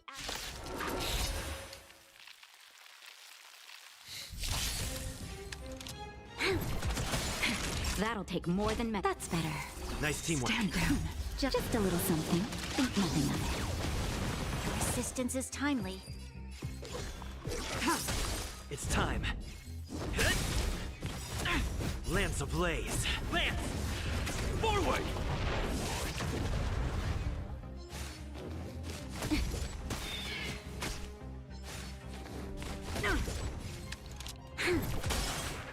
That'll take nap time. Unworthy. Blade of moonlight. Lance at the ready.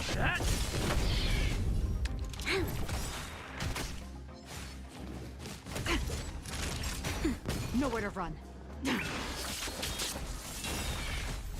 All will be revealed in lunar flame.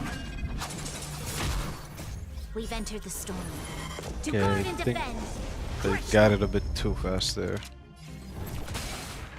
That'll take more nap time.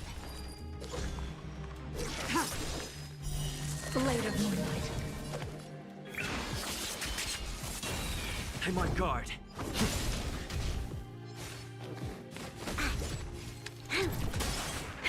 That... Just a little something. Think nothing of it. Persistence is timely. You'll pay for this. That'll take more than nap time. Unworthy. All will be revealed in lunar flame. Yeah, that was kind of useless. Like, it doesn't deal a lot of damage unless she has a immune on it. Try harder.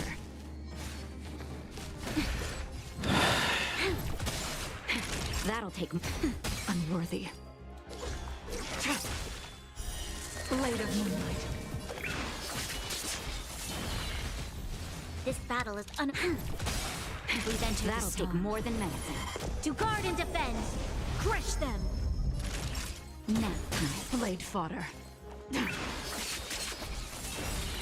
Lance at the ready.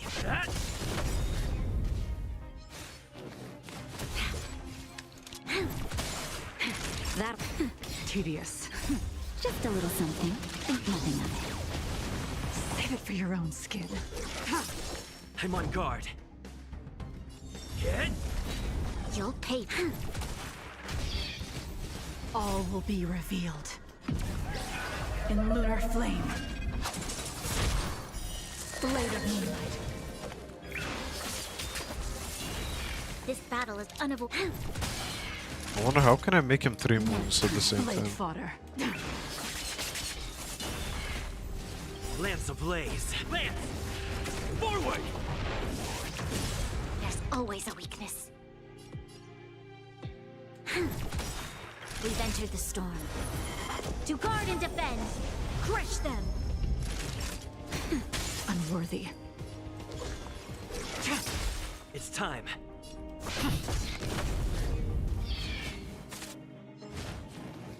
Not a scratch.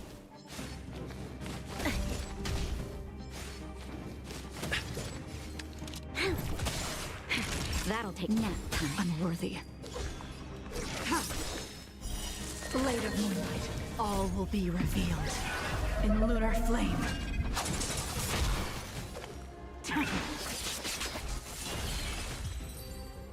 Yeah, damn, this shit took way longer than I thought it would. Yeah, You'll damn. pay for this. That'll take unworthy. Just a little something. Think nothing of it. Save it for your own skin.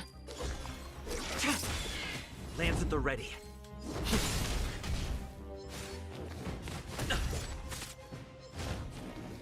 Not a scratch. Lend me your strength. Stand down. Blade of moonlight. Nap time. I'm on guard. Lance ablaze. Lance! Forward! Lend me your strength. We've entered the storm. To guard and defend, crush them. Blade fall. Lance at the ready.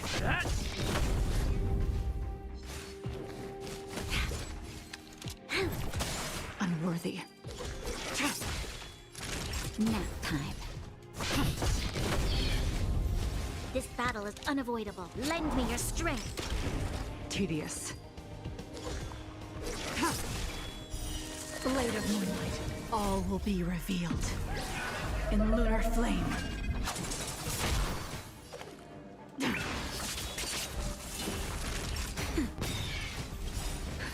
Just a little something. Think nothing of it. Save it for your own skin. Oh fuck, I fucked up. That'll take nap time. Blade fodder. I'm on guard.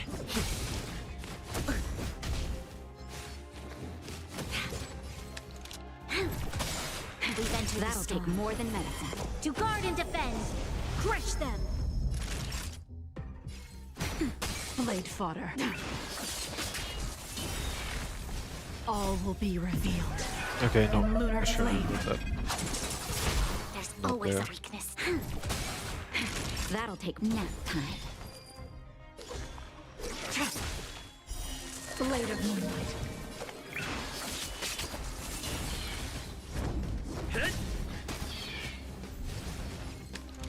Lend me your strength. All will be revealed. In lunar flame.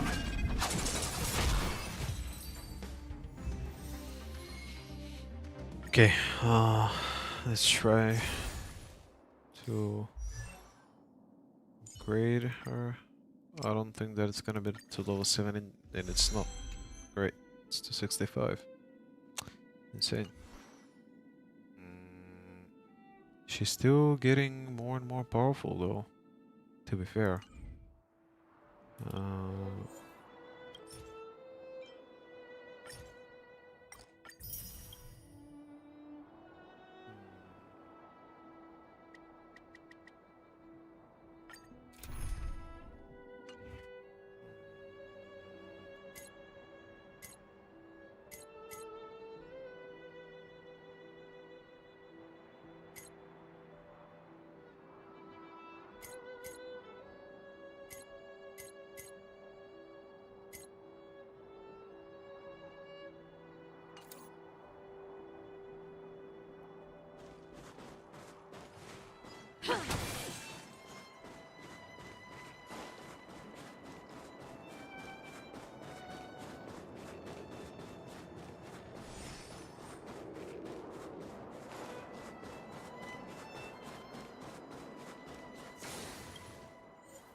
I don't have anything else that is fire now, do I?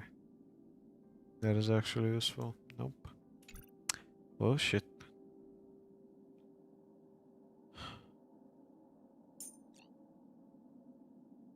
I mean, he does just as much as Serval, if not less, but okay, whatever.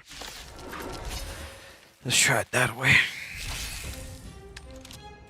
Lend me your strength. Time for the make. Keep up. Time for a shot. Troublesome.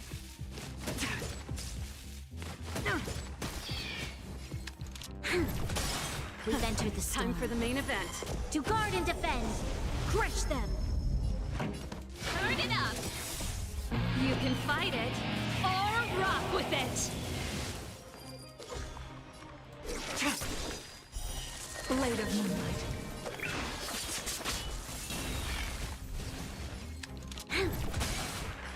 Time for the main event. Keep up. Nap time. Ready for death? All will be revealed. In lunar flame.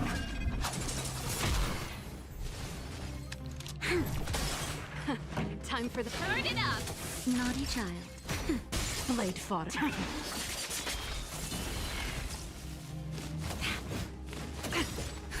Just a little something. Think nothing persistence is timely.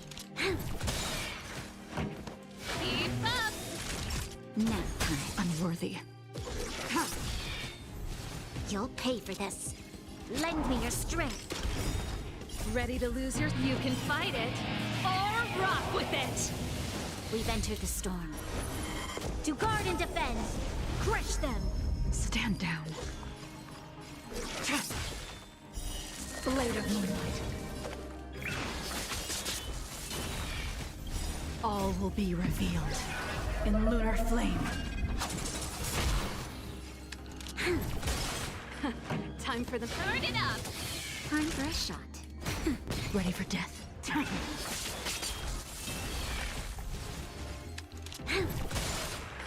Time for the main... Keep up! Now time. Nowhere to run.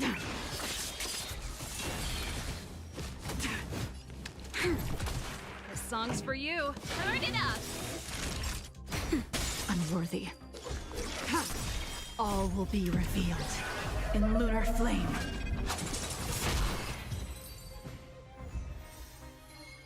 Okay. We do it again. Ready to lose your... You can fight it, or rock with it! Lend me your strength. Time for the main event. Keep up! Naughty child. Nap time. Just a little something. Think nothing of it. Save it for your own skin. We've entered the storm. To guard and defend, crush them. Time for the main event. Turn it up! Tedious. Blade of moonlight. This battle is Time for the main... Keep up! Ready to lose your... You can fight it, or rock with it! Blade fodder. Try harder. You'll pay. Nap time. This battle is unavoidable. You'll pay for that. Lend me your strength. This song's for you. Turn it up!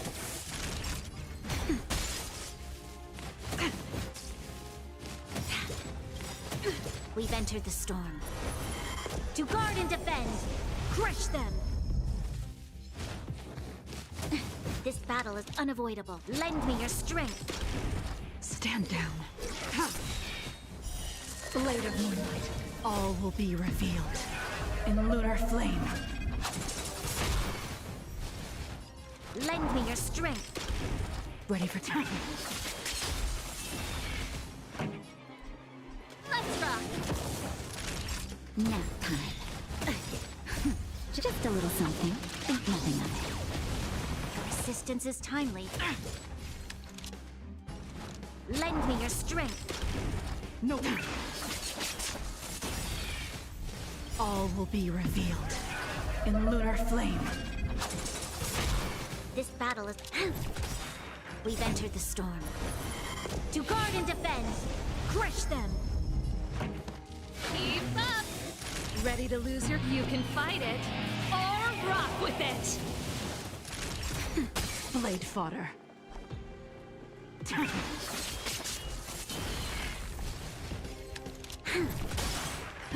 Time for the... Turn it up! Time for a shot. Nap time. Blade fodder.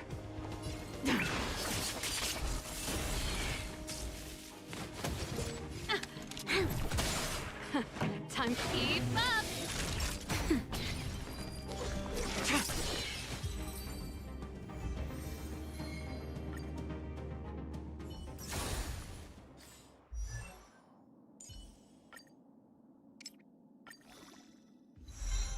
$69. Oh, why? Why the fuck is it? Oh, god damn it.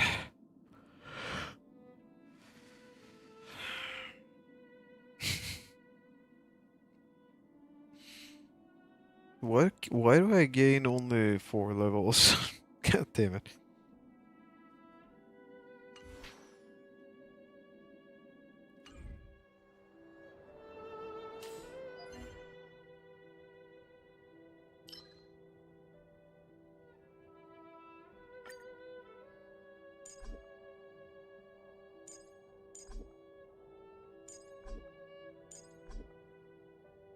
Suitable relic source for this character is not yet unlocked. What do you mean?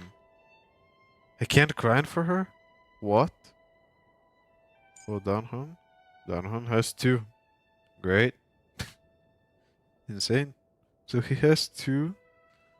And that's it. But Bruno has nothing. Facial characters data is being... Thank you. Like, legitimately fucking thank you.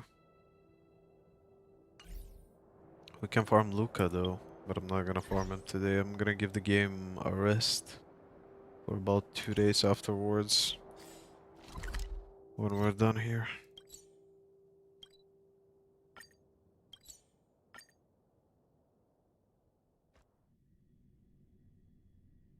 Let me check my levels, my level up rewards. How is everything?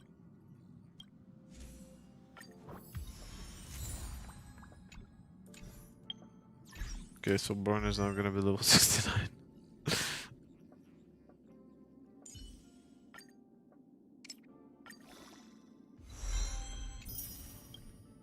It took 4 of these so she can get upgraded. Wow. I'm impressed. So we can make Brony level 90 out of the get-go. That's nice. It's not gonna be that hard, honestly, to grind her out to level 90. But her items are what I need upgraded. The light cone is not what I need, for sure. I definitely gotta find some relics for her and everything else, and also not needs some upgrading as well. Danhun Dragon needs upgrading as well. Plan on upgrading Luca as well. I don't know. We'll see. We'll see.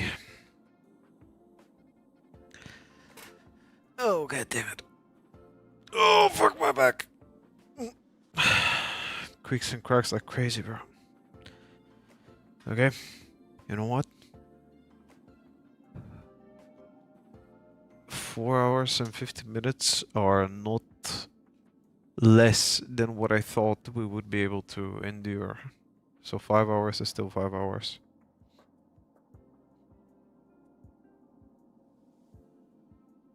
But yeah, I'm happy with the morning stream. It turned out pretty nice, honestly. I don't know if I will be streaming later. Because believe it or not, streaming also has its strains on you. So yeah, I might just call it a day later. But for now I'm saying goodbye, since I'm tired of shit. I've been streaming for 5 hours, bro. Like, come on. It's fun. It really is fun. But it does take a lot of energy and a lot of time. So, yeah. I want to rest for a bit. Gotta use the restroom. And probably I'm just gonna lay back. Watch some videos. And, hopefully, we can play something else tonight. Something like, I don't know, maybe PGR, maybe Impact Third, if I stream. If I don't, well, I already did my obligations for today. Like, we already have a stream today. It's earlier than usual, but oh well. I had time in the morning, I had free time in the morning, so I was like, might as well, you know? But yeah. Good luck, have fun, enjoy life, and hopefully I can see you later if I stream. If not, either tomorrow or the day afterwards, I don't know. We'll see. Cheers, and have fun.